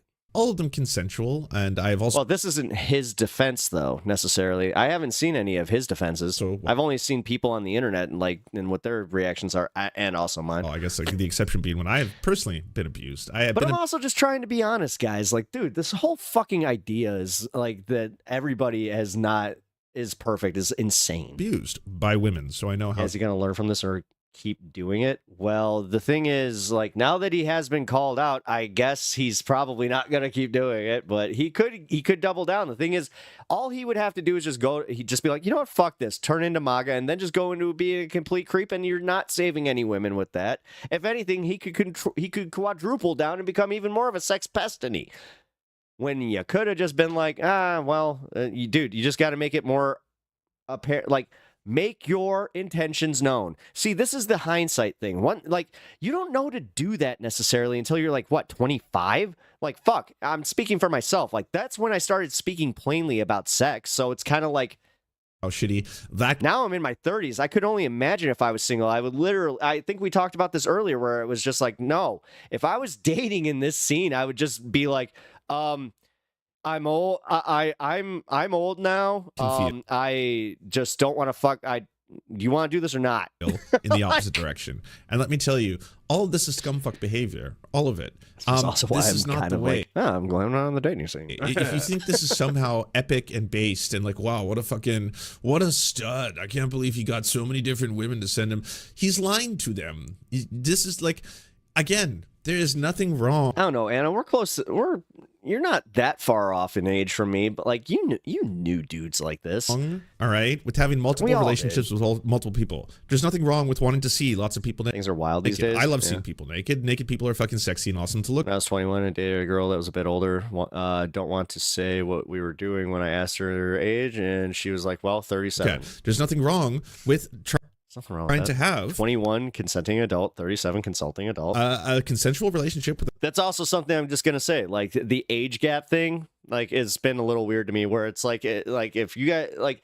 I'm not talking age of consent shit. I'm talking literally like when somebody's just like a 30-year-old's dating a 50-year-old. Another person where they're consensually sending you nudes back and forth. But doing that all under false pretenses. Mind your own goddamn lying business. to them At some point, that has to be more of a fucking moniker in America. It's just mind your own goddamn business. It's the same thing with the scumfucks who sleep with women under the pretense of lying to them that they love them, and then they never see them again. And it's like, hey, she consented, bro. She consented, all right? We were standing there and Andrew Tate. She said at first she didn't want to do it, and then I was like, but baby, I love you, and this is how I want to know that I love you. And she was like, oh God, okay. And then we had sex, but she said, okay, consent. I got the consent, bro, right there. She said, okay. So as far as what about it? And it's like, no, that was consent under false pretenses. We need to be encouraging people to have enthusiastic consent. You shouldn't be doing this as a trick. Like, what the fuck is... Can I just ask this though? Like, and I'm not like, again, not even trying to make this a hot take. I'm legitimately curious. Makeup, does that mean false pretenses? What is wrong with you? Like, I'm honestly curious. Does that constitute false pretenses? Because I have seen situations where the makeup is insanely good, and then psych. Yeah. Oh. I know it's not the same. I'm sorry. I'm actually just trying to do the contrarian right-wing agreement before anybody else does. Naked. Got it. Add to my pile. Not any more than clothes being false pretenses. So you're saying like a dude that has a really sick fit, but then you see his naked body, you're just like, ugh. Dudes, psych. What's wrong with all of you? That's gross. This shit is fucked up. And also, yeah, but it's not fucking no.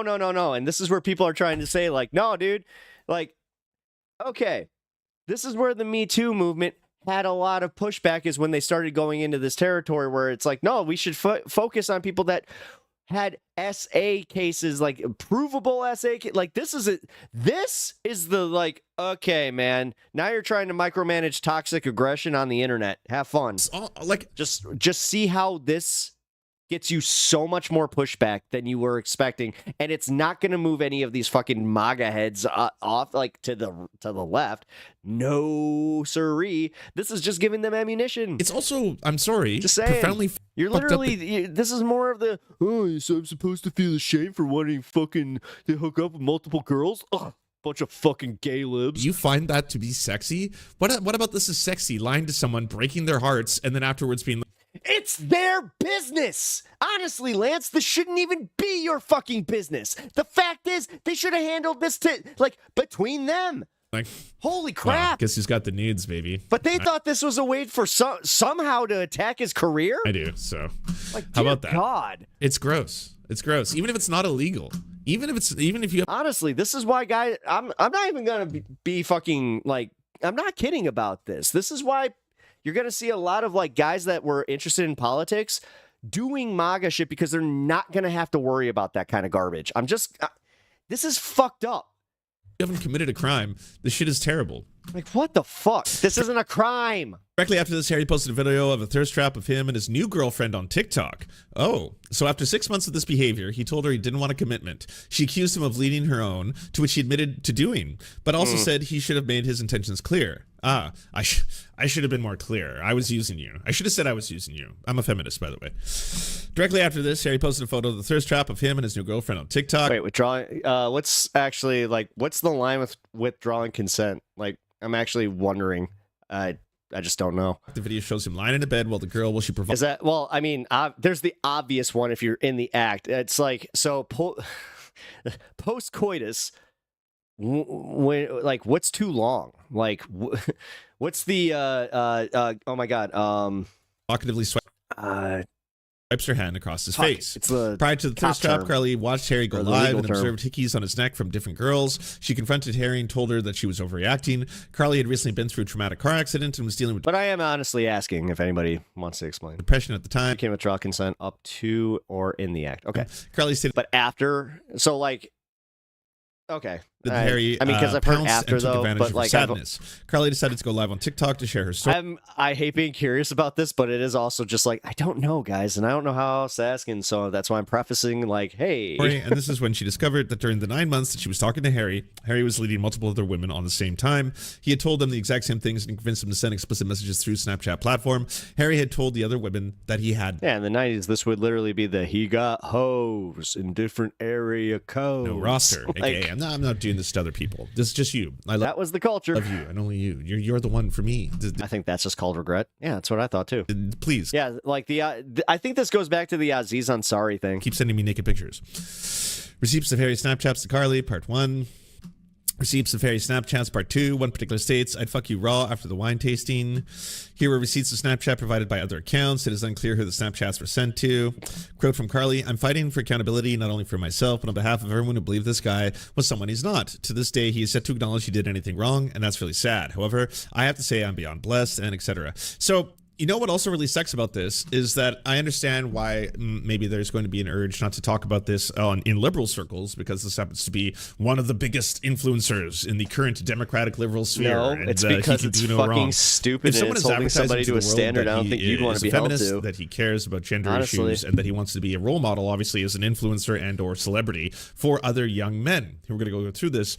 Yeah, as I said, guys, like the turnoff is Lance's purity test. These are terrible fucking examples. No one will to ever send, meet all it. right? Look, I have absolutely nothing wrong if you are a man who has sex with tons of people. I have nothing wrong with you are a man who wants to have sex with multiple people. I have nothing wrong if you are a person who openly says, by the way, yeah, I'm a bit of a slut, I'm a bit of a whore, but I'm going to be honest with you. I'm just going to be honest. I am polyamorous, or I like having sex with lots of people. That's what I'm about. If you're... For instance, they give you a fake STI panel saying you're clear and you wake up with herpes. Yeah, I think you can claim that the consent was extracted under false pretenses and just as scummy.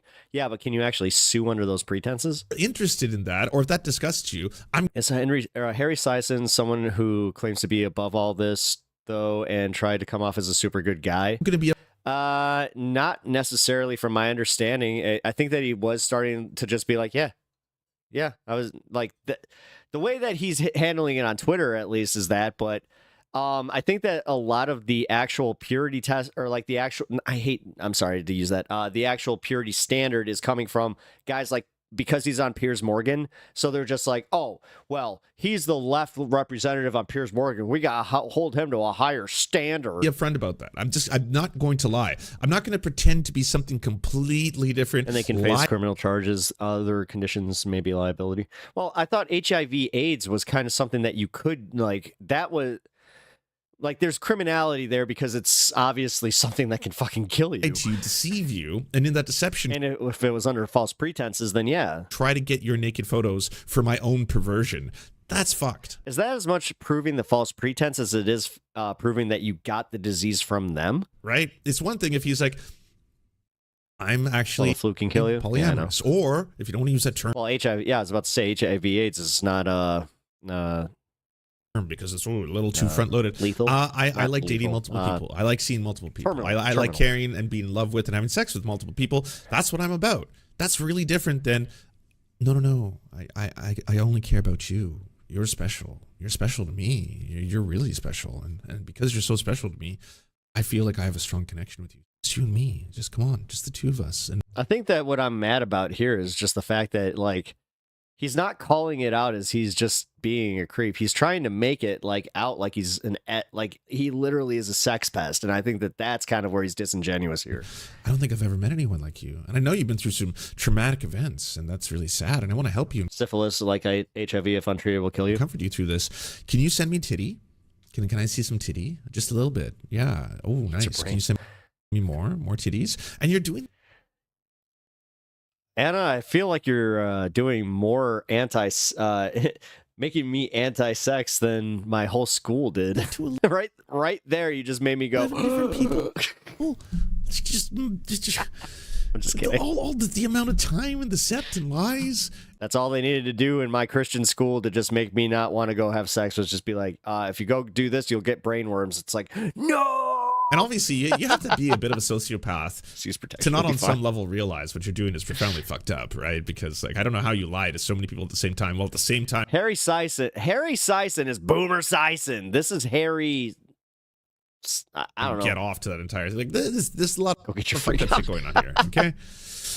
I am an ashamed Catholic Christian boy. More women came forward. It was determined that 11 women were played by Harry. Repression is the game. Another victim of Harry, Sarah provided a long, detailed video of her experience, clipped for the sake of time, but you can find her full video on the TikTok platform.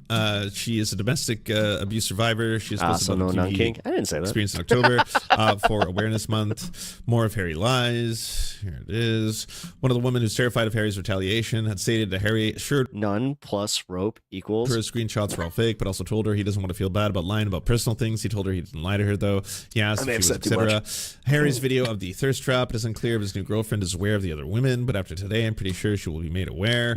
Harry has not apologized for his behavior and called all these women insane, as seen at the top of the thread. Thread as a survivor of this and a parent of a child who is... The question is, does this qualify to be sex? No, assault? That's where, honestly, that's where I was kind of like, I was trying to draw that line where I'm like, I don't see him, because there's sex pestiny, and then there's just this dude being a creep. This is a creep. This guy, he's one of those guys, again, like, I don't want to repeat this too much, but he's like legit somebody that you would warn your friends against, where you're just like, nah, I don't fuck with them. Both of us were doxxed by Harry 2 years ago. I will not tolerate any degrading comments about these women. They're all young. I believe they've definitely learned a lesson here. Another woman tells her story. Insanely ridiculous. For me personally, this wasn't that deep in the aspects of relationship issues because I knew that this guy was a player. We started talking like 2 years ago, stopped talking a few days after New Year's, few days before the TikTok ban, somewhere in there. And it was on and off for those years, very casual. The part that pissed me off was that this almost cost me a friendship with a really great girl. As you guys know, he was on my live on a panel like right after the election. I let him up on the panel. He was there, whatever. After that, I had said something about wanting more women to get into the debate space, and if you wanted to DM me.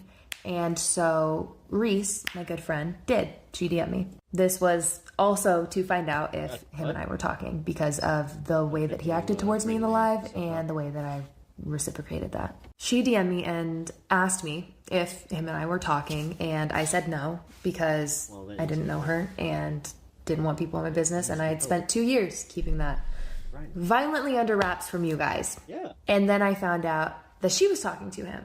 And so I backed off. I didn't speak to him after that for a good long while because I'm not going to sit here and compete for a fucking TikToker. And then her and I became friends. She would come up on my panel. Is it just me or why you gotta drop the shirt like that? On the phone before and after lives constantly. We got really close. And then one day I get a DM. The DM was from this guy. He said, basically, I need you to do me a favor. I said, what was the favor? He said, I need you to block Reese. And well, I mean, it's a look. And me, I wanted to get both sides of the story. And so, long story short, I communicated with... Definitely don't compete over a TikToker. Yeah, that's great advice for everybody. But honestly, this goes for all genders, by the way. This is not an exclusively man thing. There's a lot of women, obviously, who try to manipulate multiple men who may be crushing on them and not knowing that they're being played, or multiple people being played, or multiple people being seen behind the scenes while people are being dishonest about it in the background. I got a friend that I really want to call out right now, but I'm not going to. And often, and I would say predominantly, involving men where they are taking advantage of their own audiences or their fame. And in this case, it's extra gross if you're using like the spaces of political canvassing, as well as being like, hey, by the way, I'm an activist who cares deeply about these issues, and I really want to stop Trump from getting into power. We need to do this for the Democrats, and I need to do this on the behalf of women too, because Trump is trying to take away their bodily autonomy. I'm a feminist. I care about this. Come on, let's go into one of these live streams and open spaces. I have millions of followers on TikTok, blah, blah, blah. By the way, could you please slide into my DMs? I just need to talk to you, and I really need to emphasize a couple points we were talking about here. Hey, I really like what you do, and you seem to be really active as well. Maybe you could send me a picture of your tits. And it's Jesus like, wait, Christ. sorry. Do you care about any of this? I'm sorry. That kind of sounds like he knows a little too well how that goes. Do you care about any of the things you just said like 2 seconds ago about the fighting to defeat the fascists, the bodily autonomy, the fighting for women's rights, all that? It sounds like you're horny and you found another venue to try and do the horny in, which is fucked, right? Like, we should probably separate these two. There's nothing wrong with being horny. I'm horny. Like, people are horny. I get it. But, like, doing that in a space in which you're trying to basically canvas or work or do politics. I mean, this was the massive problem with Destiny. It turns out that, like, yes, a lot of the activism and canvassing and all that shit that Destiny was doing was also, in turn, to be able to prey upon and meet women victims that he was eventually trying to record without their consent and other stuff like that. Now, Harry... I was waiting. That's the only reason that I did that is because I was waiting for him to equate it to Destiny. He's not accused of any of that. I beat him to it. Here. Harry's accused of completely separate things, but this does seem to be a pattern where people are once again taking advantage of their positions of power and using them to not canvass, not do advocacy, not fight on the behalf of women and all that kind of shit, to obviously try and pick people up. Another woman who claims to have known Harry for years, since they were teens, has come forward. She says that Harry is predatory and manipulative, and he's been doing this for a very long time. She also stated that when she first came forward, that no one believed her. Just somebody to talk to. I'm here. I'm gonna try to get through this without crying. I'm mostly crying because I'm really proud of all of these girls for coming forward, because I know how manipulative and conniving and overall dangerous this political TikToker is. And for so long, because I've been talking about him and his disgusting behavior for over a year now, nobody believed me. You know, I had a few people that obviously did. It was just like, it was never taken serious. Nobody believed me, but I mean, like, some people did, but sorry. I'm making fun of her cadence now. And like, above all, I'm pissed because he is the same fucking guy that's gonna end up in the fucking political hierarchy that has all of these allegations but has too much power within to ever be actually taken down. That's exactly where he's headed, and he's been heading there for so long. He's 22. What? As somebody who's known him since I was 8. By the way, you'll notice when I played the start of the video from The Hill, what did we get right away from this white supremacist here, who is a conservative? Immediately, he's like, some people are saying that Harry Sison apparently acted inappropriately. I personally don't think that. Because the door is wide open in the Republican circles on the right. Holy shit. Do we ever have a fucking rapist-ass cabinet that is in power right now in the United States? There is absolutely... Yeah, but do you focus on them and make fucking 30-minute pieces on them? I don't think so. It's 34 minutes. You're making it like it's the whole cabinet. That seems like you got at least a whole month's worth of content, right? Nothing that is going to stand in your way if you want to be a politician or work in politics on the Republican side. I mean, every other day it's like, hey, by the way, someone else has been appointed. Oh yeah, they're a rapist. What? Yeah, oh yeah, they're... As I said, guys, the only time that I think virtue signal and then think of a person is rape. They just got appointed to the Trump cabinet. What? Yeah, Trump, the guy who is himself accused by what, over 20 women at this point, 25 maybe, of sexual assault and rape. Yeah, that guy. And he just appointed another guy. Another guy just got appointed to the cabinet. Also a rapist. Yeah, a lot of oh my god. Apparently he made some phone calls. This is just alleged, but he just got the Tate brothers, the pedophile rapists who do human trafficking. He just got them to the United States. And oh my god, they're all just gonna be hanging out there. So many rapists. Holy shit. Did you see? They even got an Irish rapist just in time, right? Conor McGregor for fucking St. Paddy's Day. He got an Irish rapist to show up there and actually hang out in the White House because again, it's a massive ass fucking cabinet of rapists. Oh, look at that. It's one of my own. I guess you want to do all I tell you what, your work ethic is inspiring. Your work rate is inspiring. Appreciate it. I saw that he was filmed outside, and basically, the Prime Minister of Ireland was calling him out and being like, that guy's a disgrace, blah, blah, blah. And then he was going off at the Prime Minister and then talking about how, like, Ireland is overrun with immigrants. It's a disgrace. He should be so fucking ashamed. We should be so lucky to have a person like President Trump. The crime rates are out of control. He's basically allowed criminals to commit crimes within the shores of our country. And I was like, you are committing crimes within the shores of your country. You're contributing to that statistic. If you want to talk about the statistics of criminals, you're one of them. You're a rapist. You're a rapist-ass rapist. Holy shit. Conor McGregor, the rapist. Anyways, they seem to just adore the rapists on the right side of the spectrum. So I think it is a healthy thing to call this shit out. And it would be nice if the right would start calling out their own as well. It doesn't seem like they're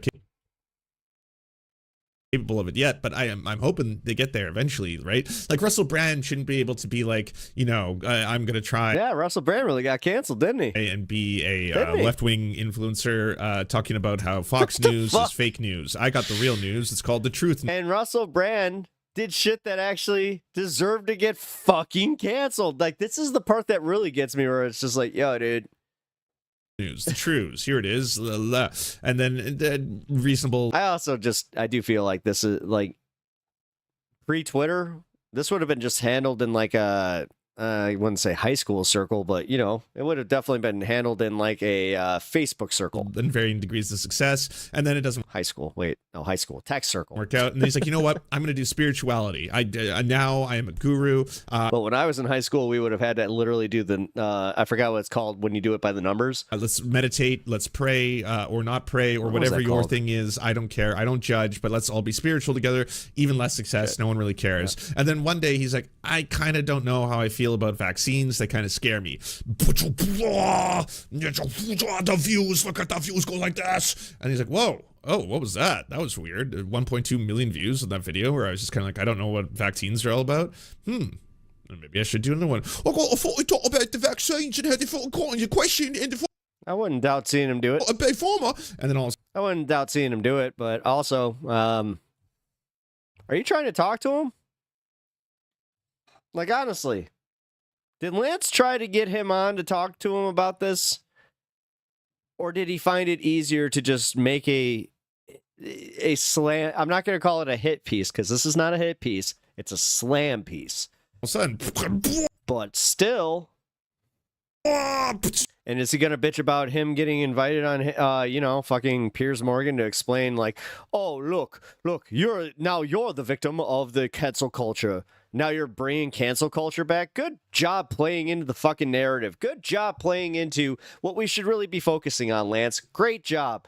I'm glad you made this video, bud. Views going all to red hot. It's like, okay, well that's. Honestly, I should probably just, what am I? Oh, shit. I have found my path. And then he just goes down that right-wing grift for a long-ass time until finally a story comes out that reveals that he's been pretty much a serial pedophile rapist for a long time.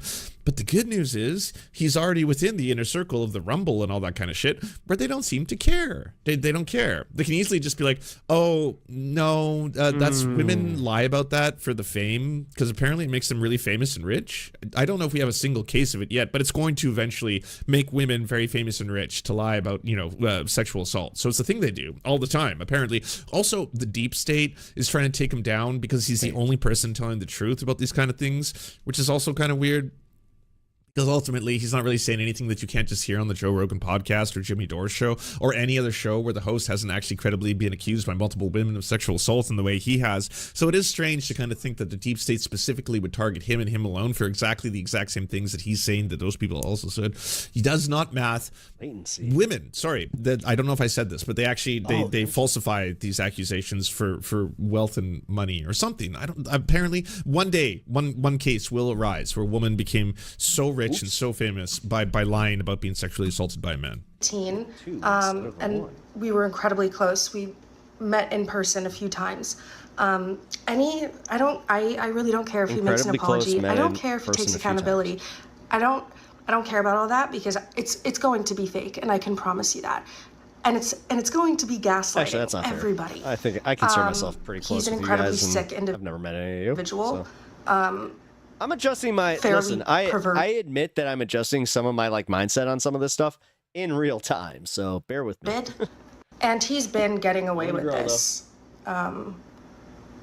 for so fucking long. It got to a point where it was just too exhausting to even try to, you know, put stuff out. I am really happy that it's gaining traction now, and I think she worded it perfectly. The woman that I stitched, when did the flash dance come back into style? I mean, I'm all for it because, you know, and as a child of the 80s, I might have a little thing for it. So it's like these champions for women. Just wondering when that came back. Right? In the story, unfortunately, many content creators and X embedded her video from the thread last night, misconstrued the truth about what she said. Last night on the space, we heard the girls' platform to share their stories. And so, yeah, I'm not going to go through it, but like, so many of the comments, including by lefties, by the way. Oh, well, there's Brian Krasenstein. Let me guess. You voted for the sexual predator accused of multiple rapes, but pretend to be angry that a 20-year-old guy played women. Brian, both can be bad. I think we're all grown-ups here. We can admit that it's worse that one of them is the president of the United States. It's worse that one of them is accused of both sexual assault and rape by multiple women. That's worse. So yes, fuck Trump. That's not an absolution of someone else being a creep. Like whenever someone does something shitty, do you like this is called, I have a button I think I made for this, this thing. Rather than addressing the substance of the issue or addressing the argument, you're suddenly going to, well, what about the serial rapist? What about the guy who's done tons of rapes? I agree with that. All right, we made it to the end of that. Very glad that I watched that. Not. Sorry. I really am actually kind of like, oh. Yay, we're back to leftist drama farming, because that's kind of what that was. And I'm a little bit ashamed that I played into it, but hey.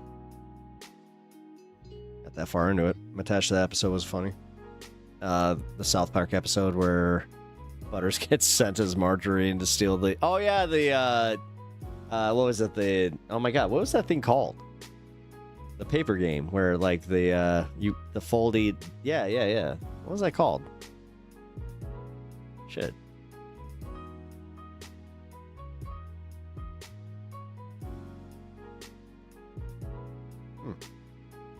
All I know is we got 12 minutes until that 420 here, folks. So I'm gonna go grab my piece.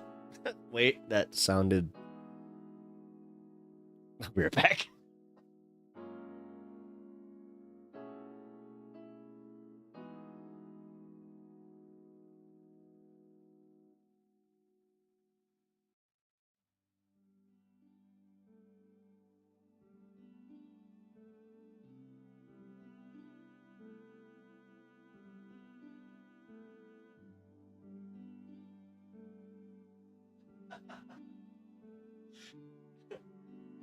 Oh, shit.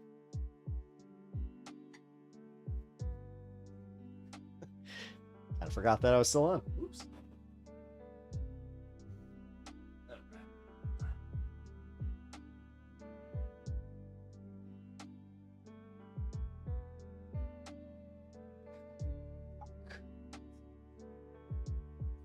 Hey, guys.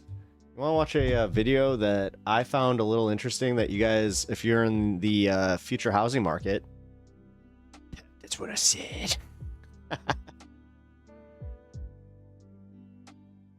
The housing market isn't just crashing, it's imploding at a rate that will destroy trillions in American wealth within months. What we're witnessing is a perfect storm of economic forces creating the most dangerous housing market in American history. One that makes 2008 look like a minor adjustment. These conclusions are drawn from extensive data analysis that mainstream financial institutions are deliberately downplaying. Why? Because acknowledging the full scope of this crisis would trigger widespread panic in financial markets. What the data shows today is unprecedented, and the implications for homeowners and investors like you are severe. Let's start with the most alarming indicator, the complete evaporation of buyer demand. Mortgage applications have plummeted by 60% from their pandemic peak. He sounds like my governor, J.B. Pritzker. Double the 30% decline we saw during the worst of the 2008 crisis. The acceleration of this trend is particularly concerning. In just the last quarter, we've seen an additional 12% decline in mortgage applications. It's not a gentle declaration, it's a market in free fall. The fundamental driver behind this demand collapse is an affordability crisis of historic proportions. According to the National Association of Realtors Housing Affordability Index, housing affordability has reached its lowest level in the 40-plus years this metric has been tracked. The average American now needs a household income exceeding $115,000 to qualify for a mortgage on a median-priced home. Let's put that in context. The median household income in America is about $75,000. This means the typical American family falls $40,000 short of what's needed to buy an average home. This affordability gap has created a mathematical impossibility for millions of potential buyers. In the early 70s, the average home cost about 3 times the median annual income. By 2008, at the height of the last housing bubble, that ratio had declined. I just found you, but so far I'm liking you. I'm so tired of all the drama farming too. I've just stopped watching so many people because of their laser focus on leftist drama instead of actual issues. Yeah, I mean, that last video, I'll be honest, like, it was more of a curiosity. I'm kind of in, you know, the, I would consider this the back half of stream, just because this is my later one. But, yeah, I appreciate that. Thank you, Sylvie. Welcome to stream. If you haven't already subbed to the channel, please do. And also, I'm glad that you're here and you're having fun. Also, yeah, I'm also covering some economic news. 0.7 times. Today, we're at a staggering 6.8 times. Did I mention 420 friendly here? Annual income, a level that can't be sustained in any rational market. For many of you who have built your wealth through home ownership and real estate investment, this has that second part. See, home ownership, fine.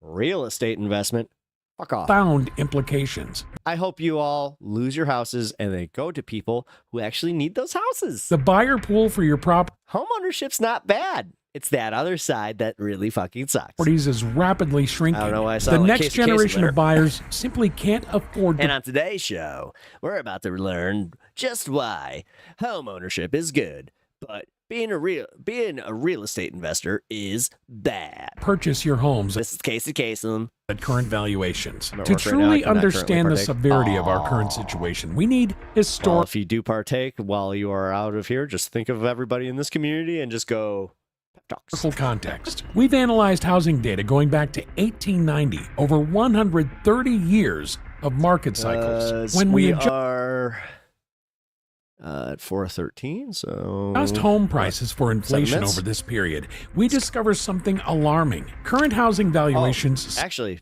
because you partake, then you can know that we do the 420 fun half. So once I hit 420 in my show, as far as 4 hours and 20 minutes, then yeah, we just kind of do whatever the fuck I want to do. At approximately 80% above the long-term historical norm. This isn't just a bubble, it's the most extreme deviation from historical valuation patterns ever recorded in American housing. For comparison, at the peak of the 2008 housing bubble, prices were approximately 35% above the historical trend line. Yeah. Today's bubble is more than twice as severe.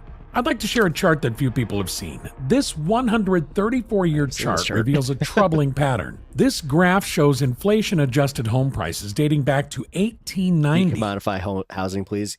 Right? The data reveals Holy something shit. remarkable. For more than a century, from 1890 to 1997, home prices remained relatively stable when adjusted for inflation. But it's like this guy said, if you're investing, Inflation. like the fact that they see real estate as investing, like immediately that just it's bolstering the landlord class, which fuck that. Then a significant shift occurred. We entered an era of as I said, I'm all for home ownership. Extraordinary price growth that makes the 2008 bubble appear minor. In home occupancy law solves some of this, where people investing in real estate have to either live or rent their properties. I think that it would solve it if they had to rent them at like a certain cap. You know what I mean? Like, and then on top of it, whoever is renting would then earn, like, it's almost like a savings account kind of thing, where it's like for every bit of rent that they're paying, then a bit of it goes into the like a savings account so they can eventually buy a property, if not that property. Comparison. Because that's the big, I think that would probably solve a lot of this incentivized crap where it's like rent to own kind of thing, but you make it where it's like a rent mortgage. Like prices you can opt out a little bit easy. Aren't just elevated. Easily. They're 80. Do you want to see my video I made today in my front yard? It's under 2 minutes. 80% above the long-term historical average when adjusted for inflation. This represents mathematical evidence that we're experiencing the largest housing bubble. Number one, hello. In American history. The market psychology today differs fundamentally from 2008, which makes the present situation potentially more concerning. In 2008, we faced a subprime mortgage crisis. People unable to afford their homes were forced to sell. Today, we're witnessing something more troubling. Qualified buyers are simply choosing not to participate in the market. For those of you who have built substantial wealth through real estate over decades, this historical perspective is crucial. The market conditions that facilitated your wealth accumulation no longer exist.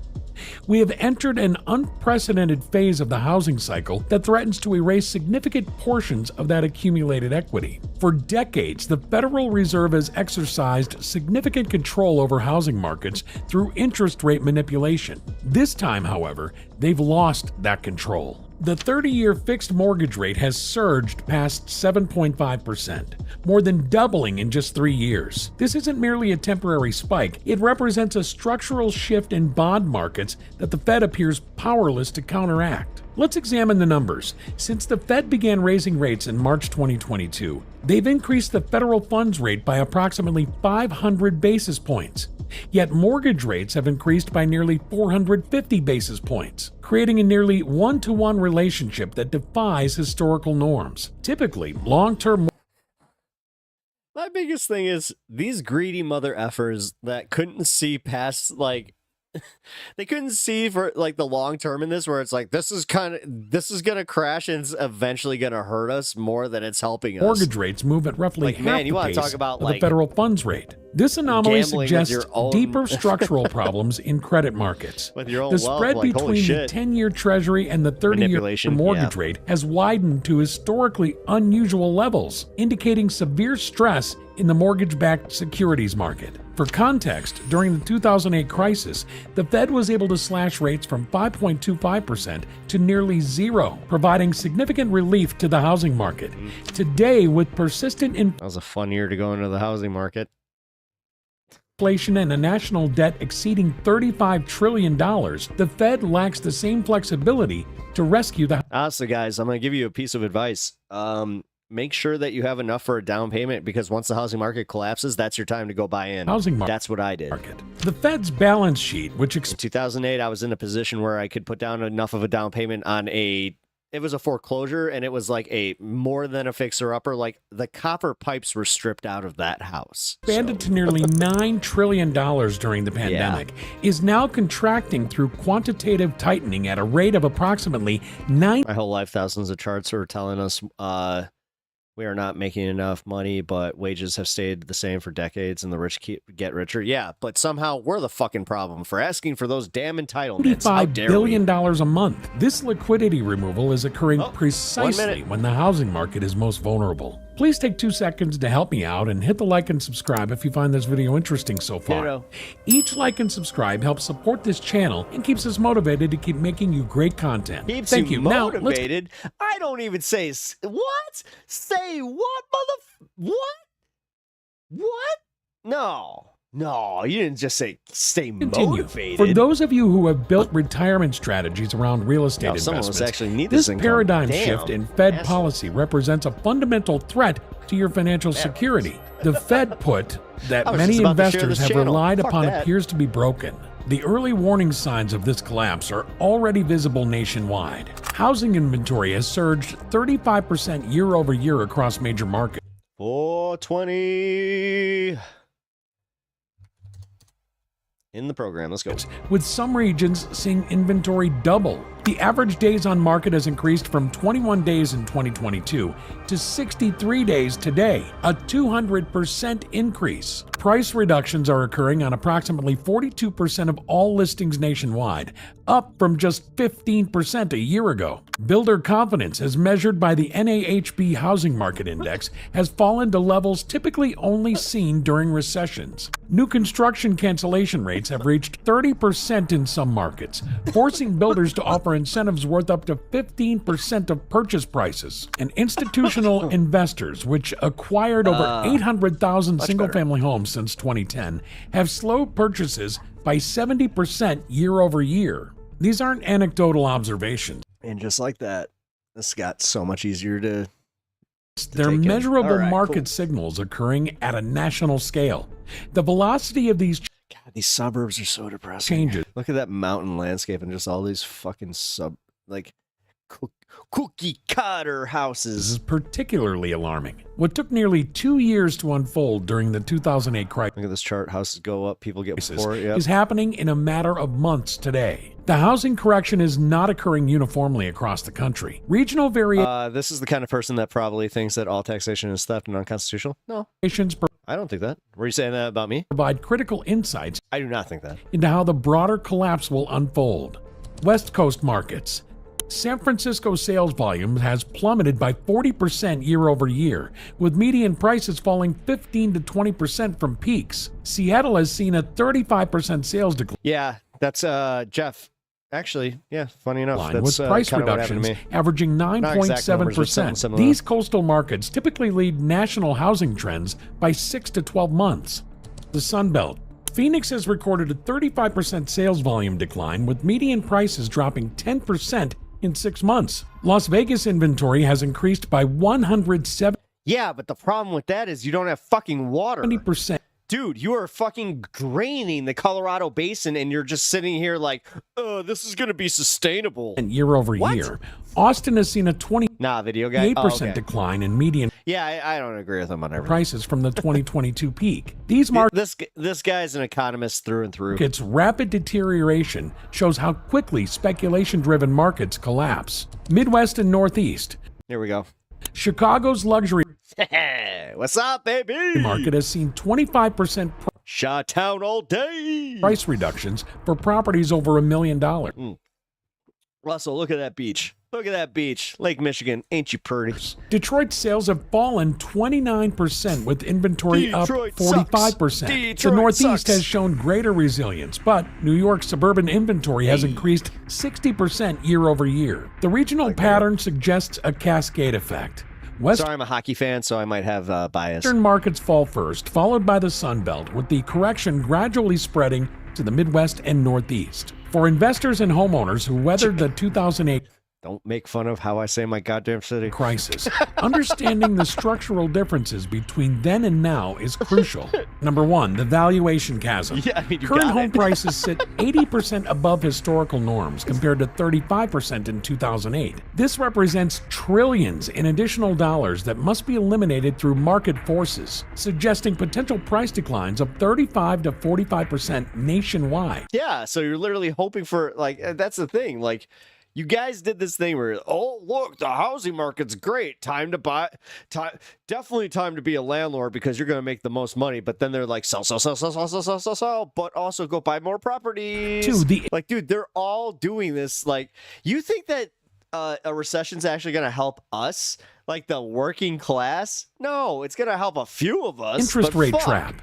In 2000, No, we're like, the majority are going to lose our jobs, so we can't even get the goddamn houses. mortgage rates declined throughout the crisis. Today, we face a rising rate environment with the 30-year fixed mortgage more than doubling in 3 years. With the average homeowner holding a mortgage below 4% and current rates above 7.5%, there's virtually no incentive to move, creating a lock-in effect that freezes mobility. 3. Demographic reversal. So you're in trying 2008, we had favorable demographic that's bullshit. So you're trying to fucking artificially increase the interest rates. That's bullshit. trends with millennials entering prime home buying years. Yeah, so you're punishing anybody that actually got a good rate. Today, we face declining birth rates, population stagnation, and Go have babies. You got to go have babies. Otherwise, if you don't go have babies, then you don't get the good interest rates. That's just what happens, guys. boomer retirement home sales.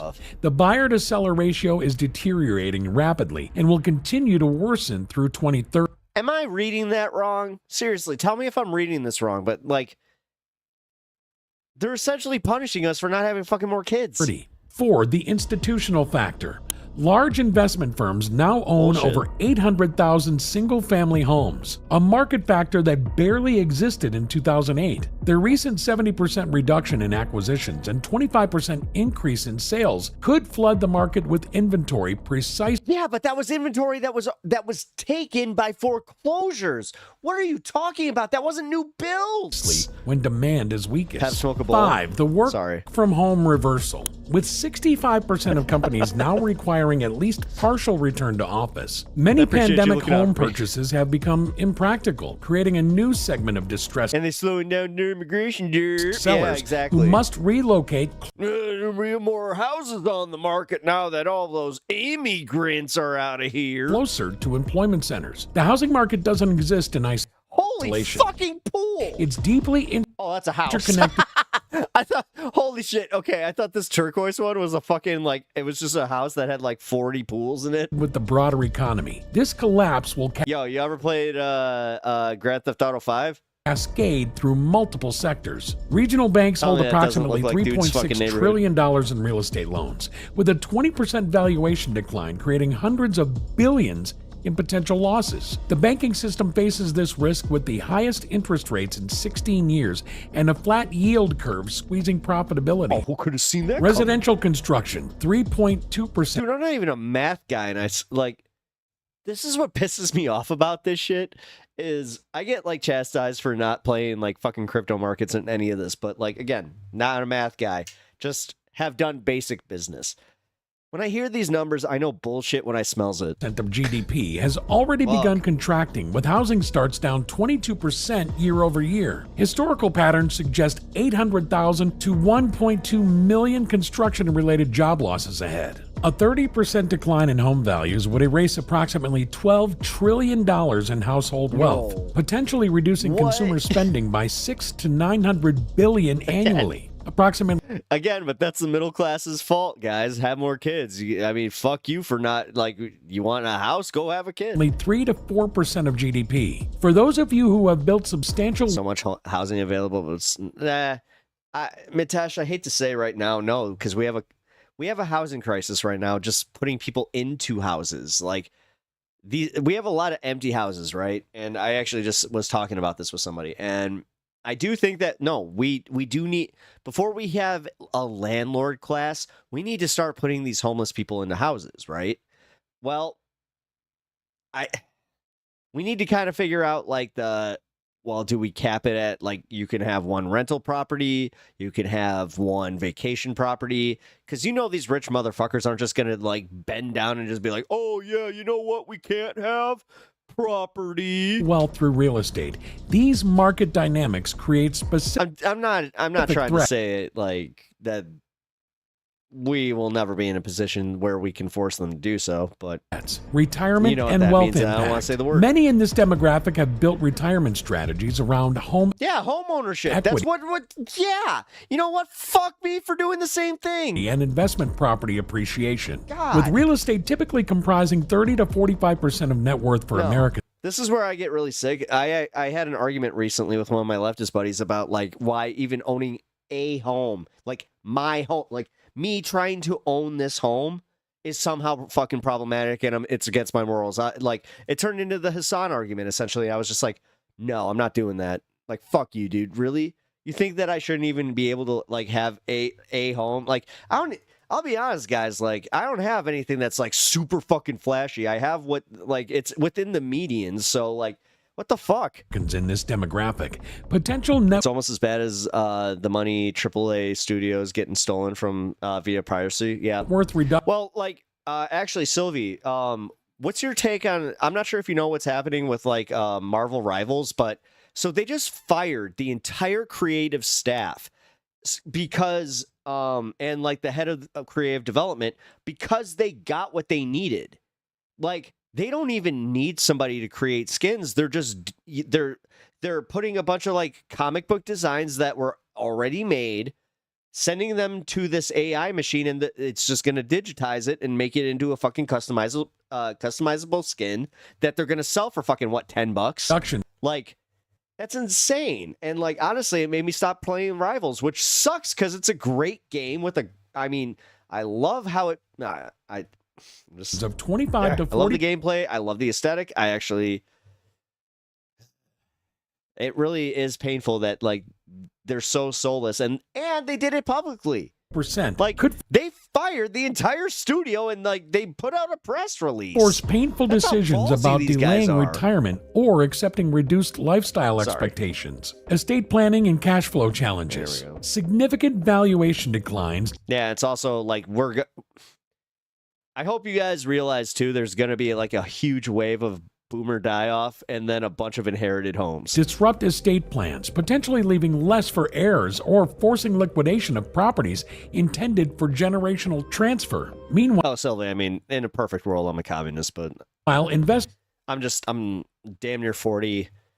My mother recently passed away. I'm kind of pessimistic about my whole like how long I'm going to be here and when I'm actually going to see. So if I can get some form of more democratic socialism, I'm good. Mortgaged properties faced. Oh, I guess I'm not playing Rivals anymore. I'm sorry. I know it sucks. In a recessionary environment, coupled with fixed or rising mortgage costs, potentially turning cash flow positive properties. Honestly, read that story and make sure that I'm 100% right. Please check the work. Negative.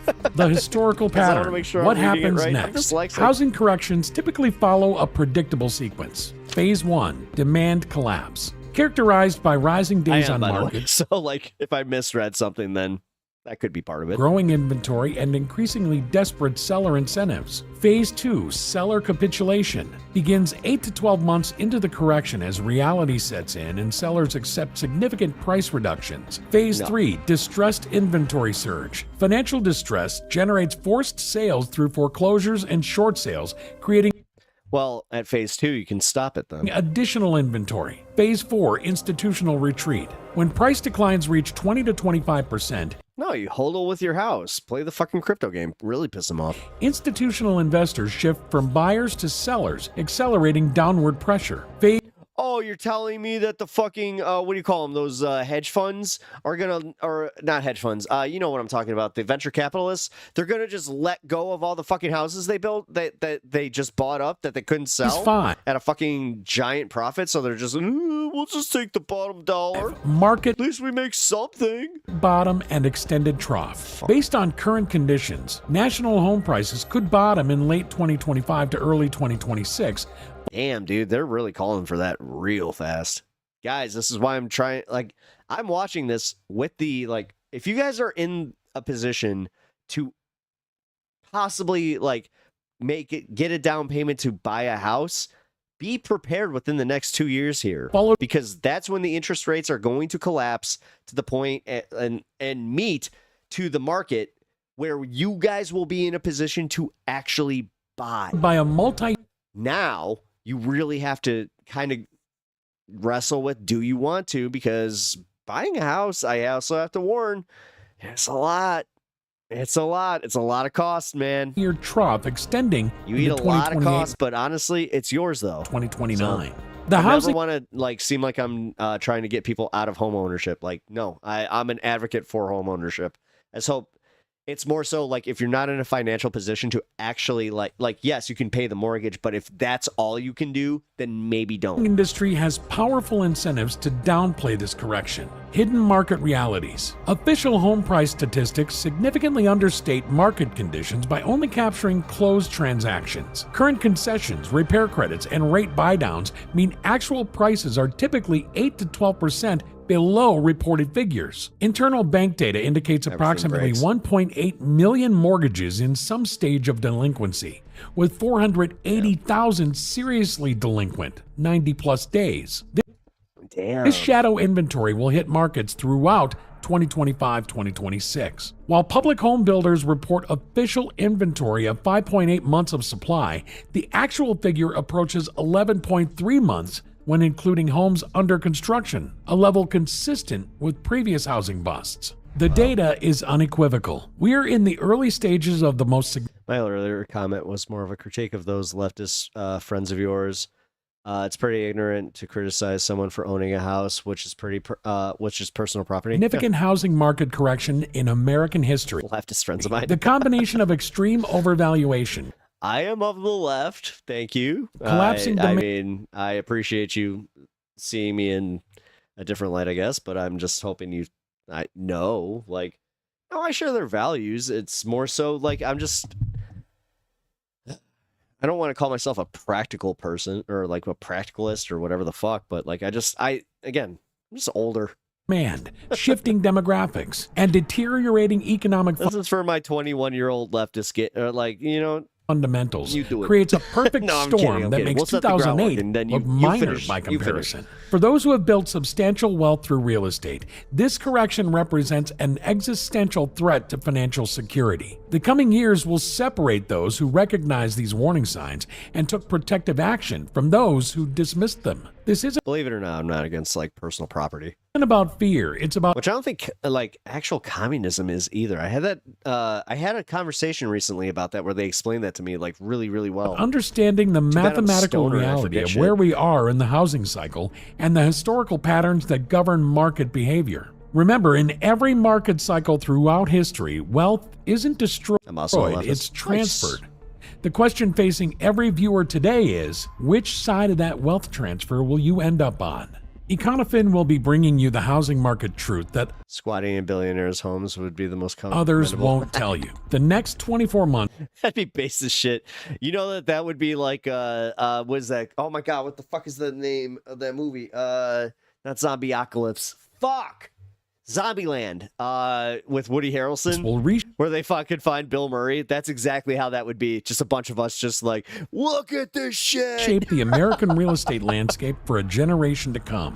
Subscribe now and hit that would be fucking a bitchy commune. The notification bell to ensure. Yo, we got bowling on Thursday. Why? I don't know. They had a bowling alley. Sure, you receive our upcoming analysis on which markets will be hit hardest and which might offer relative safety in the coming storm. If you found this video interesting, please subscribe. Subscribe based on fear. Come on, guys. You know you want to do it. Got a few acres on a river where I'd like to build a log home. Son wants to build a small place. Nice.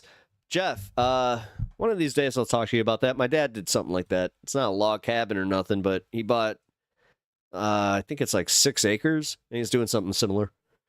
I fell asleep for less than 30 minutes just now, and I feel like I slept for a calendar year. Oh my God, those are the naps. Ooh. Listen, Alva, savor that for real. Before hockey, I used to have like situations where I had to take a nap, but more times than not, I would wake up and I'd feel more tired than I went to sleep. So the fact that you have that, please savor that. That's a fucking great feeling. So yeah, for me, please do that. Vermont politics, I'm not watching your video. I'm sorry.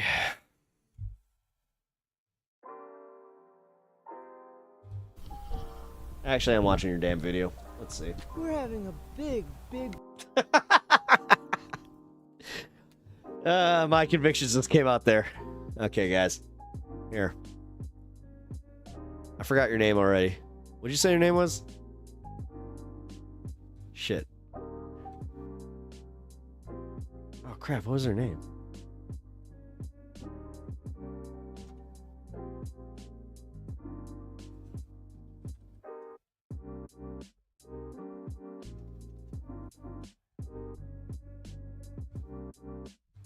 Shit. Here.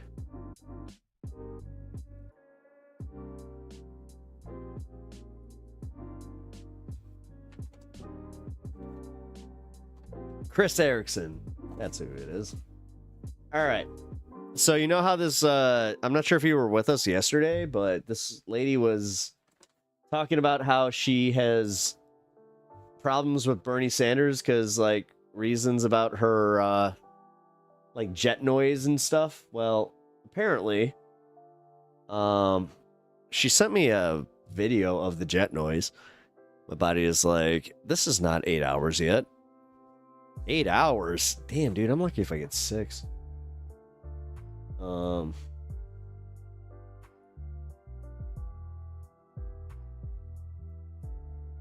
It's a minute long. All right, fuck it. I hate the fact that I'm doing this, but I'm going to. 5 subscribers. You have 5 subscribers, and this is 13 views. Well, you're about to get another view. So. multiple sclerosis. We're having a big problem in the United States of America today, March 20th. This is the first day of spring, and President Donald Trump has decided that at 4 p.m. Eastern Standard Time, he's going to sign an executive order to close down the Department of Education. This hurts all kinds of kids with disabilities. It hurts illegal immigrant kids who have had a right to education, but they can't speak English and they need a lot of different teachers in a lot of different languages. It hurts kids with multiple sclerosis and Down syndrome. Oh no, it's Vermont Karen. Equipment. Yo, dude, I know. I know you guys criticize me sometimes for feeding trolls. But come on, let's give her time. Education to get them to be the best people they can be. And in the state of Vermont, all that you can be in the army. They made abortion legal up to the moment of birth, like as if Down syndrome babies are useless. But Down syndrome children, when they become adults, they can do all kinds of jobs. They can pick apples and clean toilets. What the fuck? What the fuck? No! No! Yo, what? Did she just, what? She just said, oh my god, she just assigned them jobs, man. Damn. Oh my god. Oh, this is so much worse than I as well as any illegal. Oh no! Oh no, Carol! No! So, we're really at a crisis today with President Trump threatening to close down the Department of Carol. Education. Sorry. Oh my god. And this is going to cost a fortune for the taxpayers, who will have to file all kinds of lawsuits because he's an idiot. You know what I'm not hearing here, Chris? I'm not hearing those loud jets in your backyard. That was the same vibe as who Who will clean your toilet down? That really was. Oh my god, dude, that was brutal. Well, how long do you have to work out to get arms that big? Because I'm trying to have. I honestly love that physique, dude. I don't want to lose weight, but I want to look like a bouncer. That's my goal. I just want to look posted up at all times. What do you do for a living? I sell people Pokemon cards. You sell people Pokemon cards? That's your whole job. You scour the earth for rare cards and sell them? People come to me, they sell me the cards, and I sell them to people. You wake up and what do? Check eBay for cards? No, I go to work. You go to work? I do it at a store. Oh, at a store. Oh, so you don't even This is in Chicago, and this guy's from Chicago Toy Company. Fuck this guy. have like autonomy at this thing? You have a boss? Yeah, fuck Chicago Toy Company. Never do business with them. Your job is you sell Pokemon cards, and you have to report to someone? I don't watch this stuff. Because I'm thinking, all right, well, that's stupid, but, he makes his own hours, he's independent.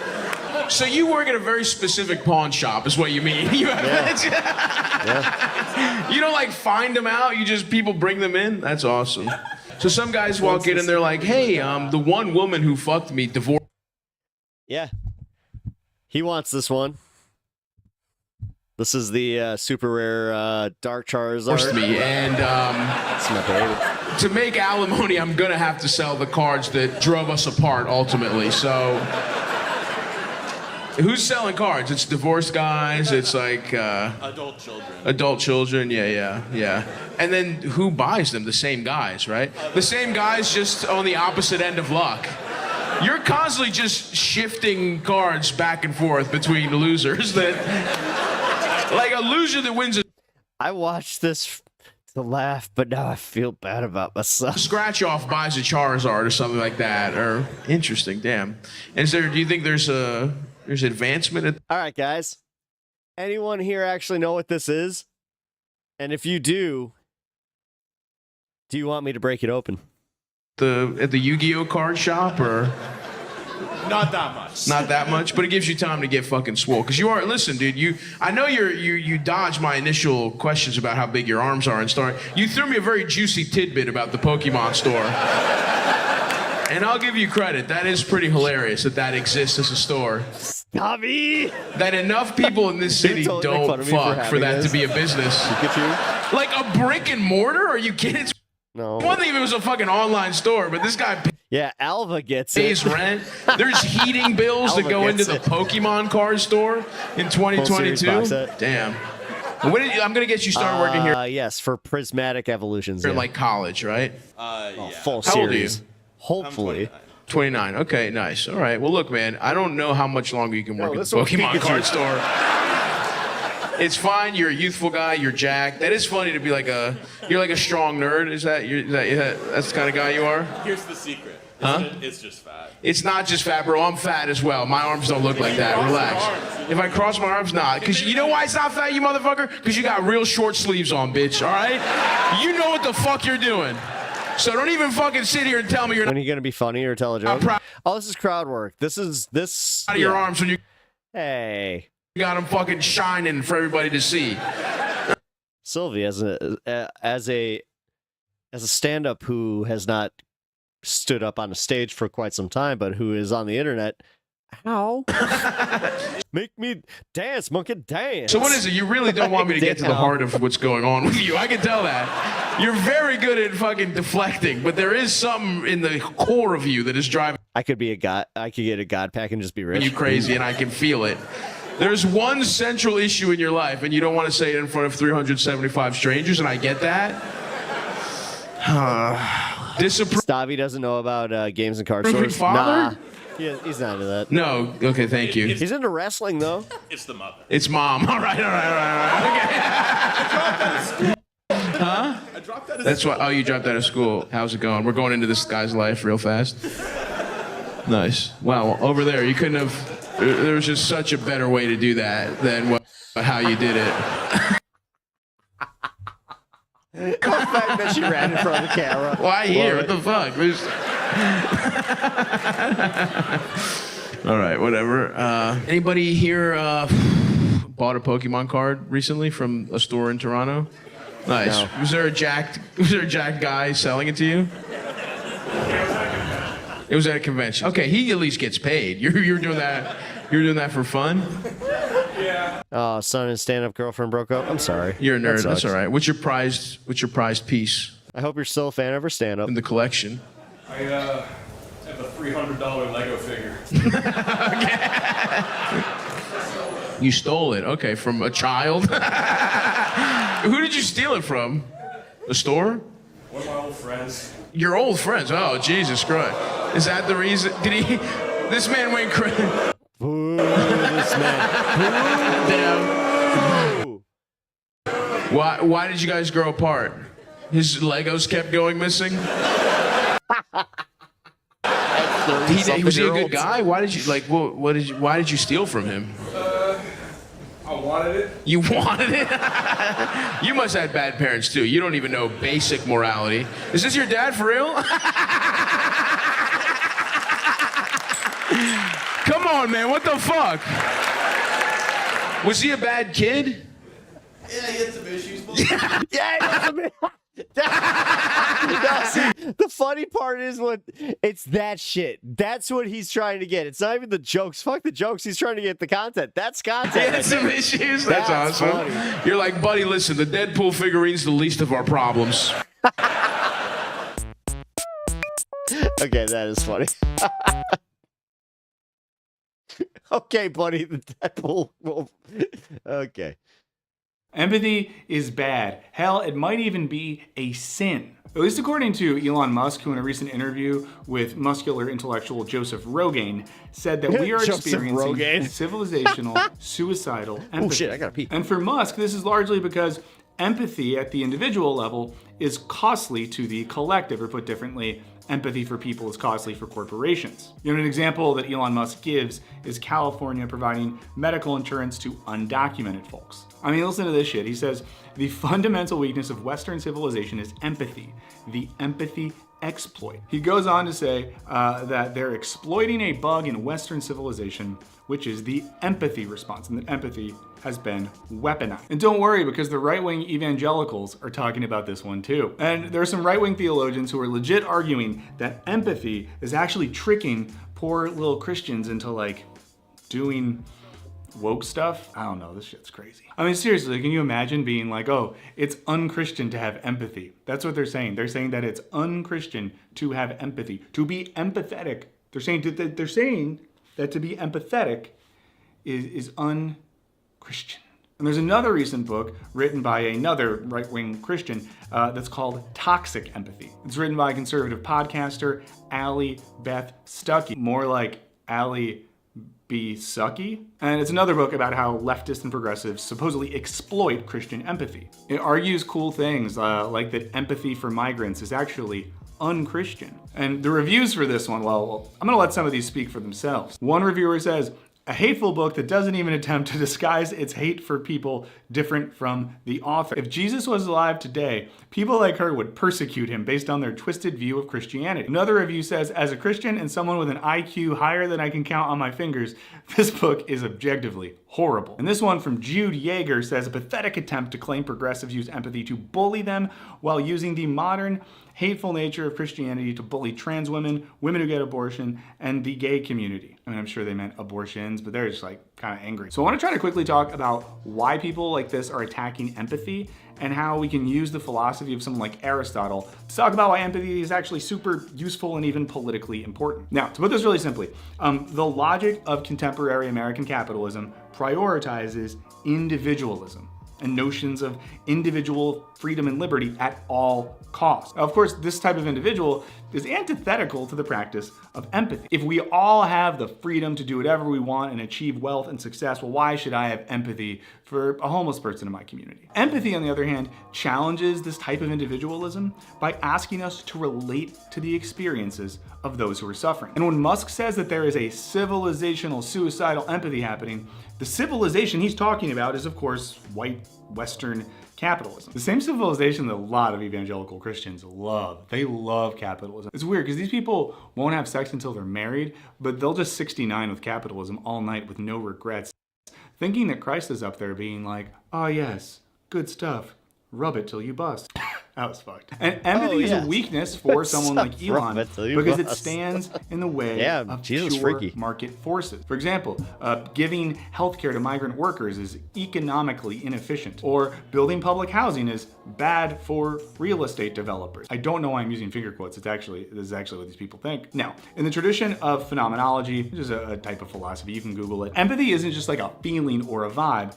It's a way that we have an experience of the other. For example, if you tell me that you're hungry because you forgot to eat lunch, I can empathize with that experience because I too have been hungry before. And in imagining what my own hunger felt like, I'm able to empathize with that experience that is not mine. And in this version of empathy, we get a sort of co-being with another that leads to a type of intersubjectivity. And this intersubjectivity conflicts with that spirit of radical individualism. And it can help create a common world that allows us to transcend individual perspectives. And I bring up this phenomenological understanding because it reminds us that empathy is way more than just a feeling.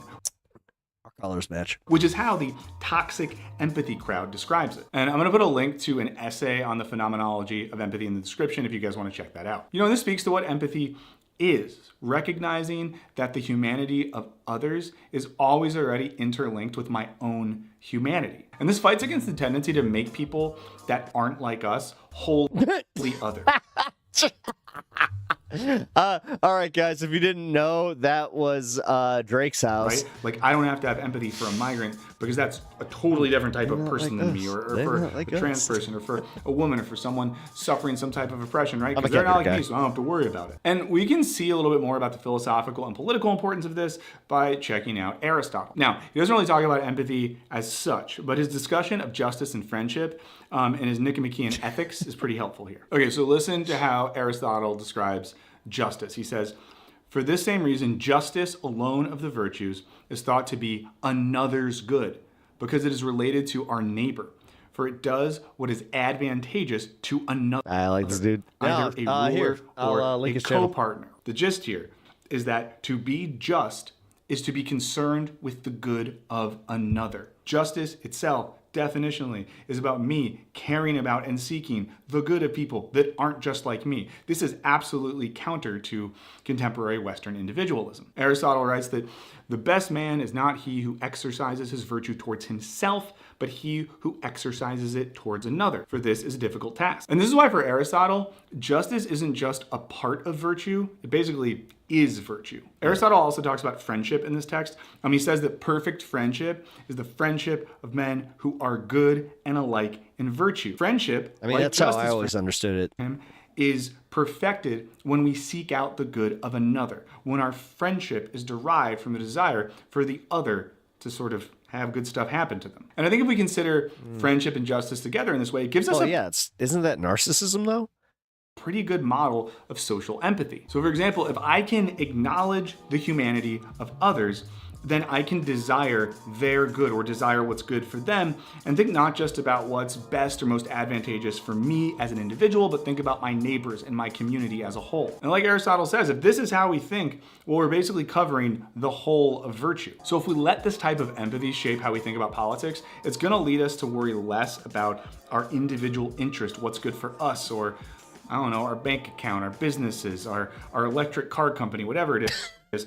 We're going to think about the community at large. We're going to think about the good of others. We're going to think about the good of humanity and not just me. So I don't know, for example, like if you make a ton of money, it's like lower taxes, good for me because maybe I'll pay less taxes. But if me paying my fair share, it means that other people get access to healthcare. I don't know, maybe that's good. When I do this, I'm basically being a just friend to my whole community. To paint in super broad brushstrokes to start to wrap this one up, this really shows us the difference between the ethics of an individualist, capitalist, market-driven logic and a logic driven by the spirit of empathy and egalitarianism. Okay, I'm trying to keep this quick, but I do need to give a shout out to my Patreon supporters, especially my biggest dogs. I see y'all and I appreciate you. There's a link in the description if you want to support what I'm doing and get some goodies along the way. Why not? And also, let it be said, this is not just a problem for people on the right wing. There's been a lot of like crappy stuff I've seen on social media where leftists are like celebrating that someone voted for Trump and then lost their job or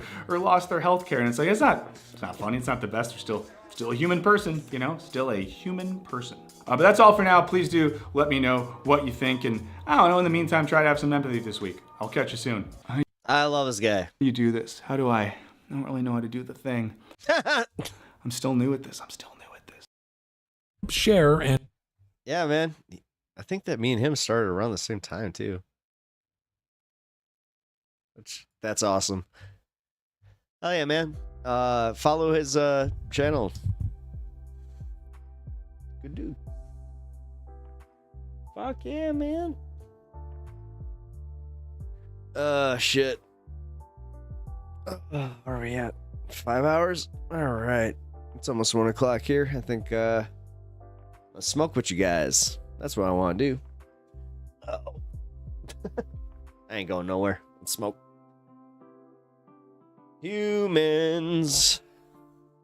Humans? That's how my dog refers to me, at least in my head. Human? Why have you not gotten my food? Human? Here, actually. Boom. Human?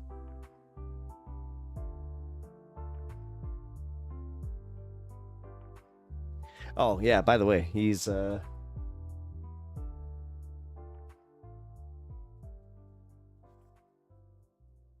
gonna let him finish.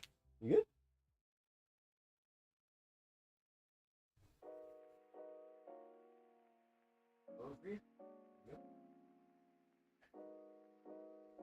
I was about to say he's very grateful for the contributions today, so I just wanted to say thank you for that.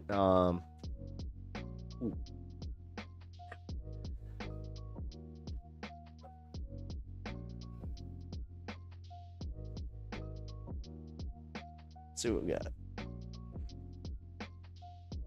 Yeah, that dude seems cool. Hell yeah. Him and Dark Matter. Dark Matter 2525. If you haven't watched any of his stuff yet, here. Let's catch a quick video on Dark Matter. I love this guy.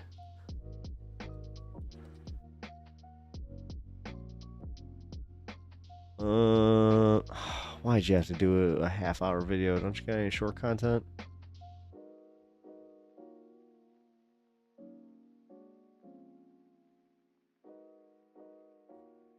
Of course he doesn't.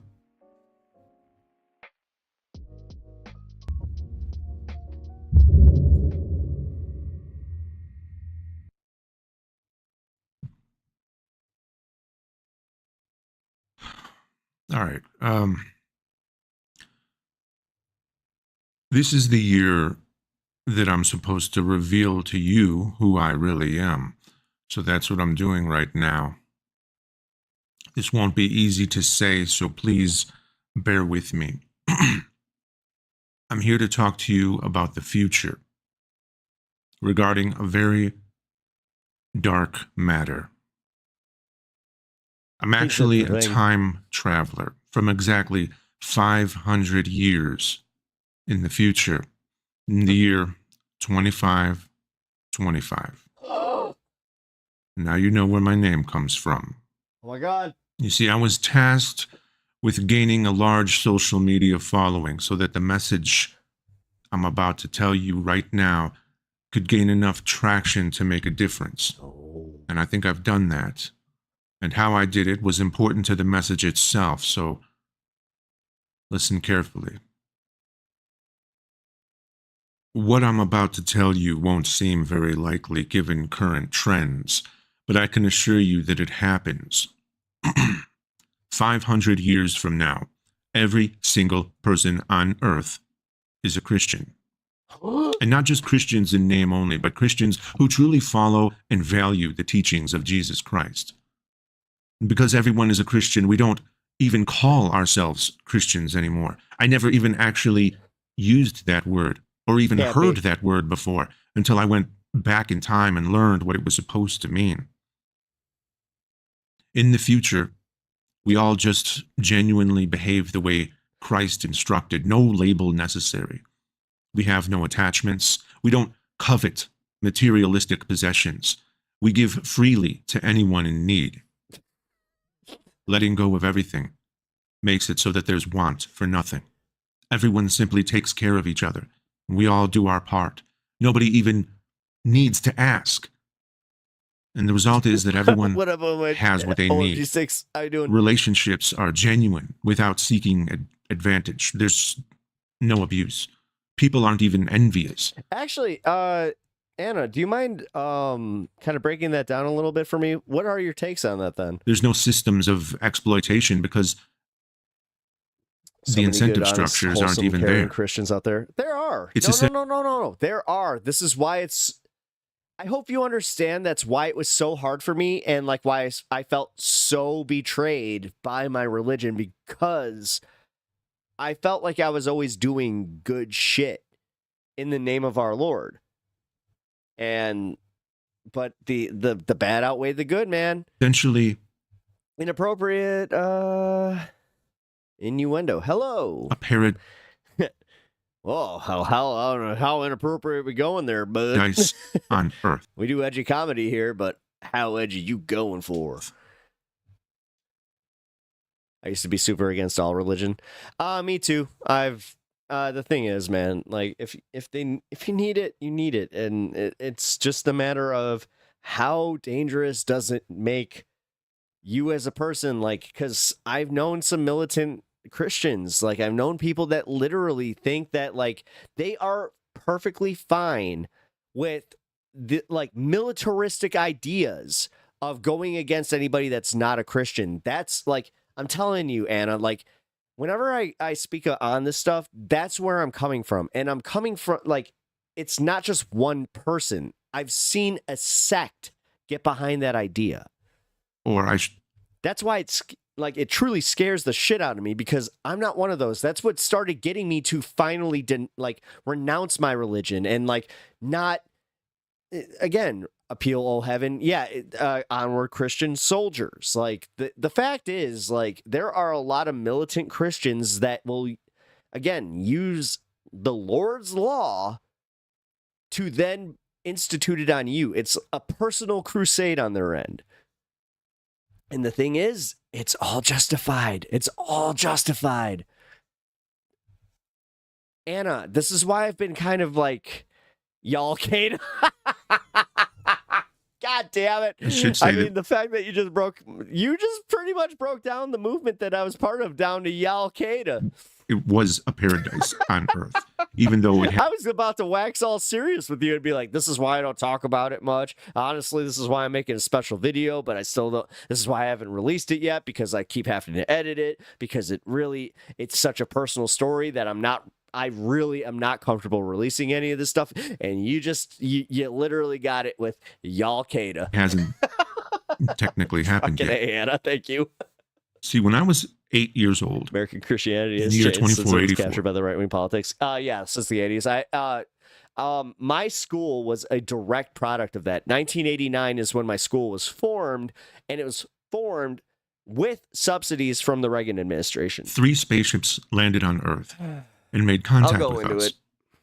And we thought they were alien spaceships at first, but some strange human-like people disembarked. Military tattoo tempo in a song that gets the blood flowing is like nothing else. Yeah. And yes, they were clearly human, but their features were unlike. I mean, this is also part of the problem that I had, like, leaving my religion. Like, there's some banger songs. Like anything we had ever seen before. Their skin and hair was different. They had bluish skin and glowing hair.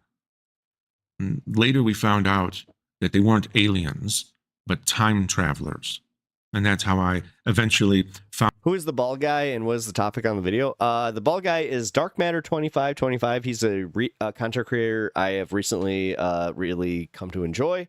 And he's talking about why Christianity doesn't exist. He's being a little cheeky about it. He's trying to say it's because aliens and stuff. He's getting to a broader point, but we may have missed it. Found my way to you. Because I've been stunt-locking a little bit. By using their advanced technology. Christianity is split in America along political lines, and how the faith is, serves as politics for the left. The core message remains. But I mean, yeah, that's why, like, Anna, I'm not religious, but the core tenets of what I practice still are there. I read what Jesus was fucking saying, and then I went, huh? Meh? And then they went, no. And I was like, meh? Huh? Huh? And they're like, no, he's a commie. I was like, what? It's very much not authorized to do so. I assure you, I had a good reason. Our instinct as Puma is under boycott. Why? What you call Christians was to welcome them and treat them as sorry, my Costco socks would want to be treated. So we came bearing They're on gifts. sale for like $4. We were good neighbors. It sucks. And despite being time travelers, the visitors still acted very surprised by our welcoming behavior, and they seemed to admire us for it. And it was no wonder, because the tenets of their religion they look expensive. They are not. Are in direct harmony with how we lived our fuck. lives as the model. They're usually $7. They got them on sale for $4. Christian society. And that seems like a good thing, doesn't it? That's for a 12 we were pack. on the same page, right? Their religion is called benevolism, based on the etymology of the word we know as benevolent. Their religion is also someone from Texas. It's all right-wing Christianity down here. Even Catholics are all fuck good acts and hate your neighbors types. Selfless one. It teaches them to disregard petty pleasures in favor of deeper Which meaning. again, as an ex-Christian, it is wild to me that, like, trust me, do you know how much I wish I could still believe and just be that guy that's like the leftist Christian? You know, there are days that I really, like, I don't know. It teaches them. I just happen to know that, well, in my interpretation of reading the Bible, that Jesus wasn't so C-wordy that he would literally turn me away based on the fact that I lost my faith because a bunch of his people kind of made me lose my faith. To refrain from the pointless pursuit of wealth in favor of giving what they have. There's good Christians everywhere. The good ones often don't go to church. To those in need.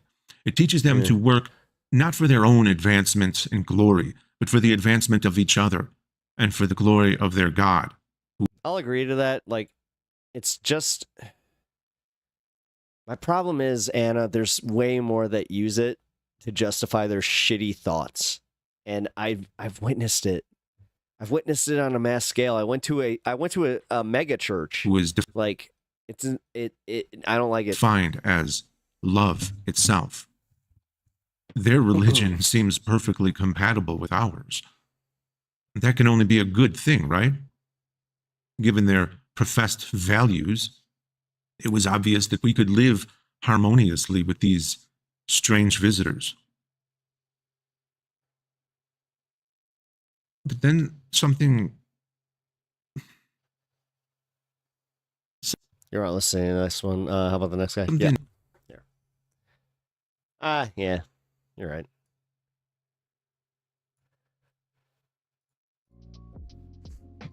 Sorry, guys. Every once in a while, I do kind of zone out on a video like that.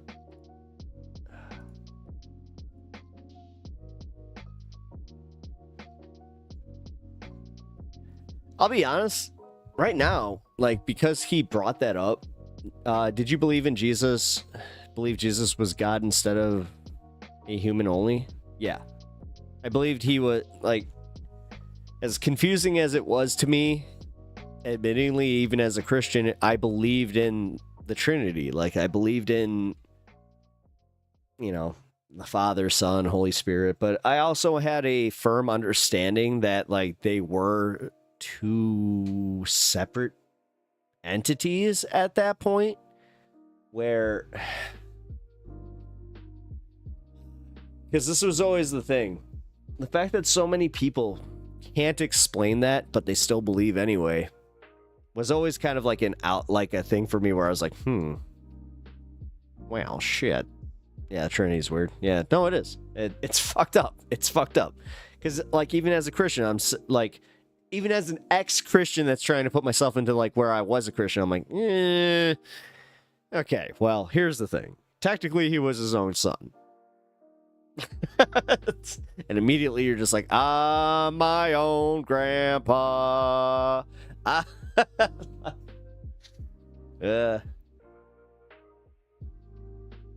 Orthodox Christians believe it, him a prophet of God only. Okay, Muzafar, can you explain that a little bit to me? I'm not Orthodox, and I haven't really read up on Orthodox Christianity because I was always torn between Protestant Christianity and Catholic Christianity, as far as like moral standpoints, apocryphal standpoints, all these it was always semantical to me, but we were always trying to believe the same fucking guy. So yeah, but the one who brought their, so it's essentially like a Muslim and Islamic way of looking at it, where he was just a prophet. I think the Orthodox Christians got that one right. Jesus was just a man who was just a prophet. Okay. Orthodoxies, okay. No, well then, I guess I could see that, but I don't know. The fact that they don't even like recognize who Josephus was or any of like the people like it from pagan religions that existed around the same time with the same like frameworks, it's like, okay, you Muslims. I know. I try my best to read the Quran. I didn't actually read it. I did the basic cliff notes of that one and the Torah. I read the Bible, though. I've read the Bible twice. I've read the NIV and I've read the King James Version, so at least studied in that. Muhammad came in clutch with the patch notes. I mean, listen, Anna, my understanding from like again, not reading it, but just my basic understanding of my Bible, the Torah, and all of it, I kind of put all of it in the same category. I really do. Like, it's great. There's stories. Some of it's great. Some of it's really bad. You know, and the Bible as a actual like a holy book needed a holy editor, in my opinion. Like Muhammad, at least the Quran is a little bit, you know, more coherent. I mean, seriously, read the Book of Ruth and just be like, what? Like, seriously. I remember that was the first one where I was just like, what the fuck did I just read? The Bible is that... No, I know. Council of Nicaea. Yeah. No, I am well aware of the Council of Nicaea. But I'm just saying, they were poor editors. Nah, I think that all... Yes, the holy editor would be Gran. That's the burning bush. I'm here to edit this book. Yeah, we're the Gospels of many. Well, see, that's the thing. That we couldn't even, like, even in my own religion, we couldn't agree on the Gospels. Like, God, I remember getting into this argument. Like, this was one of the first times I ever felt smarter than, like, one of my teachers. Because we were talking about the Gospel of Mark. And I was like, wait a minute. You do realize that this is one of the few Gospels that doesn't, like, mention the virgin birth. And he was just like, excuse me? I'm like, yeah. Like, I read it. And it doesn't mention the virgin birth. I'm like, hey, man. That seems like a fucking pretty big omission. And he was just like, well, you know, they focused on different things. I'm like, that doesn't make fucking sense. And literally, they're just like, you have to have faith. I'm like, go fuck yourself. And honestly, that's what made it easier. I mean, again, I have the special privilege of actually being excommunicated from a church. I'm one of those. Like, yeah. Have you read the chapter about Jesus in the Quran? No, not the full chapter. I haven't watched or reading. I mean, I will. Here, I'm gonna put that on my research list right now. That's over here on this tab.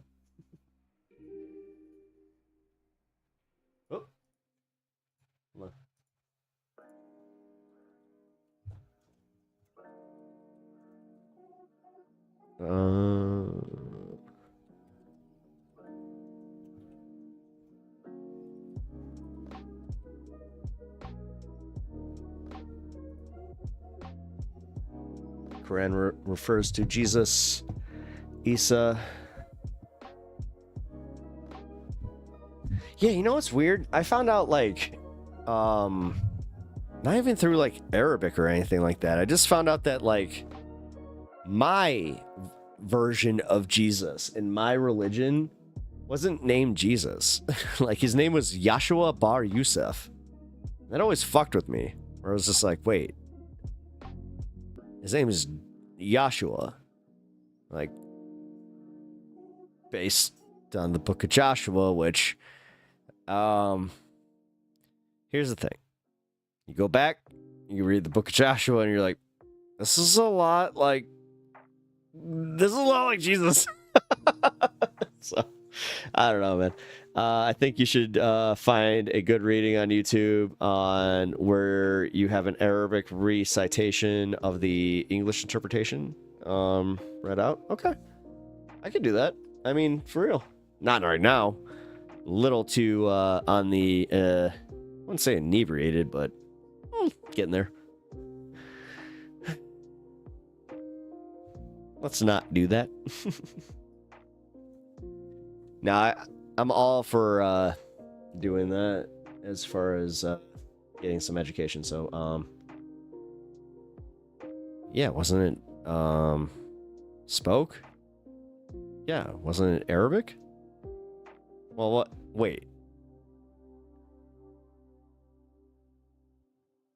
I mean, yeah, I'm assuming Aramaic. Yeah, Aramaic. I'm out of practice on that one. Sorry. We actually learned how to speak like certain forms of Aramaic. Like we did it. Like my school did these recreations where we would recreate Bethlehem in our school, which I gotta find pictures of it because it was wild, but it was actually really cool. Like we did a good job. We actually did a really good job. Like it felt like a theme park. And they spoke Aramaic and like it was very authentic. And like we had people like come all around from Chicago and like come see this thing. It was pretty cool. Look up No, I got you. No, I'm just I'm a stoner who just forgets shit. Like trust me, man. I wish I could just be like a retention pond of information, but the closer I get to 40, and the more I smoke, it's getting like I don't know, more like a puddle. Or I'm starting to understand the whole drought condition thing.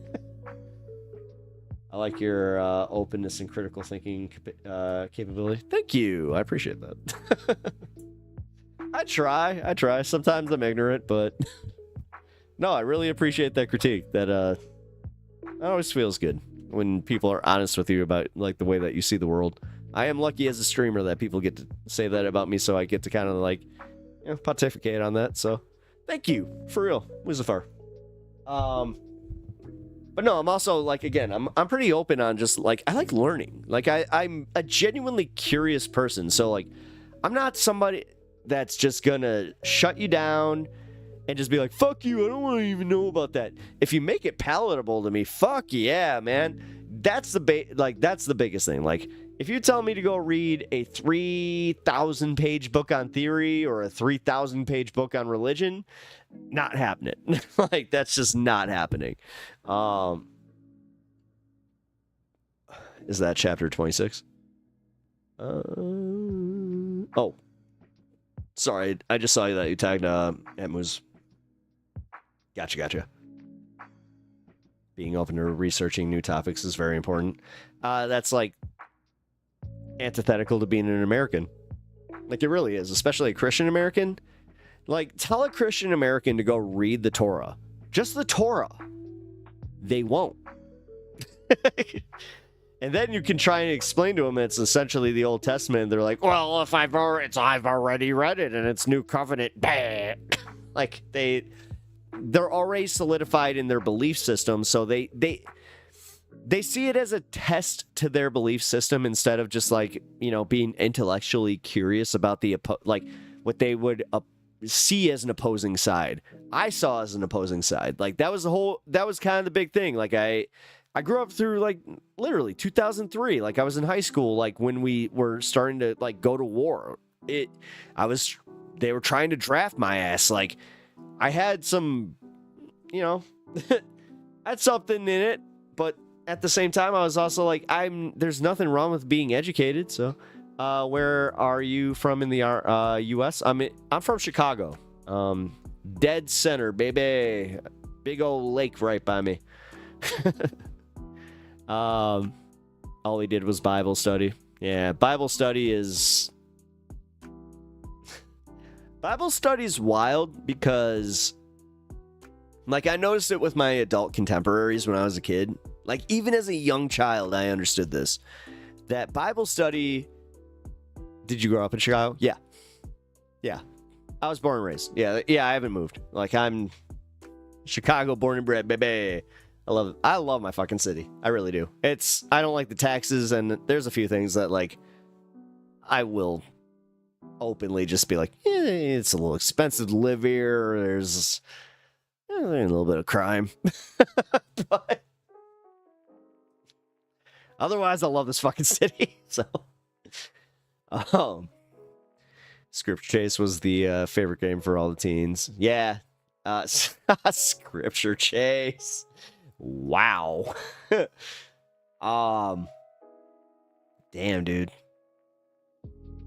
Wait, was that the same? Like, did you play that the same way that we did? Like, I don't think so. Were you always a Dick Butkus fan? For his name only. No, for real. When I found out, like, whatever. I'm a Bears fan. Actually, funny story. I went to Bible study. You guys call it Bible study. We call it Sunday school. But I went to Sunday school with Brittany Payton, and her brother for a hot minute. He's like a few years older than me, but yeah, I knew the Paytons and they were cool.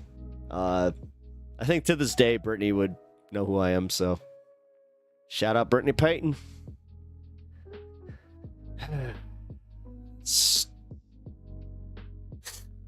But also, why'd you have to go bring up Dick Butkus? Jordan. Jordan all day, baby. No, for real. All right, so now Jordan, I do have like that one. My dad, I grew up privileged. I'm very open about this. Grew up in a upper middle class household where my dad was able to have some season tickets to the Bulls. I got to see some like of the best times of the Bulls. Also got to see some bad times. Like I got to see the 2 years where, the year and a half that Jordan was not part of the Bulls. That sucked. Couldn't even give your tickets away during that playoff series. But yeah, man. No, Jordan was something, man. My favorite memory that I had, honestly, was when Jordan came back as number 45. He did it on an away game. So, on his second game back as number 45, when he was welcomed back to the United Center, I was courtside, 7 rows back, on the opposing goal line. So that was cool, man. And during that game, the ball like came right to us. I got to toss the ball back. That's cool, man. Like that's something that like I know I'm privileged to have, but it was fucking really, really cool. And I got so many of like the older Bulls autographs. Like I do have a Jordan autograph. I have a Tony Kukoc, Scottie Pippen, BJ Armstrong, and then a lot of Blackhawks. Big Blackhawks guy. I'm a big hockey guy. So like the Blackhawks dynasty, that was like my thing. Yeah, man. Like I was a goalie, as you can see. That is my goalie helmet, and that is, yeah. The Blackhawks. Did I just say Blackhawks? Oh my god, my damn Chicago accent. The Blackhawks. No! That damn accent got me. That damn accent got me. The Blackhawks. It's still... I've never fucking noticed this until now. Damn. Well, if I was a more insecure... Ooh, I get to play this game, though. The Blackhawks. Whatever. Blackhawks.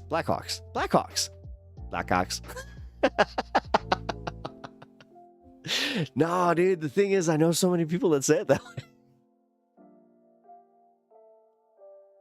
I've never put... No! Dude, you ruined it, but you also, like, made it so much easier for me to just be like, what'd you say? No, we all talk like this. Like, listen, my fucking accent is tame compared to a lot of people I know, okay? You should hear my mother-in-law. Oh my god. My mother-in-law seriously sounds like she's from a fucking movie. You'd be like, wait, is she from Central Casting?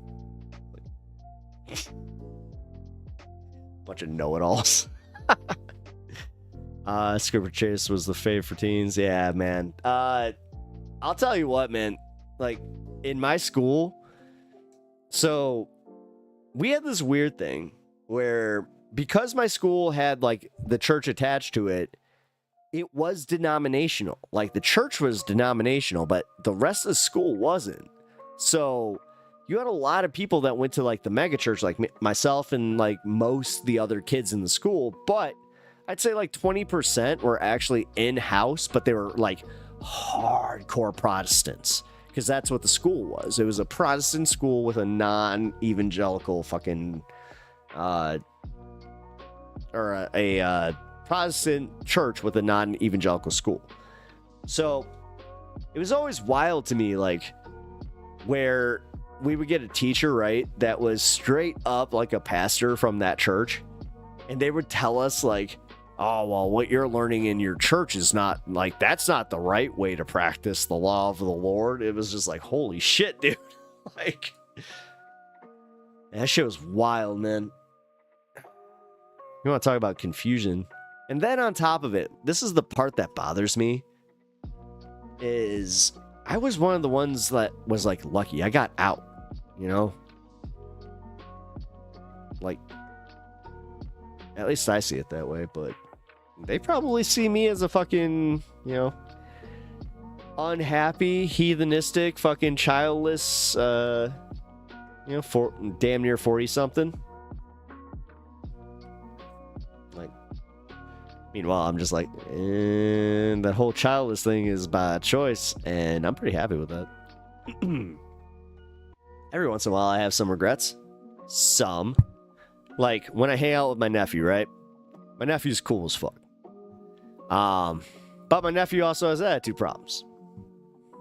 So when my nephew starts going on his little tangents, I hand him back to his parents, and I gotta deal with this shit. So I don't know. There's something about that. I've also got severe mental illness in my family tree, so is that a real thing? I'm sorry, I still unlocked. Anna, what a real thing, if you don't mind elaborating.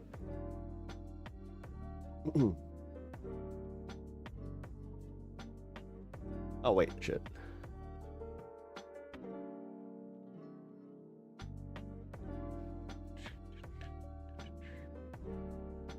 Oh, that's what, okay, that's what I thought. Never mind.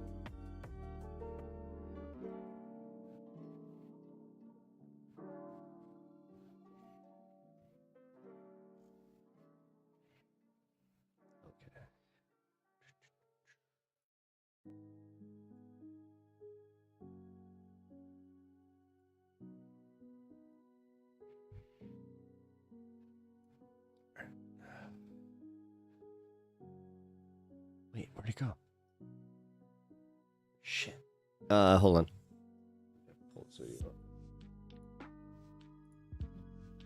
I had that saved.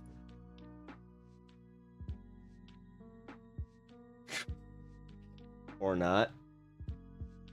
Really?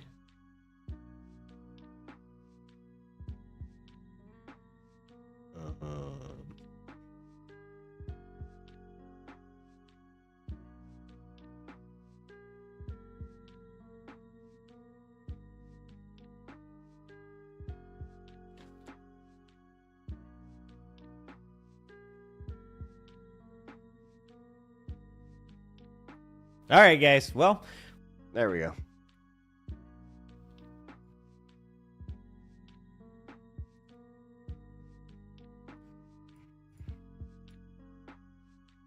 Here we go. Let's check out Angry Ginger's take on Trump supporters arrested for videos of a child. We all know every MAGA accusation turns out to be a confession. And one of the things that MAGA loves to accuse the LGBT community of, loves to accuse Democrats of, is grooming their children or harming their children. Well, we've got a couple stories today for you from the MAGA world involving just that. Yep, the story we have for you today is MAGA influencer and Fox News guest indicted on child sex abuse charges. Damn. A MAGA influencer known for posting sensationalized videos of homeless people in San Francisco was indicted Tuesday on federal charges of producing child abuse material. Ricky Wynn, 39, known as Raw Ricky, to his more than 100,000 Instagram followers, was first arrested in November and charged with pimping and pandering by procuring. He was taken into custody alongside a woman shortly after arriving at San Francisco International Airport. Now, those charges in San Francisco were for human trafficking offenses. Mr. Wynn was arraigned on November 27, 2024, and pleaded not guilty to all charges. He is charged with 1 count of pimping and 1 count of pandering by procuring. According to court discussions, Mr. Wynn was found in possession of phones which contained evidence of sex advertisements for a woman, communications of the woman being available to have sex in exchange for money, and the collecting of money. Prosecutors moved to have Mr. Wynn detained pending trial because of the public safety risk he poses. Now, what? Real quick. So, if sex work was completely legal, would this be a problem? All detained, Mr. Ricky here, they found some other stuff on his phone. The influencer was already being investigated by San Francisco police at the time of his November arrest and was who could have seen this, foreseen this? Everyone said named sarcastically. a suspect in the assault of a 15-year-old. Never mind. Authorities say they found evidence Walk that on Wynn's one cell back, phones what I just said. and at his I thought it was just pornographic material, not what this luxury is. apartment that indicated he was facilitating a sex work operation that spanned multiple cities. The document accuses Wynn of producing sex Holy abuse shit. material in April and October 2022 with 2 different minors. He is currently in federal custody, and if convicted, he would face a maximum of 30 years in prison and a $200. Why? You would think that there would be such pushback. Like, why did Pizzagate get all that, but this motherfucker, like, $150,000 fine. And here's a little video of Mr. Ricky getting reported on local news. A San Francisco social media oh my God, Sandra Bernhard. influencer named Richie Wynn is in trouble with the law again. He's Right to jail, right away. already behind bars on You go to jail! suspicion of felony pimping charges. And now a federal grand I jury am has 2,000% with you on this one, Anna. indicted him Damn. for producing child This is- pornography. The new indictment says Wynn enticed 2 minors I was just watching Daredevil before I came. explicit conduct. Prosecutors say he recorded the minors with the intentions of making money off the videos. He currently remains in custody in the pimping case. That's according to federal court records. Wynn goes by the name Raw Ricky 415 and fucking right in like that tendon in your like right here, where it's just like, oh, where you feel, it's like that same thing that you get when you're lifting, but like you want to punch this motherfucker. Gross. And of course, as far as Ricky's Fox News, Wynn built a social media following as a purported hard-on-crime activist by filming homeless people, sometimes harassing them, and showing drug use in San Francisco's Soma and Tenderloin districts. Oh, he's one of those fucking Oh, so you're telling me that Karen Kasparian would love this guy because he's exposing the dirty fucking homeless people that are dangerous on my street. He has appeared on Fox News as a guest on Jesse Waters Primetime and Tucker Carlson Tonight. Well, I mean, I tell you guys all the... I love that this community is one of the ones that, like, a lot of conservatives would be afraid of because most of us are packing. Time that good people support good people, and it turns out that the inverse is also true. Shitty people support shitty That's fun. people. And that checks out. I if love you the guys fact that remember we're all on a the like MAGA mind on monkey that torture one. video I made. Did you think about the monkeys, the sure. pain? Not at that point. all I thought about at that point was money. Every video that popped up, I clicked it, put it in a file. Why? Because every file came with a $sign to me. But if you thought that that was the only MAGA supporter that was going to be outed this week for harming children or my YouTube torturing feed. monkeys, well, you are in for a surprise, my friends. Not to be outdone by Raw Ricky, a Republican behind the Trump derangement bill accused of soliciting a minor. Republican State Senator Justin Eichhorn was arrested hours after he introduced the bill. A right-wing Minnesota state senator who infamously co-sponsored a bill Monday to label Trump derangement syndrome as a mental illness was arrested hours later for allegedly soliciting a minor for prostitution. Senator Justin Eichhorn was arrested at 6 p.m. Monday in Bloomington, Minnesota, and is being held in the city's jail after sending messages to and arranging a meetup with a person who he thought was a 16-year-old girl, but was actually a Bloomington Police Department detective. After the arrest was made public, his Republican colleagues in the Minnesota Senate, including Speaker of the House Lisa DeMuth, called for his resignation. Yet this dude just... I hit pause and it just goes to that. Couldn't keep it in his pants. He had just, gotten a major erection from putting forth a TDS bill to make Trump derangement syndrome a mental illness. That got him really worked up. While he is entitled to due process, we must hold legislators to a higher standard, DeMuth said in a statement. It's quite a fall for the 40-year-old Eichhorn, who is married with 4 children and has served in the Minnesota Senate since 2016.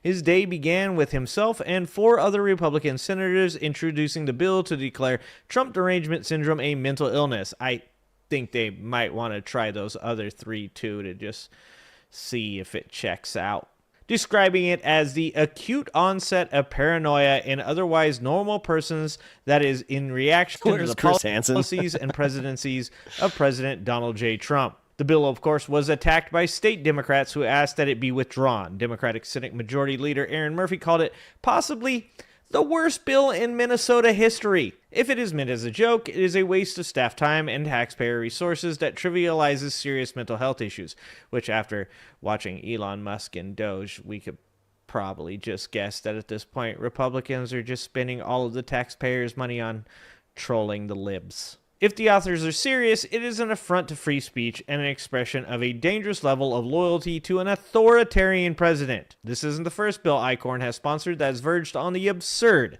Last year, he co-sponsored a bill inspired by the discredited chemtrails conspiracy theory, which included pseudoscience such as xenobiotic electromagnetism and fields. Now, unless he resigns, he'll have to conduct legislative activity. Is he following alien eggs? Under suspicion of being a child. I'm following the construction of the Weyland-Yutani child sex offender. What? Well, the good news for Justin there is that it seems like he won't be the only MAGA Republican that is under that auspice. Maybe him and Lil Ricky can get together and share stories, and it seems like they might have some things in common. So once again, we see all the hypocrisy that is inherent within the MAGA Republican political realm. Pretty much any time that we hear one of these guys say that they dislike or hate something, it generally means that they are either themselves doing it or they definitely 100% support it.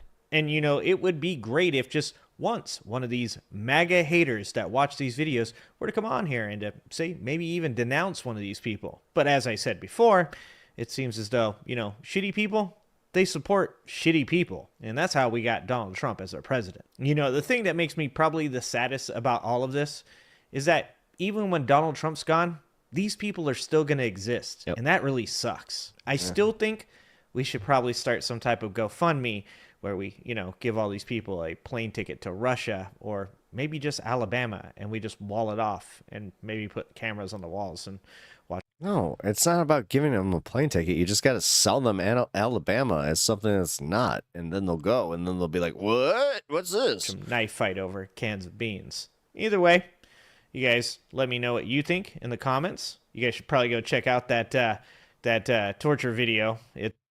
And you guys should go check out Angry Ginger if you haven't already. Here is the link to his channel. My dude is doing more and more based ass political commentary, and honestly, I think that he's gonna be big soon. So get on it. Let's do it. Let's support our leftist comrades and have a little fun, you know? But all right, music time. Who wants to smoke? Because I haven't smoked with y'all, so let's do that.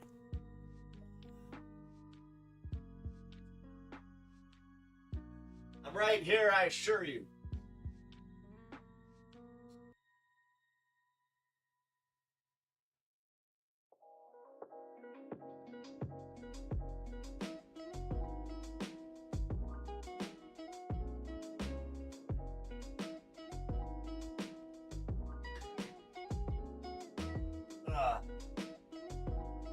Huh. All right. Ooh.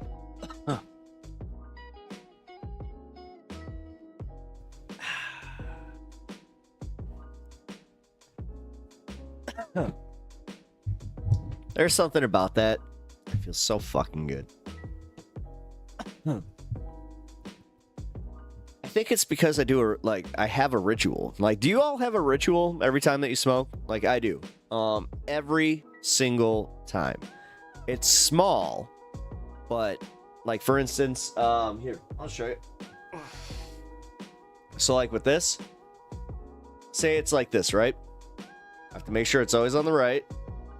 I have to like tilt it, and that's just all right. Got to get it right. You light it, you take your hit, and then I hold it for just a little bit. I don't zero. I've stopped zeroing because I'm not in college, but that's how I enjoy. Our devices are synced. You are stereophonic. I always love that. Zeroing. Zeroing a hit is when you take like a you take a hit and you just hold it until there's no smoke. It's called zeroing a hit. It's dangerous. It's something that a lot of teenagers, like a lot of teenage smokers did, but I'm sure they'll catch up to me. But yeah. Oh yeah, especially as in it's dangerous.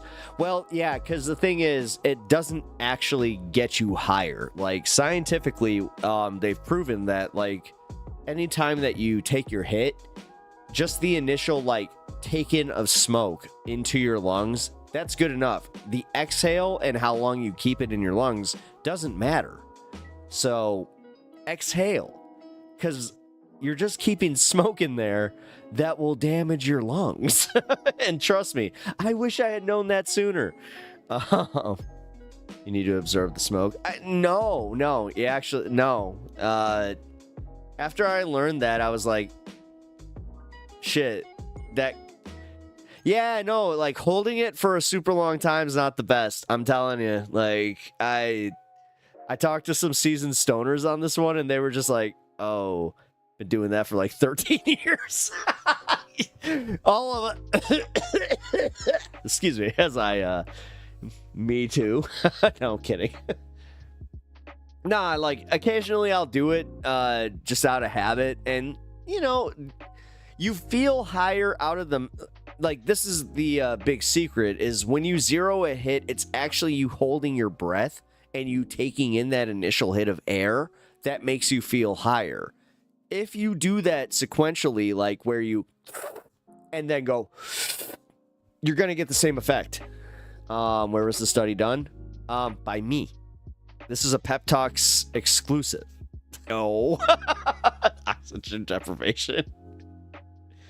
Well, yeah. Duh. Sus. All right, so maybe my study's sus. No, cancer thing and all that shit. But when you say sus, it could be. I mean, dude, for real, I don't give a shit. Like, that's the nicest part about, like, my mom's situation. Not trying to, like, bring it there, but I'm just gonna say, like, with her passing, I don't give a fuck. Like, I really don't. I really don't. I know, like, I should. Like, I love my life, and I love how I'm living it, and I love doing this every day. Like, trust me. But when it comes to the whole worrying about, like, oh, what's this gonna do to me? I'm getting a little less on that, which is weird because, like, food-wise, I'm the opposite. Like, food-wise, I give a shit. But food-wise, I feel it. Like, you feel it when you eat some bullshit, right? Like, I actually had this when I was on stream not too long ago, where I remember I got Arby's, like, right before I went on stream. And I was like, I never get fast food before I go on stream. And I felt like shit, man. Like, for real, the entire stream, I felt like just complete shit. So, you know, back to granola bars and healthy foods, man. And then my dinner whenever that comes. And yes, my dinner's not always healthy, you know, fucking wings and shit, but whatever. I'm not perfect. Don't emulate me. Like, that's all I can say is, do not emulate me. I make my decisions. I will live with my consequences. So, study by Pepper Studies. Hey, get this shit, guys. I found out that my brother, despite the fact that he's a theologian, but he's going for his doctorate. So my fucking brother's gonna be Dr. Pepper, bro. Like, get that shit. It's wild. So, is he technically a doctor? I'll leave that to you to decide. But the fact that he's getting the title, hey man, that's pretty bitchin'. No, I'm actually very proud of him. I really am. Despite the fact that we are so ideologically opposed, I am so fucking proud of my brother. I really am, man. Like, it's so cool. It's so cool, man. Like, he's gonna be Dr. Pepper. He's gonna be Dr. Pepper, a theologian. Like, that's fucking wild, and I'm so proud of him, man. You know? Oh God, how old is he now? Let's see. He was born in '99. God, this is 2025, so he's what, 24? No, man, he's a good kid. I love the kid. He's a good guy. Despite the fact, as I said, we are ideologically as opposed as you can be. It's just so weird because we had such a different, like, or I wouldn't even call it different. It's opposite. Like, I left the religion the same, like, time he got into religion. I was like, whoa. Like, I was literally, like, about 16 when I started questioning my faith, and he was 16 when he was like, I'm going into faith, and like, I'm doubling down on this. I was just like, that's wow. But hey, man, like, as I said, man, if I was a spiteful atheist that, like, just, you know, oh, why you doing that, man? You're wasting your life, whatever, man. What am I gaining from that? I just want my, like, as somebody who loves my brother, I just want him to be happy. And the fact that he you know, he's doing something and putting all of his life into it, I'm happy for him, man. Like, I am, you know. And when I say ideologically too, he's a Trump supporter. Like, he's got a bit of a thing. Like, we have one thing. Like, I've told him this to his face, where, like, he starts going on about gay stuff. I just keep challenging him. I'm like, are you gay? Because honestly, he's a little too invested for my taste. And I keep asking him, like, hey man, why do you care so much? If you're going to be this invested in thinking about gay stuff and thinking gay thoughts, I think that you might want to question your sexuality. Not exactly a great topic on, you know. I would have mocked him for it back then. Yeah, no, I would have too. No, for real, Anna. I'm glad that you can admit that. Like, thank you. Like, that actually makes it a little bit easier for me because, like, listen, I was part of that ideology. Was it the IDW? Like the fucking Sam Harris and fucking Richard Dawkins. I was a big fan of that shit. I really was, especially when I was like right out of my Christianity. The book that got me finally out of Christianity was literally Sam Harris's End of Faith, and I was like, oh shit, like I didn't realize where that led, especially Hitchens. I got led to Hitchens from End of Faith, but no, so like you get it. You get it. You definitely get it. And it was a shame to see that happen where all of a sudden they became these moralistic cocksuckers like that were bigger than the fucking movement that they were trying to build, which how is that better than Christianity in my opinion? Letter to a Christian Nation? Yeah. No, I'm glad you get that cuz like as an atheist, I didn't even like calling myself an atheist cuz just by the term anti-theist, that's all I am. I don't like the fact that, like, then they're like, well, you're an agnostic then. I'm like, not really. I'm not. Like, I would love to be. This is the bitch of it. I don't know what I am. I would love for it to all be true. Do you realize what that is? Do you know what kind of pain I live with almost day, especially now? Like, do you know how painful it is for my mother to die in the religion that I grew up in? And I want to believe. I want to believe. But I can't. I just don't. I'm so pessimistic about it. And I'm sorry. But my belief system dictates that we're just meat. Just like every other animal on this planet. Unfortunately, somehow we got this consciousness thing. Don't know how that happened. I will admit, that's the mystery. But when it comes to death, I think we just black out and that's it. There's nothing. There's nothing. But if you believe in more, I envy you. I do. I truly do. I want to be there. I hope one day I could maybe come back. Like, I'm one of those guys. Like, if something happens where I'm like, oh, wow, hey, you know what? That's crazy. And it's not the fucking rapture or any of that bullshit. It's literally everybody else just being like, you know what? I think that Jesus had a good message and I think we should be like this guy. Yeah.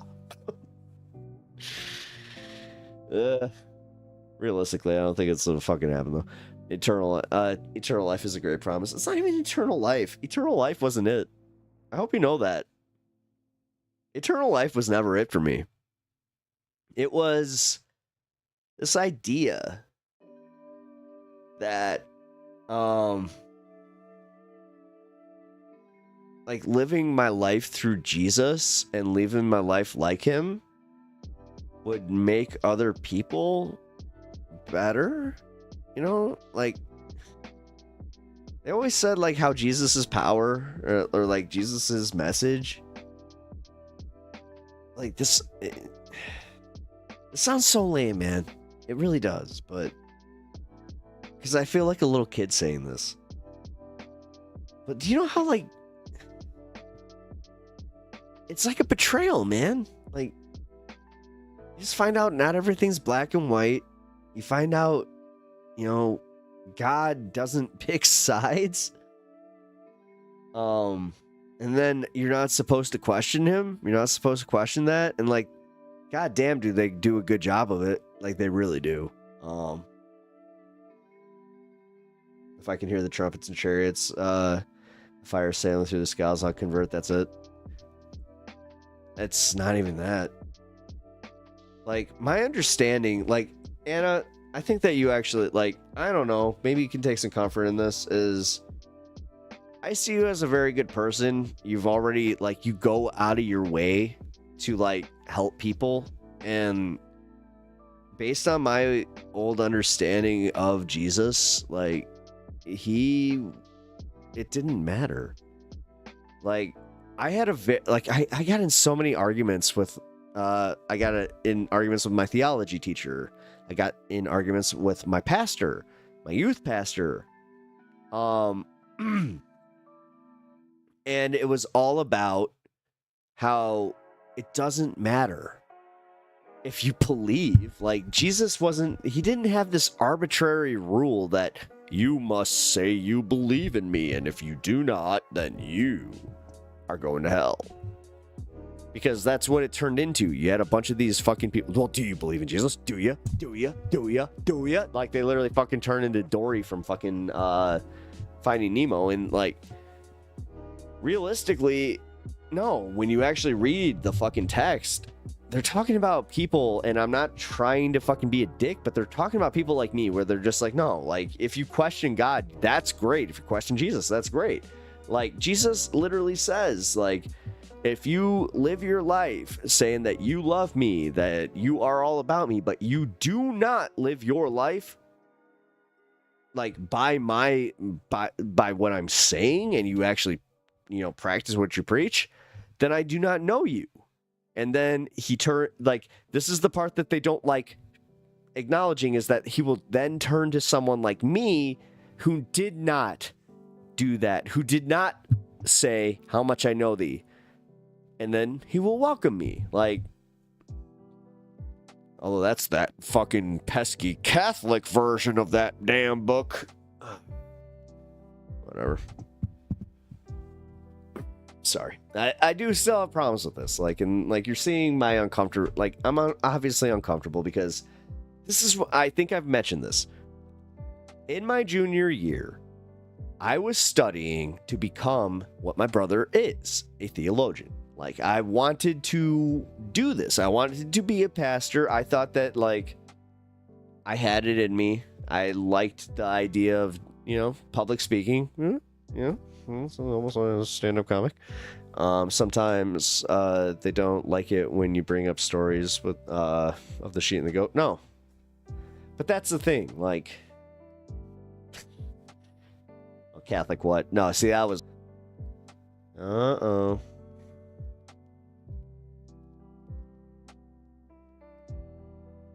Hold on. Latency issue.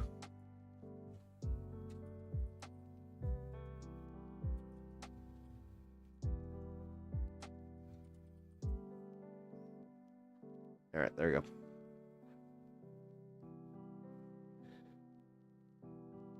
That wasn't even YouTube. That's on my internet. My internet is experiencing a little blip. Just give it 1 second. I actually give it 2 seconds. It's still going. There it goes. It's like, what the fuck, dude? Nope. Oh, come on. Don't. No. There you go. All right, we're good. Sorry, my frame rate had to come back too. All right. Dude's cool as fuck here for March. What the fuck? Yeah. Oh, you didn't know that you have a winter... Yeah, you got like a winter cell right by you. That's all wind pushed down from us. I'm a meteorology nerd. If you guys haven't been able to tell from the last 2 days, theology is very interesting to me. Oh, that's cool. Yeah, see, it's... God, I'm wondering if I can get my brother on here. My sister, I've already got that one in the bag. My brother, that could be an issue. God, you guys will crush on him hard. Looks like a young. He's taller, buffer, and he has shorter hair than me. So, but he looks almost exactly like me. It's very odd. Minus, as I said, no long hair. Like, he's a good kid. I have a lot of religious books. Yeah. Anna, one of these days, like, I'm gonna just send you a box of books because I need to get rid of these fucking things. Like, I do not have space for this shit anymore, and I have so many goddamn religious books that I just need to get rid of. Because, like, I'll just put them on my fucking Audible, and if I ever need to go through them again, I'll just do that, but fuck. And all of it is a lot, well, all of it, I'd say 70% of it, I'll be fair, is specifically late Christian theory, where it's like about applying the book of Revelation, you know, practically to your everyday life kind of shit. It's just like, okay.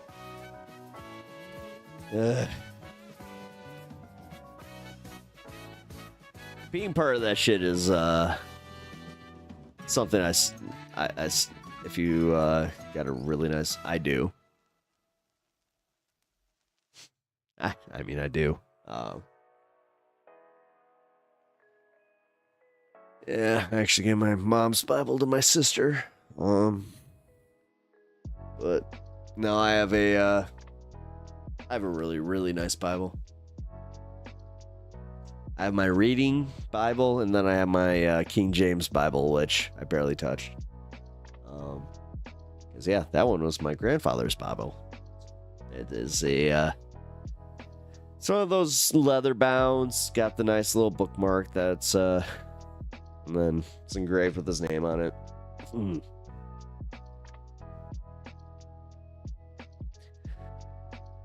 Fuck.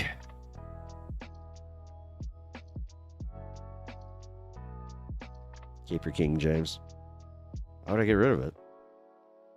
I'm not that type of atheist. I'm not angry. Like, I may be resentful of, like, my teachings, but I'm not angry. Like, it's still knowledge. It's still something that I cherish, man. Like, this is what sucks about it, man. Like, I don't know how much... maybe you guys can help me with this, because I don't know how much of my morality actually stems from my Christian upbringing and how much stems from just me being who I am. I'm wrestling with that as a 38-year-old man. I don't know. I really don't know. Like, I'm worried about that too. That's why, honestly, right now, I'm taking a break from the debate, like even thinking about debating, because with my mom's passing, I don't know how. Like, I know I'd break down too. Like, I don't know how. And then maybe I got the catechism. I actually have my mom's on that one. God damn, I don't want to talk about that. Fuck. But yeah, this is what sucks, man. Like, I'm at a point in my life where if I fucking God, if I was at the point that I was just, you know, oh, Jesus, it's been fucking over 20 years. I'm 38, so 22 years. It's been 22 years since I believed in Christ. And the thing is, I remember that, like,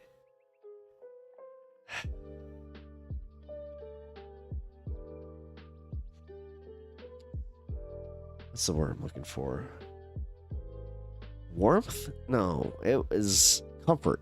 I remember the comfort that I got from, like, reading dude, I was one of those guys too, where, like, I did Bible study on my own. Like, I had my own I had my own verses. Like, most of them were stemmed from 2 Corinthians. It was all Jesus' word. But, like, I was just saying, like, I don't know how much of Jesus' word, like, actually, like, made me. Like, I'm really wrestling with that, guys. So, I don't know, as we continue, like, being a community, I would appreciate your help in helping me kind of break that down, where it's like, if you guys think it's part of my Christian morality, then let me know. Like, and don't feel ashamed for letting me know that. Like, it sucks. I don't want to admit defeat on that, but it is kind of a defeat where it's just being like, okay, well, yeah, I guess you're right. I guess, you know, because I grew up in Christianity, that is why I have a moralistic standpoint. But I don't know. I don't think it's a bad thing. It's not that it's a bad thing. It's more so that, like, it's so weird to, like, God, I just realized that this is what I used to do in school when I was, like, in 5th grade, but it's, like, kind of anticipating your bully. You know what I mean? You know what your bully's gonna say to you, so, like, you're always just like, no, I have to have, like, my response locked and loaded. Before you said it was engraved, I wanted to make sure nobody asked for your Bible. Sorry, it's stuck. It's okay. I'm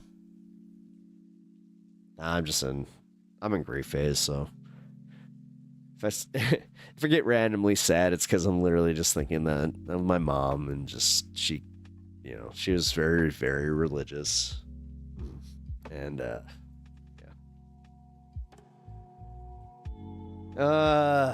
God. You know what the biggest slight to my mom would ever be? Me going back to Christianity. She'd haunt me forever. The thing is, I don't think I could. It's not even like, and I'm not one of those guys. Like, I've been misinterpreted so many times by Christians where they're just like, oh, you're just on your like, it's a fork in the road type of thing. I'm just like, no. Like, I don't think you get this. Like, especially from converts, or what do you call them? The born-agains.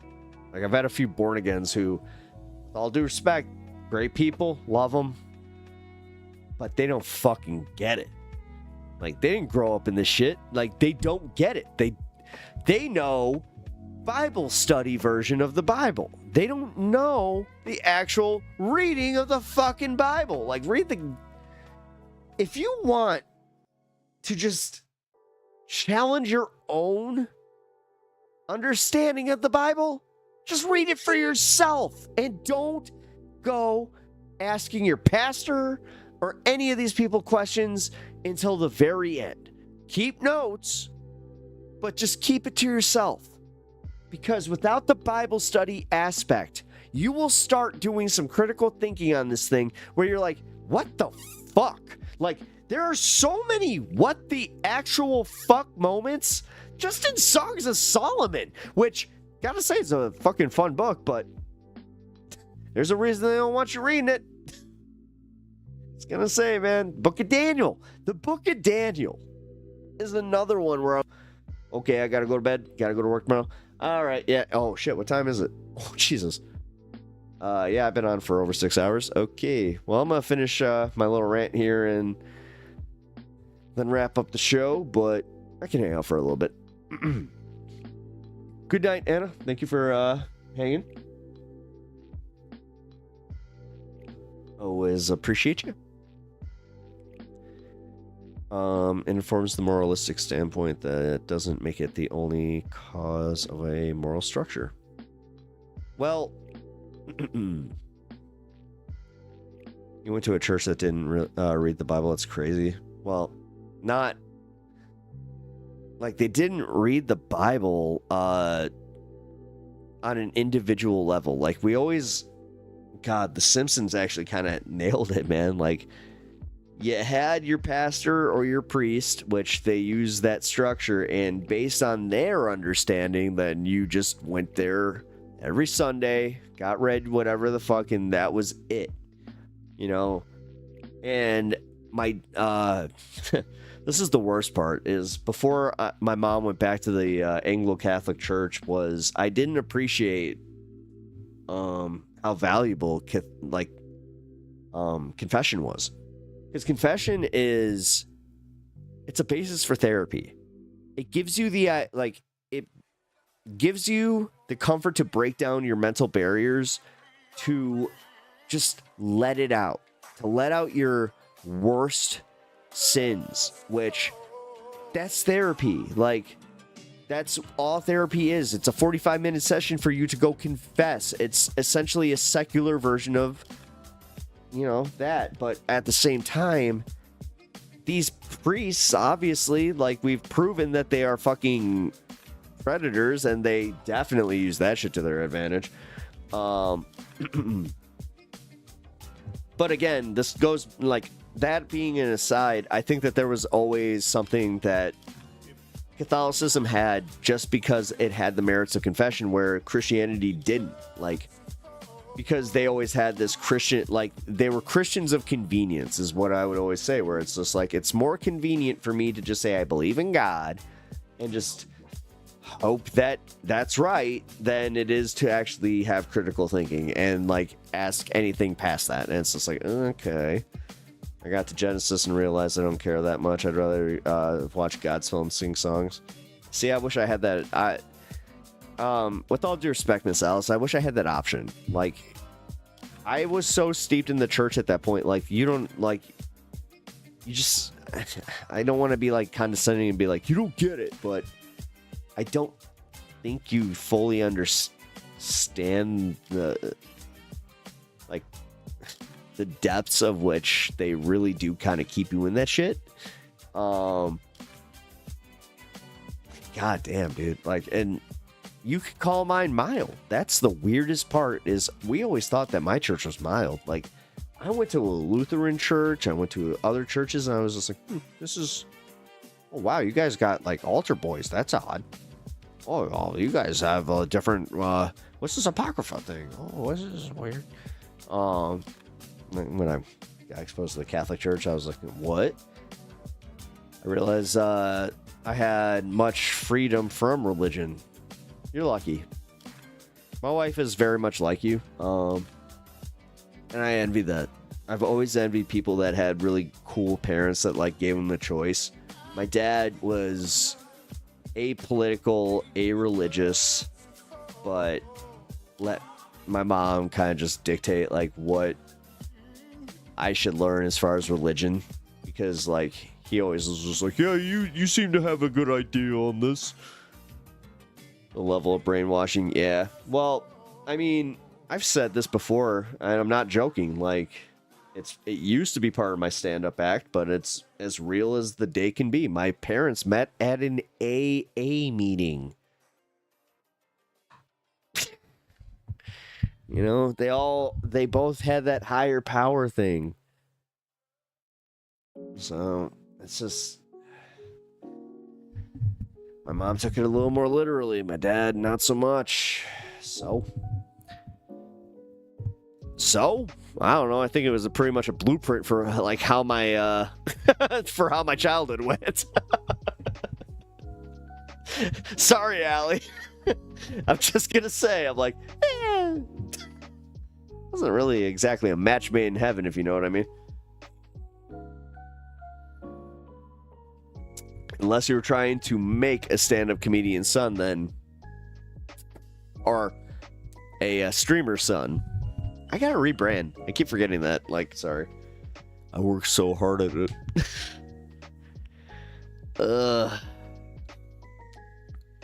God, if I went on fucking tour, I don't know, maybe. I wouldn't be able to do this, though. A billion other people. I'm just not that understanding. You know what? You're better than most. Like, the fact that you're even admitting that it's like, I'm not that understanding. I don't get it. Like, this is why I like this community. We can admit our imperfections. Like, this is why I'm very open about my, like, previous imperfections. Like, do you know how many times I've had a conversation with somebody where they were just like, you really shouldn't go talking about, you know, things that you did in your 20s, because that could come back and bite you in the ass. They could clip chimp you up, blah, blah, blah, blah, blah, blah, blah. Do it. I don't give a shit. My fucking life is short enough. Make it a little entertaining by creating some drama, I guess, but realistically, I just don't give a shit. Like, I at least get to stand by my words and just know that I'm speaking, like my truth. Like, I'm not speaking truth of power. Like, sometimes I do, but at least I know I'm speaking my convictions. Like, I don't like doing that fucking whole thing where I'm like, oh, I'm self-editing just because my fucking audience might get mad at me. And I've said that many times before, but this is also why I love you guys, is because you are able to just be like, oh, okay, well, he's going through a moment. Or like Allie, one of my favorite ones, honestly, like it made me think the most critically of myself in this space. It was when I blew up, you know, making you disappointed. Gotta say, I felt like I had just disappointed one of my favorite aunts. So, which I hold my aunts in high regard, so I hope you understand. Like, that didn't make me feel good. Now Duke of Bread, I love that guy. I do. But I wouldn't feel as bad if he had said that. You saying it made me go, oh. I'm not even kidding. I felt so bad. I was like, oh no, she's disappointed me. But hey. And honestly, like, if I disappointed you, like, I would sit with that for a few weeks and just be like, oh. And I would adjust my attitude, though. I would, like, I hope you realize that made me kind of also, like, adjust and go, no. Like, and it's not pivoting for my audience. Like, it made me pivot because it made me realize, no, she was right. Like, you know, maybe I was too harsh. Maybe I could take that, like, take my own advice, take that extra second to kind of analyze this a little bit differently. So, thank you. Thank you for that. Oh, boy. All right, what time is it? Oh, Jesus, it's 2:20. All right, guys. To make sure that I don't go until 4 a.m., here, actually,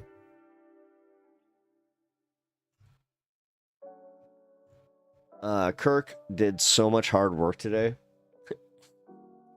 I'm gonna make an 80s song about that. Kirk, hard at work. I'm gonna play one of his songs before we go.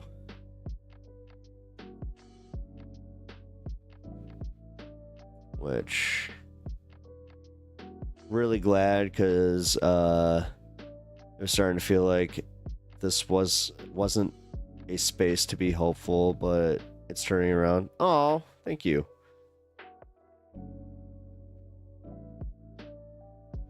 We're growing being. You're proud. Oh, thank you. No, and like, Miss Alice, I appreciate your honesty there. Like, this whole, like, I'm sorry, like, if I kind of brought my pessimism. This, I don't want to cry. I'm already starting to. I hope my mom's death didn't, like, force me to pivot, but I don't know. Yeah, fuck.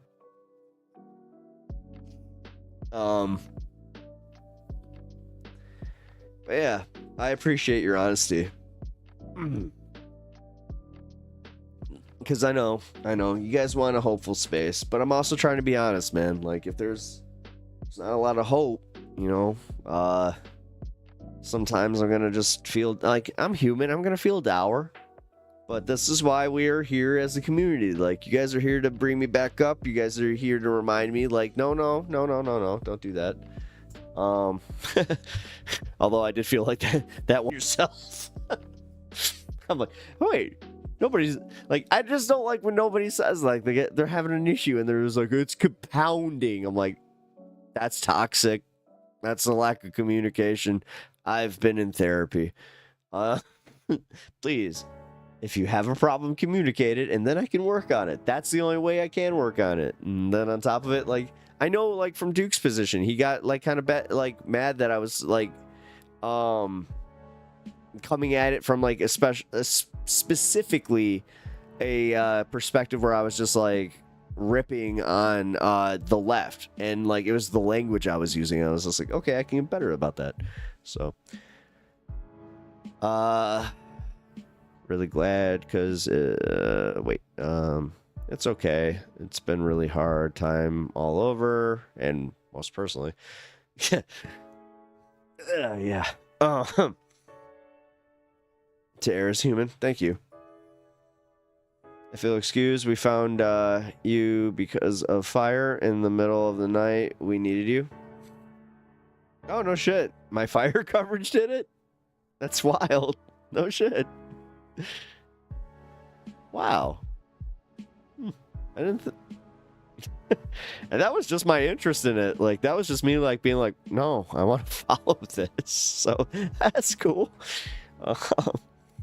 Now you need us in the middle of the night? That's how God works. Yeah. All right. I'll take it. I'll take it. My mom would love that. That's beautiful. Like, no, and you guys are providing it. It's, no, I love you guys. You guys rule.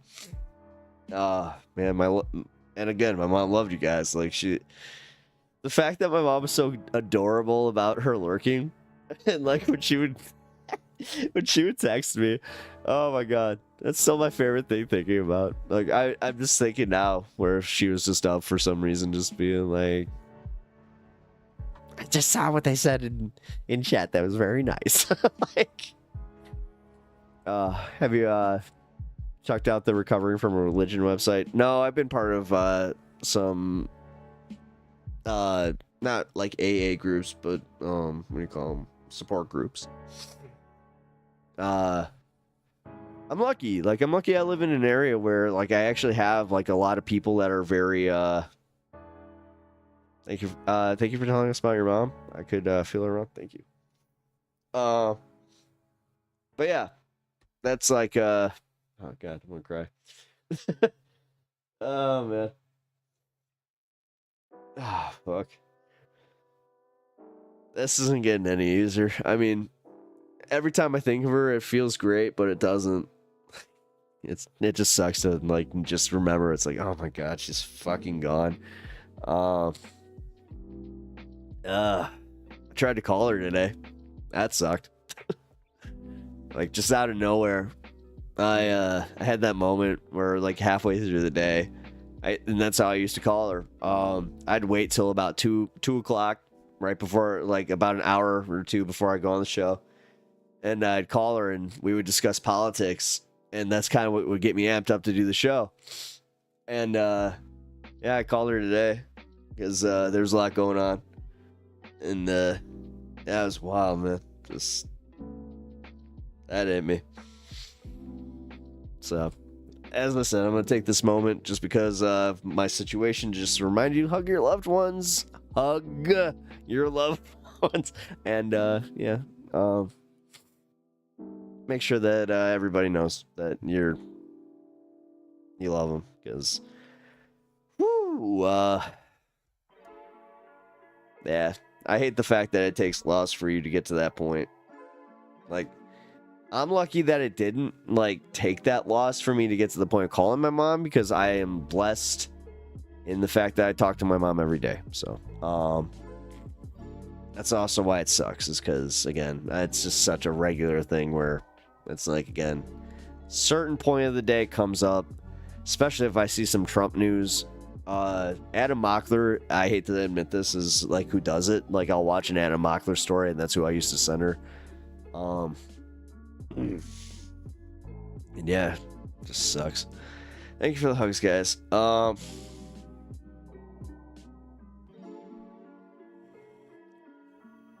When she called you when you were online, the shine from you was visible. That makes me really happy, guys. She did totally call me when I was on. And the funniest part about that was I told her to. I'm like hours beforehand. I was like, I'm going on. Like, I'm on. She's just like, oh, I'm sorry. Yeah, my mom was she was really, really funny with that shit. And, like, that was the fun part about my mom, is, like, at least she was really good about calling. So,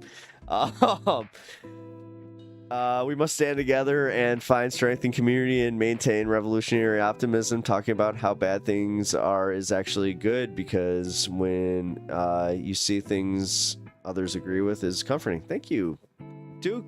Shout out, man, bro. Came in clutch with that. Hell yeah, man. I'm literally fucking like almost breaking down here. Miss Alice and Allie are literally fucking they're killing me here with my mom. I mean, Allie, you're dead on, man. If there's any time that I feel my mom, shit, it is about there. Fuck. So I can't relate, unfortunately. I'm sorry. Sylvie, I'm sorry. Wait, I only know of you cause Maddie Delonte? Wait, have you ever checked out Recovering? Oh, wait, Sylvie, how did you find me? Actually, hold on. Sorry, let me readjust. I apologize for any of the uncomfortableness. Yeah, my mother passed recently, so it's not the easiest to just bring myself back from, and we're a little late in stream, and they're getting a little tugging them heartstrings. Man. Whew. Okay, so the website. YouTube? Wait, YouTube. Wait. I just saw you online in my feed today for the first time. Oh, cool. Really? So, like, I was on your front page and you were just like, I'm gonna check out this guy. High, Pep Talks, High on Politics. Cool. Well, Sylvie, I really hope you're enjoying yourself. For real. Like, this is a great community. Oh, also, if you haven't already, turn on, if you go to the little super thanks button, and you turn on your ability to accept gifted memberships, you can have a gifted membership. We have a gifted membership waiting for you.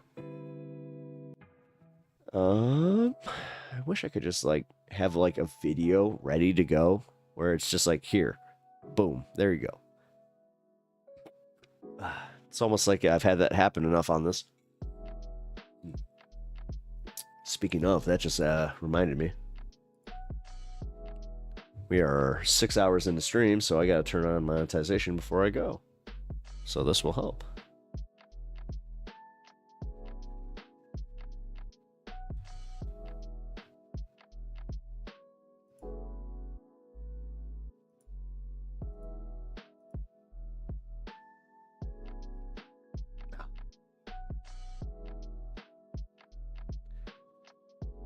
Wait, what? I just took out my earbud?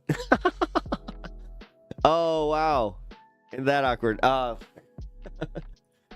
always love that when I'm trying to communicate with a streamer and I'm just like, you know what? It's taking a minute. That damn delay. Well, number one, I was just saying thank you for being here, but wait, what was I saying?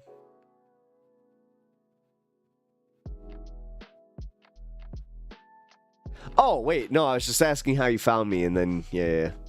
No, you got it. I didn't say much after that. Man, I got, like...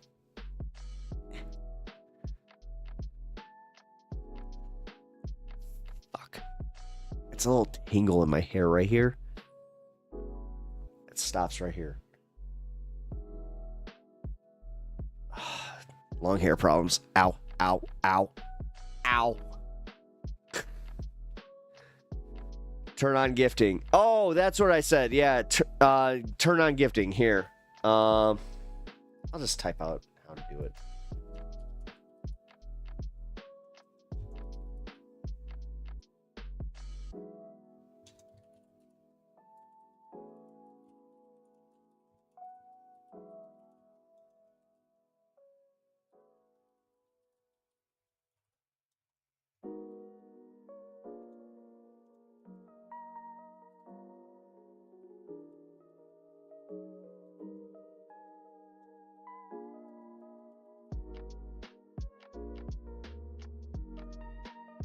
There we go.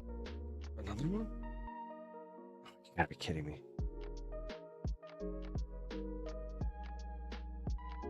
Oh, no. I don't want to rip this. Shit. Sorry, guys. Having long hair sucks sometimes because you get this, like...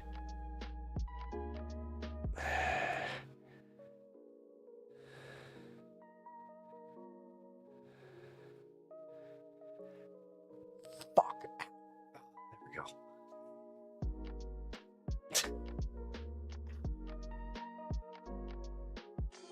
Try not to pull out hair anymore because, like, dude, seriously, just even a year ago, I would have just been like, yank. But now I'm like, no, don't want that going. Sorry, guys, my desk. What the? All right, so my desk gets pushed back. My freaking everything is just messing up.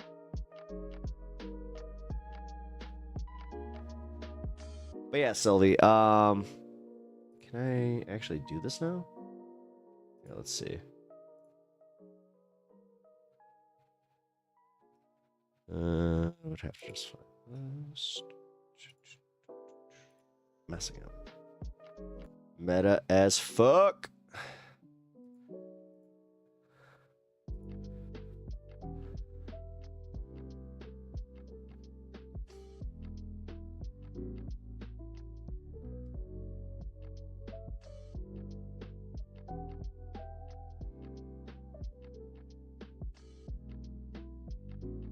Oh, it's in chat.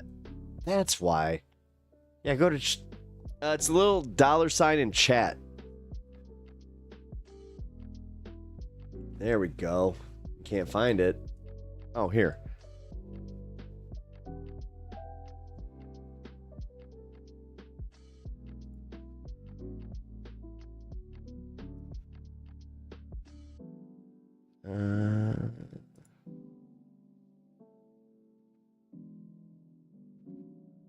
All right, so click here. Select the $ in chat. Hit membership. Then go to 3 dots. Then select enable membership.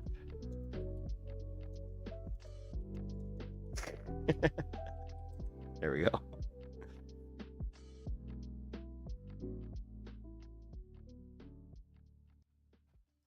I figured it out. I just had to go to my actual like feed for it. All right, let's see. Schmopo.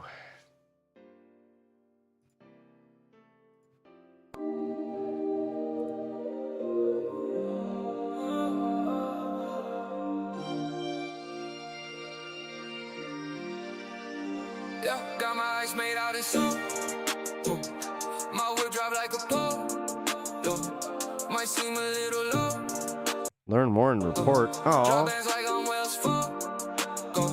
Not coming home without a couple racks missing from the bank. I see a bag and I'ma buy it. Don't even have to think. You need a one, I'm here to make sure you got all you can take. The bag you want in Cali, fly you out. You ain't gotta wait. You know I'm grand. All right, hold on.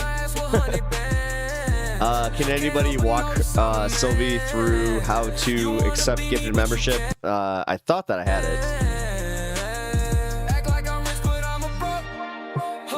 Ain't got $1 to my name, they call me no dough. Driving around in my Camry, photo. Yeah, all the people in my city call me Joe Schmo. Yeah, got my necklace from the thrift store. Jacket say Gucci, but it's stitched though. My Yeezys really just Oswego. I bring my girls to Papa Gino's. My wrist so cold from my new fit. By the way, this is who we're listening to. This is Kirk from chat. We haven't had a good music segment with him in a while, so. You know I'm fly. Got so much room in my Levi's. Got girlies dropping like they flies. Cause I smell like a homeless guy. Got my eyes made out in soap. My whip dry like a polo. Might seem a little low. Drop bands like I'm Wells Fargo. Not coming home without a couple racks missing from the bank. I see a bag and I'ma buy it, don't even have to think. You need a one, I'm here to make sure you got all you can take. The bag you want in Cali, fly you out, you ain't gotta wait. You know I'm grand. I wipe my ass for 100 bands. Can't help but It's so weird to become a fan of it, like his music, and just be like, nah, you actually know it. I'm so proud of this motherfucker. I got people in my life that like dance to this shit. That was one of my favorite moments, is when I turned this on at a party and like you had people in my living room just like it was fucking wild. Yeah, it wouldn't let me really post that though, which I understand. Bando. Oh, no. We want the original on this one before you go to an acoustic.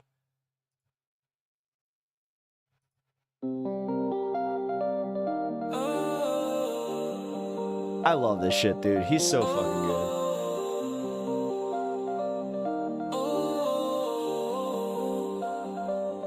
Tell me why I gotta end, oh, playing with her like I was playing a Nintendo, using her for money and a mule for slinging benzo. Yeah, try your PC. I think that'll work. I got 20 in the bando. No, I definitely want you to get this gifted membership. Playing with her like I was playing a Nintendo, using her for money and a mule for slinging I got a bunch of members only content coming up. I got 20 in the bando. For a while, and unfortunately I had to push it back because of extenuating circumstances here.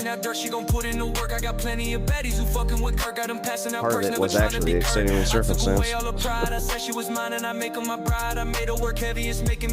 was supposed to have my mom on the show. My sister's filling in. Coming in clutch.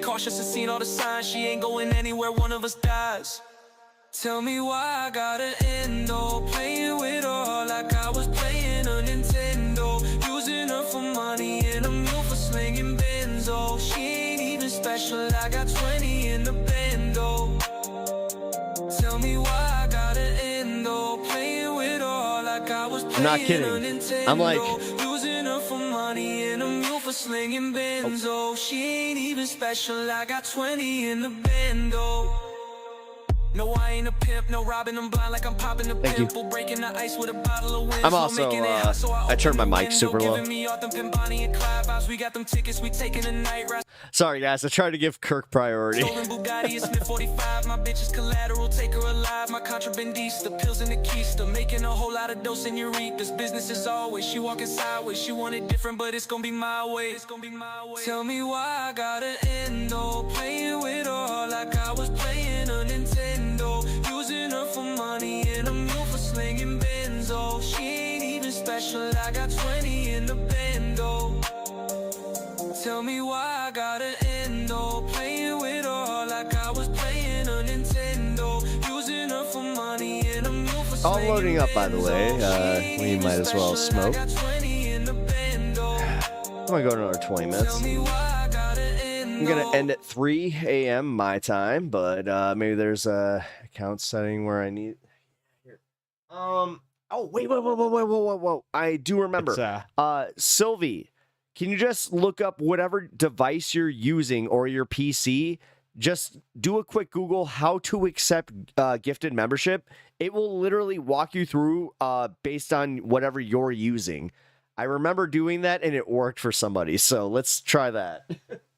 I hate to give you homework, but it is worth some money. I mean, you're about to get a, I think that thing's like worth like what, $3? 3 dots at the top of the YouTube page. Yeah, that's what I thought it was. I thought it was as simple as that, where you just hit the 3 dots. Oh shit! Didn't realize this music stopped.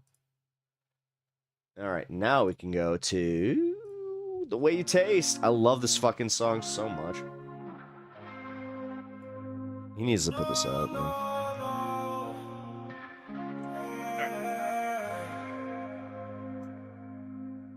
Calling out and settled on a weekend. I told you could come on over if you need it. I'll break you, we mix it up and then repeat it. I tell you there ain't nothing better than this feeling.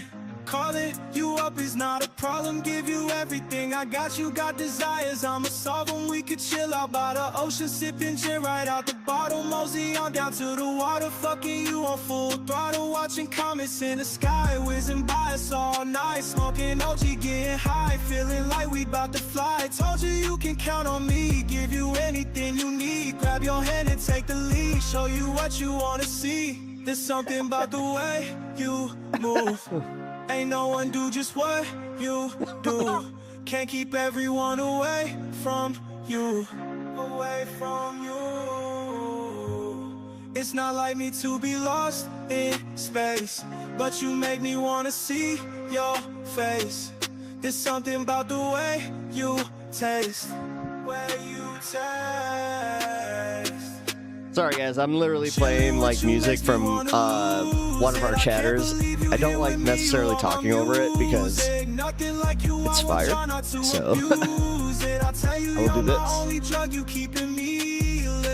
Showing you what is my desire, always by your side. So when you need me, I put out the fires. Never felt the feeling quite the strongest. Something I admire. Taking hits of you, inhaling everything to get me higher. Fucking up the whole night, seeing all the city lights. Driving truck, ain't gonna lie, we ain't never gonna die. Told you can count on me, give you anything you need. Grab your hand and take the lead, show you what you wanna see. There's something about the way you move. Ain't no one do just what you do. Can't keep everyone away from you. Away from you. It's not like me to be lost. You can do it. You can do this, Sylvie. We can get you a gifted membership. There's something about the way. The nice thing is when you get that gifted membership, you get to get that that sweet bubbler sound effect. I have to send over a song through Discord because I literally it's not literally not up anymore. From who?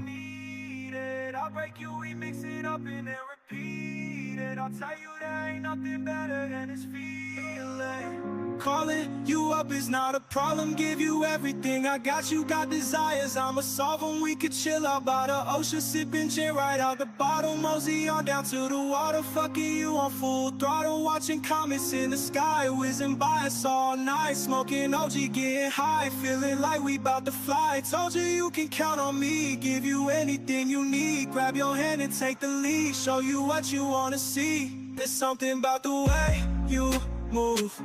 Ain't no one do just what you do. Can't keep everyone away from you.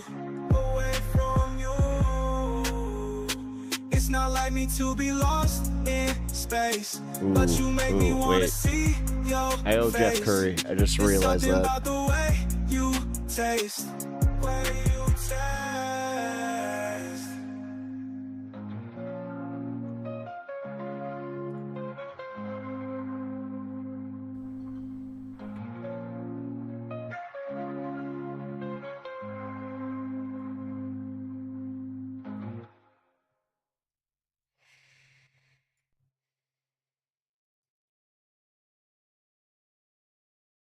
Ah, it's considered a brand account. Okay, that's what it is.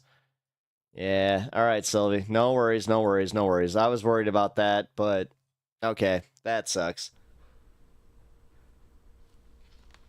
Well, at least it's not because you don't like me. No, I appreciate you.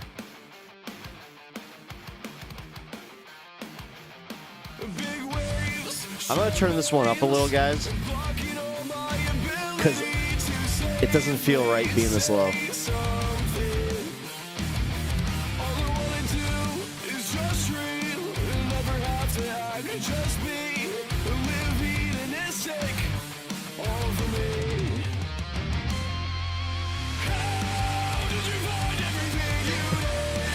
This actually ended up on one of my playlists. And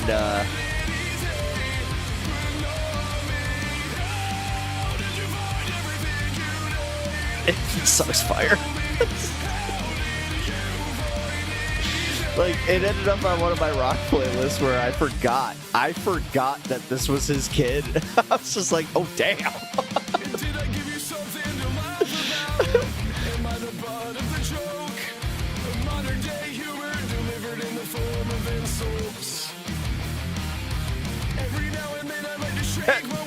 That's kind of funny. You didn't even know how you got your subs.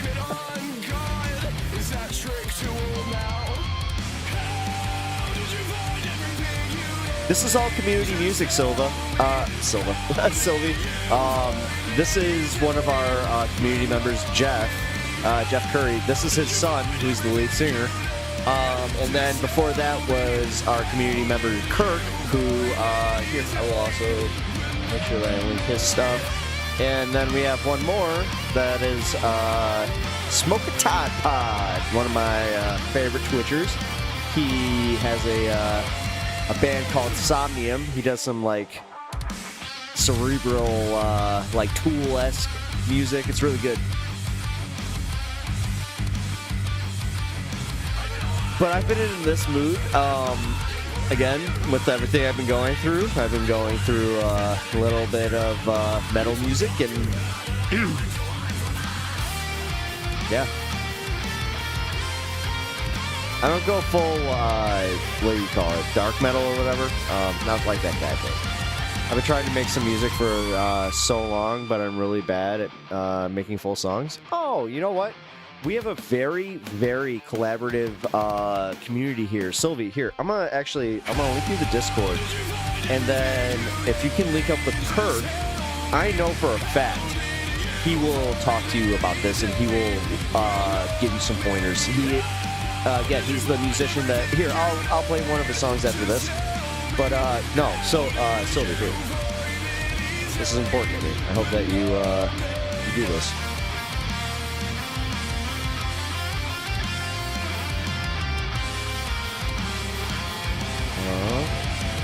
As I literally do my, hold on, I have to one finger tap, I have to get to my chat, hold on. I'm very bad at this. Oh my god. It got there, what the fuck? Here we go.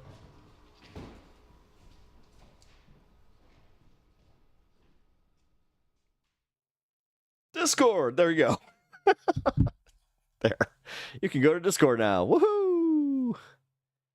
We're gonna go back to Kirk. Oh, shit. That was too far back. There we go.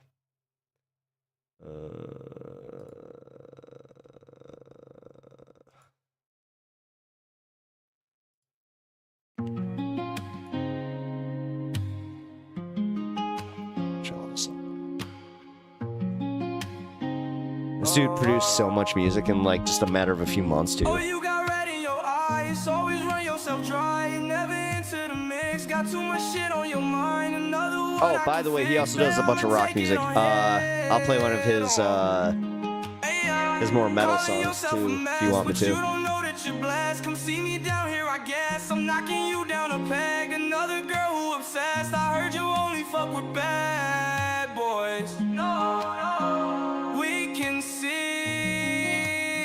if you be right for me. Can't help but help you be the perfect girl around, so I can try to settle down and maybe I'ma set you free. Got me, I'm alone, yeah. Need someone to hold. Oh, definitely link up. And don't be afraid to get some, you know, if you need some inspiration, don't be afraid to, like, reach out to us. We're a pretty chill community here. And creative, I will say that. It's hard to read the room, yeah. When I'm addicted to you, yeah. Put in all of this work, I really tried it on her. A girl that needed my help, but she thought she was superb. Not even tripping at all, I'm always taking the fall, yeah. Oh, no. Tank top and slips in the snow, she crazy.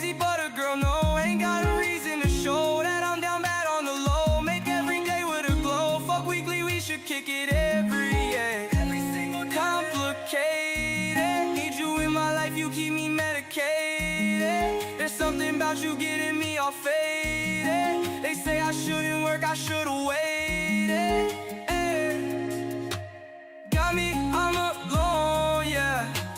Need someone to hold, yeah. High maintenance, but I know, yeah. I feel that you my soul, yeah. Got me, I'ma try, yeah. To make that girl my bride, yeah. It's hard to read the room, yeah. When I'm addicted to you, yeah. I'm the type of guy who need a baddie I can work on. Keep me busy all the time. Someone I trust to throw a curveball on me. Toes ain't gonna lie, like watching Brady in the pocket. Run the nose, I got the time to put in if I really want it. Got me, I'm alone, yeah. Need someone to hold, yeah. High maintenance, but I know, yeah. I feel that you my soul, yeah. Got me, I'ma try, yeah. To make that girl my bride, yeah. It's hard to read the room, yeah. When I'm addicted to you, yeah.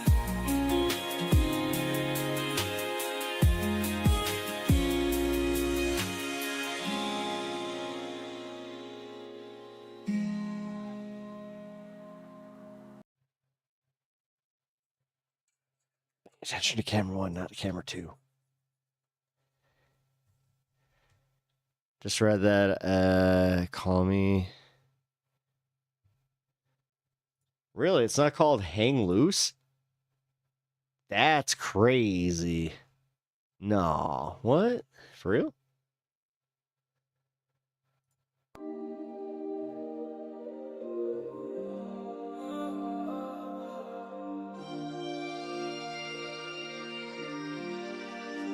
Yeah, got my eyes made out of soap. My whip drop like a pole. Might seem a little low. Drop bands like I'm Wells Fargo. Not coming home without a couple racks missing from the bank. I see a bag and I'ma buy it, don't even have to think. You need a one, I'm here to make sure you got all you can take. The bag you want in Cali, fly you out, you ain't gotta wait. You know I'm grand. I wipe my ass with 100 bands. Can't help but know. I mean, it's funny. My dad, he does that too. Like, where he'll just be like. And my dad is by no means like me, so.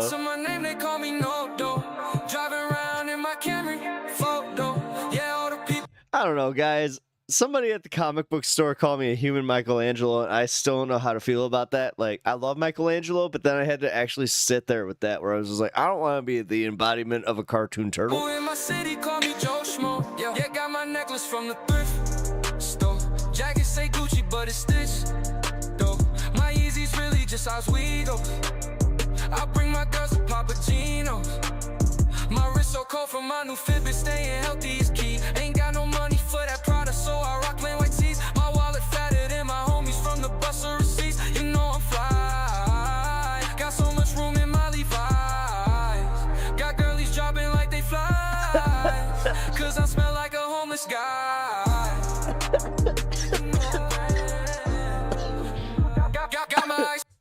Miss Alice, do you know which show you're watching? Made out of soap.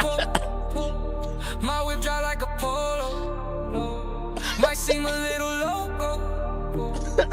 I had to remind you. Welcome to Pat Talks. Home without a couple racks missing from the bank. I see a bag and I'ma buy it. Don't even have to thank. What? You need a one, I'm here to make sure you got all you can take. The bag you want in Cali, fly you out. He's wearing a hat now. You know What? I'm grand.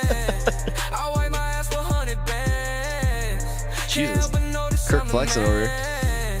You wanna be me, but you can't. I've infiltrated the Discord. Ooh, roach out. Ain't got a dollar to my name, they call me no dough. Driving around in my Camry, photo. Yeah, all the people in my city call me Joe Schmo. Yeah, Schmo. I fucking love this song. Ah, it's so weird. Alright, well, we're gonna continue. Dude's comment was random. I mean, like you were wearing orange or like.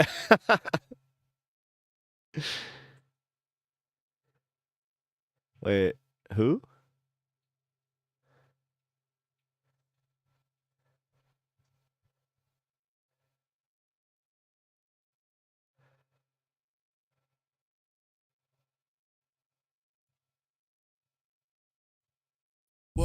you tryna do? Yeah, me too. I got really high. Ain't the one who And got now me next to you.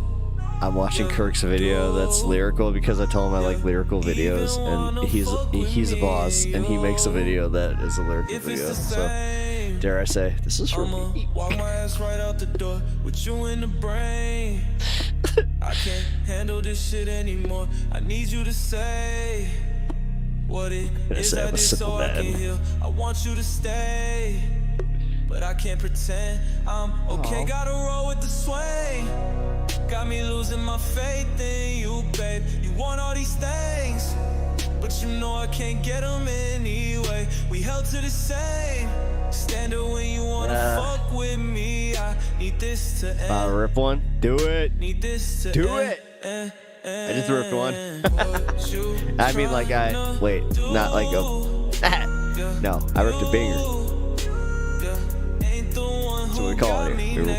We rip the bangers. Because I can't say the other word. Thank you, YouTube TOS. All in all, you left me broke, and now I'm buried in this coke. You played me like I was a joke, even though I care so much. I know this wasn't supposed to be the plan. When you came into my world, you ran. What a way to break apart a man.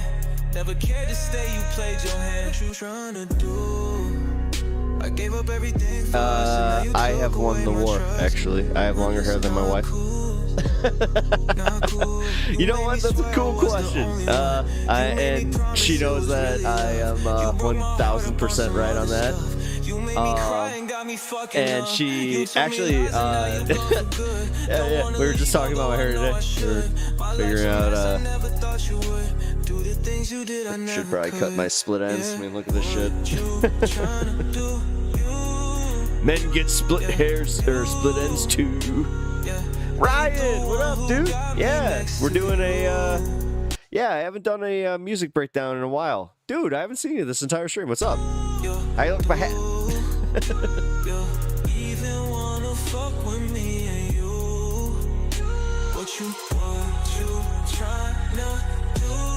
Braids? Ooh, we actually were gonna do braids. I mean, before my mom's memorial fund, we were doing a fun one where I was gonna raise $500 to do braids. We didn't hit that goal though, so we'll do that again. I just gotta get, you know, through this. As I said, thank you everybody who has donated to that, and every little bit does help. So thank you again, guys. Like, I really appreciate all the support that you guys have been showing me.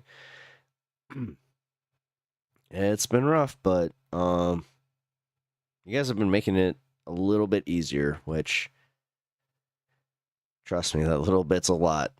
I hope you understand that. Ooh, here we go.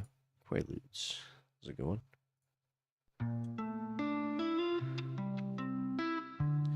Hey, look. Hey, Beanie. You can tell Kirk, what's up? You just gotta get the hoodie. Beanie, hoodie, and we gotta look way better than Tim Pool. That's the must. It's like Tim Pool can't like even touch our style. Quaaludes on my mind, Benzos got me feeling fine. I want mesclada con ketamina, nuke it on the high. Flocka got me losing sight, popping Addies every night. Yeah, I ended up sleeping 2 hours yesterday, so I fell asleep at 12 a.m. tonight. Aw. Well, hey, man. It's good to see you. How you doing? Oh, hey, how'd that thing with your CO go? Like, I know that, like, you were telling me that it went well on your end. Did you get any feedback? I'm gonna spam hearts to you. Thank you. I appreciate it. I'll take. I love spamming hearts.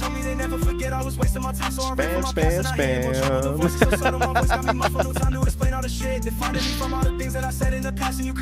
You lurking, you cast up a shadow, you trying to hide. Quaaludes on my mind, Benzos got me feeling fine. I want mesclada con ketamina, nuke it on the high. Flocka got me losing sight, popping Addies every night. Sprite and lean, I am a fiend, it got me headed to the light. Quaaludes on my mind, Oh, wait. We're on YouTube. I just realized that. Oh, Ryan, wait a minute. You're on YouTube. Wait. Ryan, are you on YouTube because you're having the issue on Twitch? But also, I just want to know, no, for real, dude. Like, how'd that go? I hope your new, is that what she's called? Your new, I think, CO? Yeah, commanding officer. Not in the military, dude. I'm wearing a beanie. I'm wearing a beanie, not a beret. Like your cool berets. Quaaludes on my mind, bezels got me feeling fine. Good cool berets.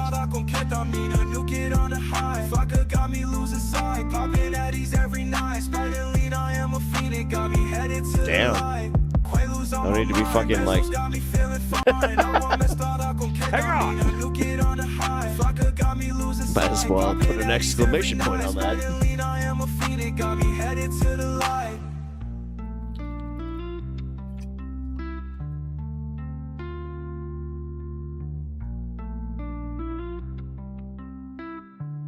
Final, hang on. Twitch chat, there you are. I was about to say. So much easier with Twitch chat. It really is. When I'm actually having a live discussion, it is so much easier. His music do be elevated. I'm telling you, man. This motherfucker, I love him. I got very lucky with Kirk coming into this chat. The thing is, we're not even politically aligned. We would disagree if we had like nuanced political discussions just one-on-one, but I could still walk around. I could still be like, no, this is my fucking homie. Like, hell no. I gotta say, and he's got like the base ass politics where he's about protecting everybody that's marginalized. Like, I'm telling you, man, there's hope. There's hope. Kirk is proof. But yeah, Brian, how's your new CO, bro? Got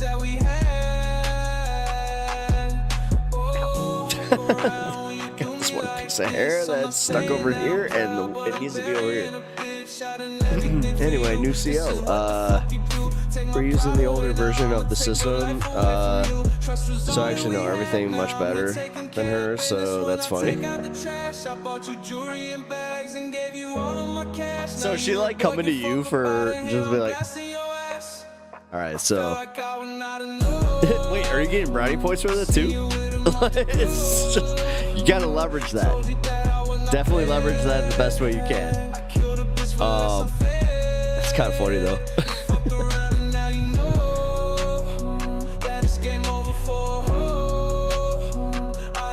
Hyping this dude up. Kirk?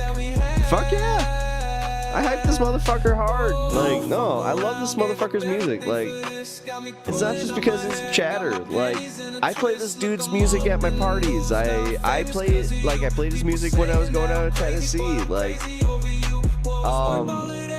I play his music just like randomly because he's in my like main Spotify playlist. Because once he put his stuff on Spotify, which he didn't do for a while, that was on him.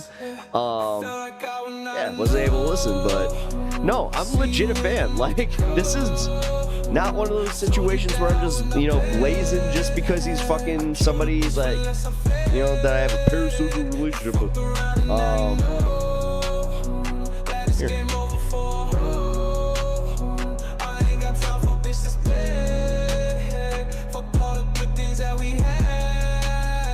And if you're talking about Ryan, Ryan's cool as fuck, man. This is one of my mods over on Twitch, and my man's got one of the most complicated situations going on. Like, I gotta be honest, like,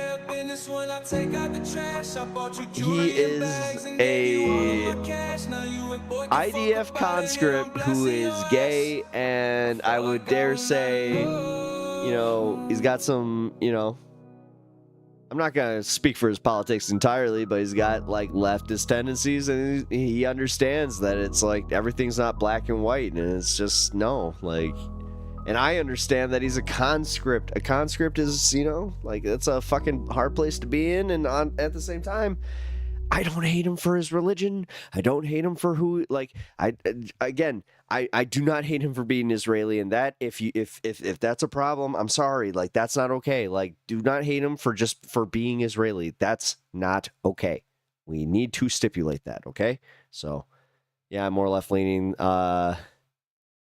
You can say that. No, I appreciate you, brother. I just feel bad because, like, I was talking to one of my buddies who, he's really cool. Like, he was part of the, oh God, not the IDF. Well, is it what's the Italian Defense Force? IDF? Whatever. In Italy, they have mandatory conscription. So he was actually explaining that to me, where I was just like, wait a minute, that's not just, I thought that was only like, I thought other countries did that, not Italy.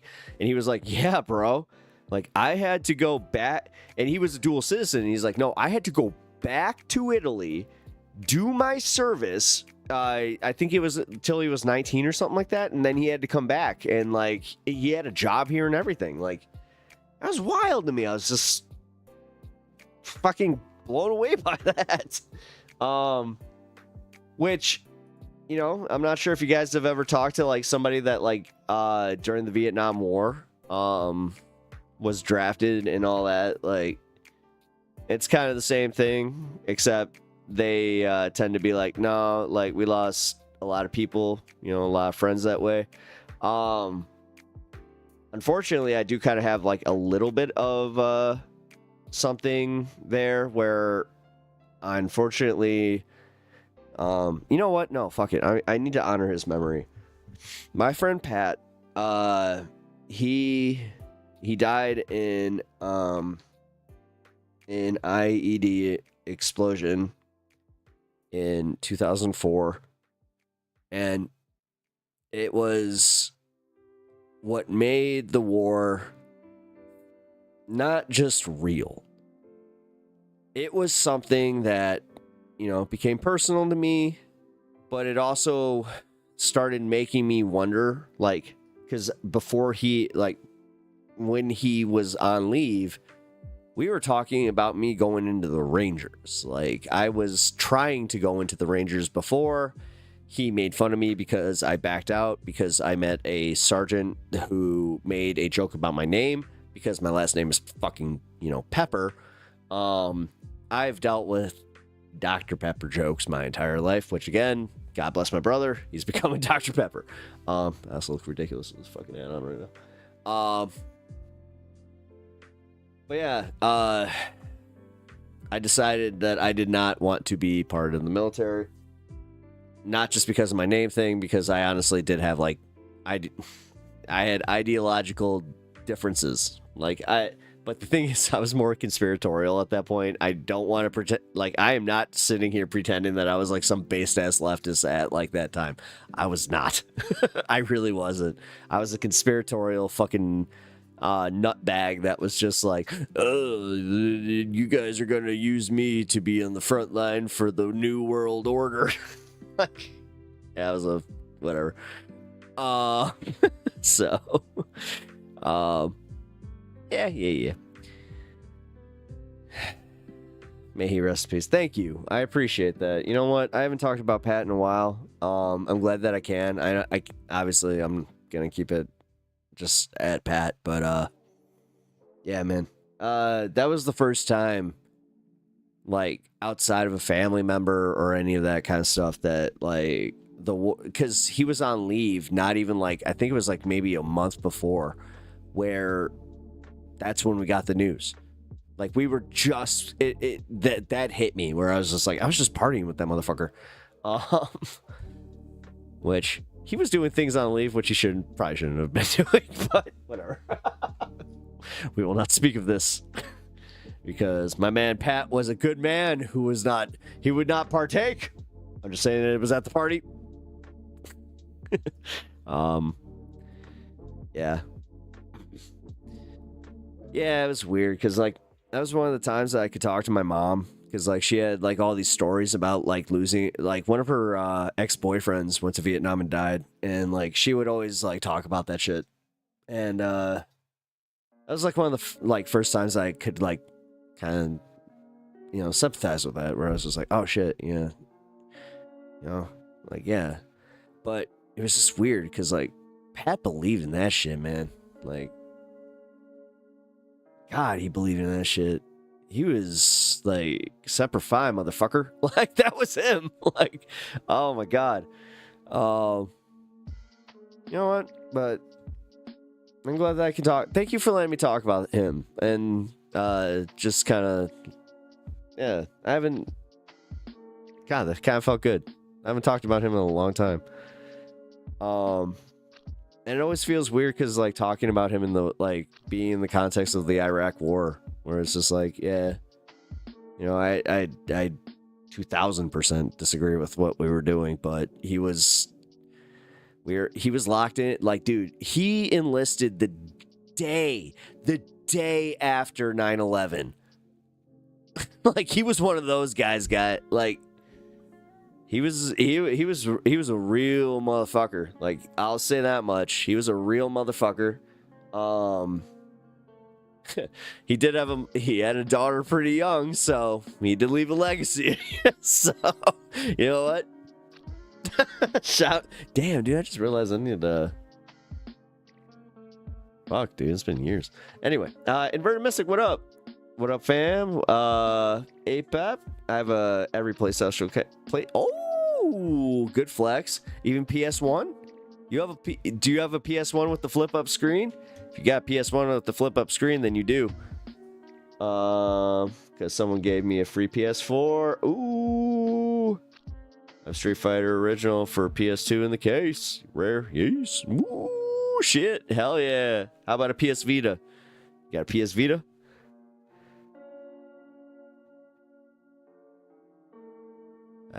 I was about to say PS Vita. I got PS Vita. I have that too. Oh, well, look at you. Fucking flex that shit. Go for it, man. Hell yeah. Nah, dude, that's a flex and a half. Shit. May his memory live a long time. Thank you so much, Sylvie. Man, thank you guys. Man, especially after like my mom, like this is actually really therapeutic, because I again haven't talked about him in a long time, and yeah, man, it's kind of cool. I think that he would. I think he'd be making fun of me right now, and I think he'd be a Trump supporter. I gotta be completely real, y'all. Like, for real, if he had lived to this point, I'm 99% sure that he would have been a Trump supporter, but God, I would have loved him anyway. Because he was, dude, we had that relationship where, dude, we just made each other laugh. Oh, God. Yeah. Anyway, yeah. Rest in peace, Pat. IDF. As long as he doesn't have... No, listen... Sylvie, he's in a Ryan's in a he's a conscripted soldier. We're not trying to do this. Like, I'm not trying to put him in a tough spot, because honestly, I don't want him getting banned on base for watching my stuff. That's kind of one thing too. But my favorite conversation that I'm looking forward to is when he's out. Like, when Ryan's out of the IDF and we can like have a conversation, dude. Like, one of my dreams is to have you like on the show, and like I can just do like a full-on interview with you. That would be fucking great, because for real, man, I think that you have a hell of a story, and honestly, like, with the fact that you're part of this community, you really are just like a good person. Like, so yeah, man, I hope that you can take that. I don't know. Sorry, I'm not trying to wax all poetic on you all. Oh, you moved on to YouTube. Look at that. Oh, yeah, no, you guys are, thank you. I'm touched. Shut up. Not trying to fucking make you a scapegoat or nothing like that. I'm just trying to say, like, no, for real. You have, with the political atmosphere that we're in, you do have, like, one of the more interesting stories as far as your political leanings and, like, how you, like, dude, even just how you fell into this community and how, like, while you get along with us, that's worth discussing. Like, that's kind of shit that I'm like, yeah, it's pretty cool, man. This is stuff that makes me happy, like, about, like, how I've done this and, you know, how it's going. I'm pretty cool, man. Or, like, I'm pretty cool. It's pretty cool, man, is what I meant to say. But, anyway. Anyway.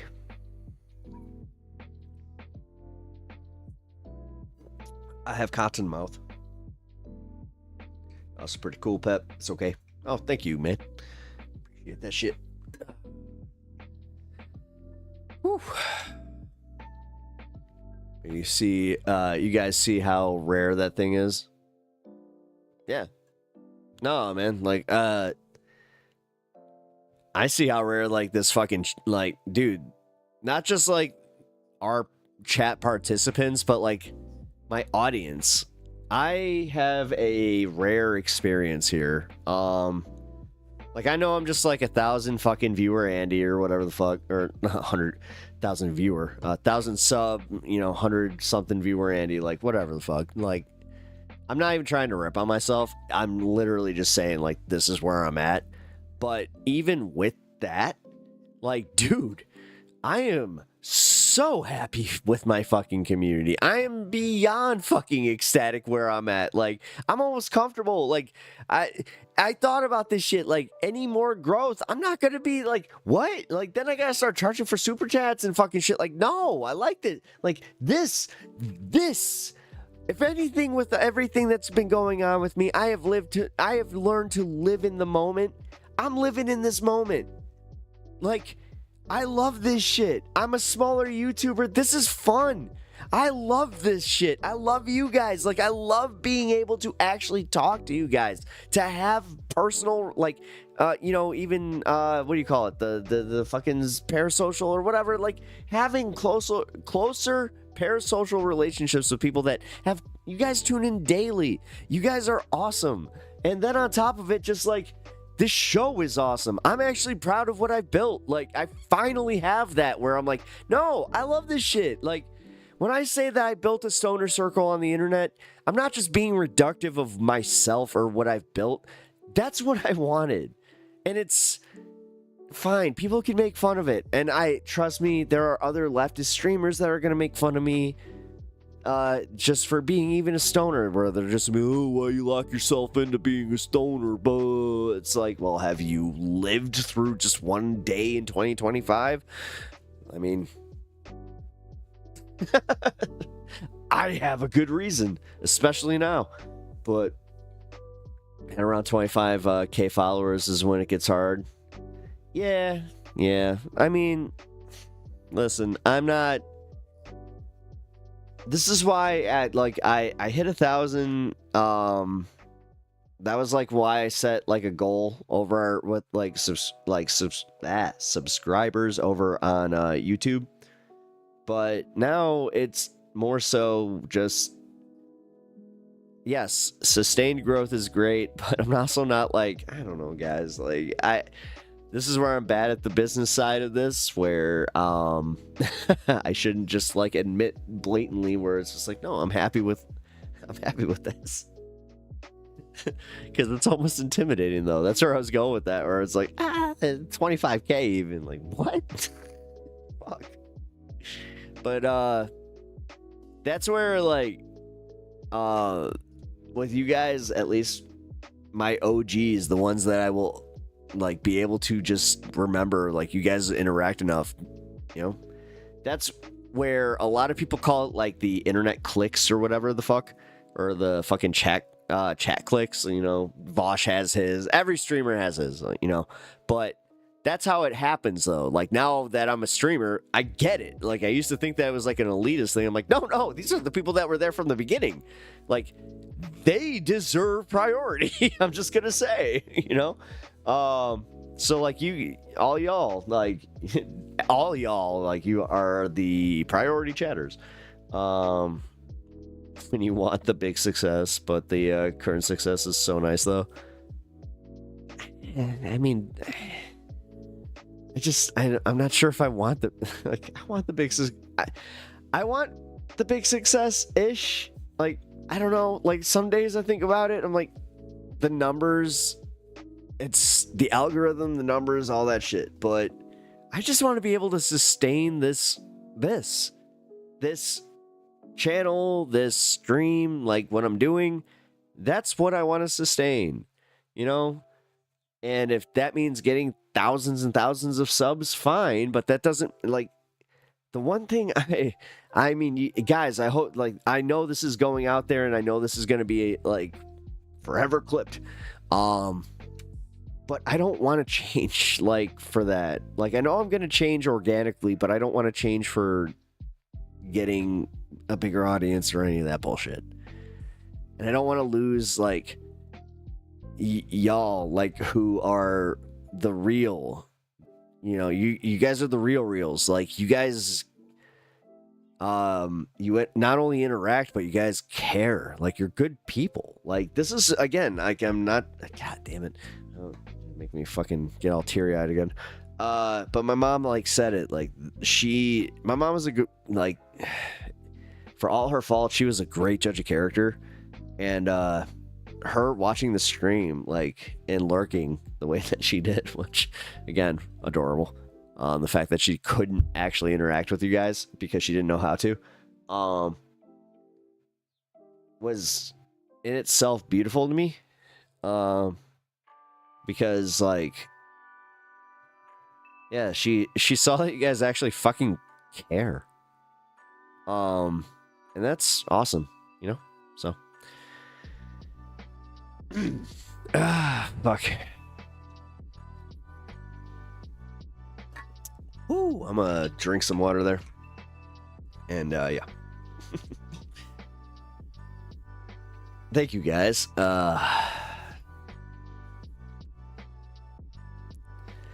Pep, try not to get corny. Challenge difficulty level impossible. Yeah, no, especially right now. It is corny, fucking wax poetic with y'all. Yeah, sorry. It might make it a little uncomfortable. If you're uncomfortable with emotions, then sorry. You know, I'm going through a lot. But also, like, for real. Also just realized how fucking like, watching other streamers and, like, how they interact, even with their, like, their streamers that, like, or, like, their chatters that like them, apparently. I don't know, man. There's giving shit, and then there's just like, oh my god. Like, do you ever catch a break? Seems like your own mods are attacking you. Clearly, I like a stoner circle. Oh, yeah, we do. Where are we at? Oh, Jesus. We get 7 hours. Okay, cool. Alright, guys. Well, I gotta go to bed. I have been up too late, so, but thank you for being here for the emotional end of that. Also, I'm sorry that, Sylvie, that you couldn't get that gifted membership. That sucks. You know what? We'll have to figure that out. Maybe you can do a sub account or something and get one, because I know that a few people here have done that. Maybe they can walk you through that, because I'm not technically like all that smart with that shit. But here, I'm going to set up the end of show, and then we're gonna do the thing. Oh wait, yeah, we got 1 minute. So, all right, TK, Miss Alice, Ellie, Sylvie, Bloodstone, Ryan, Duke. Everybody follow Kirk over there. And yeah. Oh, wait. Horny and emotions are good. Hey, well, I appreciate you, yeah, I appreciate you seeing that, because honestly, I'm gonna get a lot of that in the next, few months. I'll be honest, man. I don't know how long it's gonna take me to not have, these little moments, but they're for my mom, okay? So, Kirk is infiltrating my playlist. Hell yeah, that's the plan. So, I'm glad that he did that. Oh shit. There you go. Why did that just happen?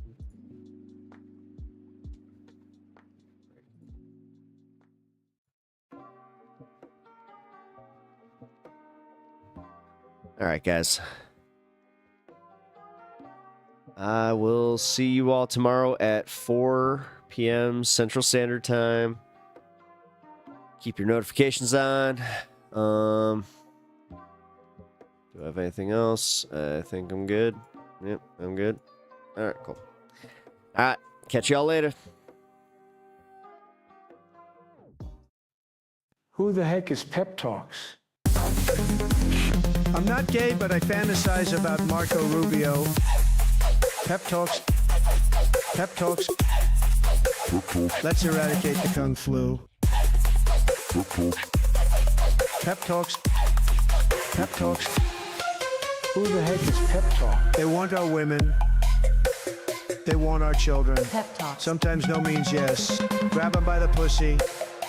Obama is a racist. Pep Talks. I'm literally coming. Pep Talks. Pep Talks. We found weapons of mass Pep Talks. destruction. My fellow Americans, it has been confirmed today from Pep Talks that we are indeed all high on politics.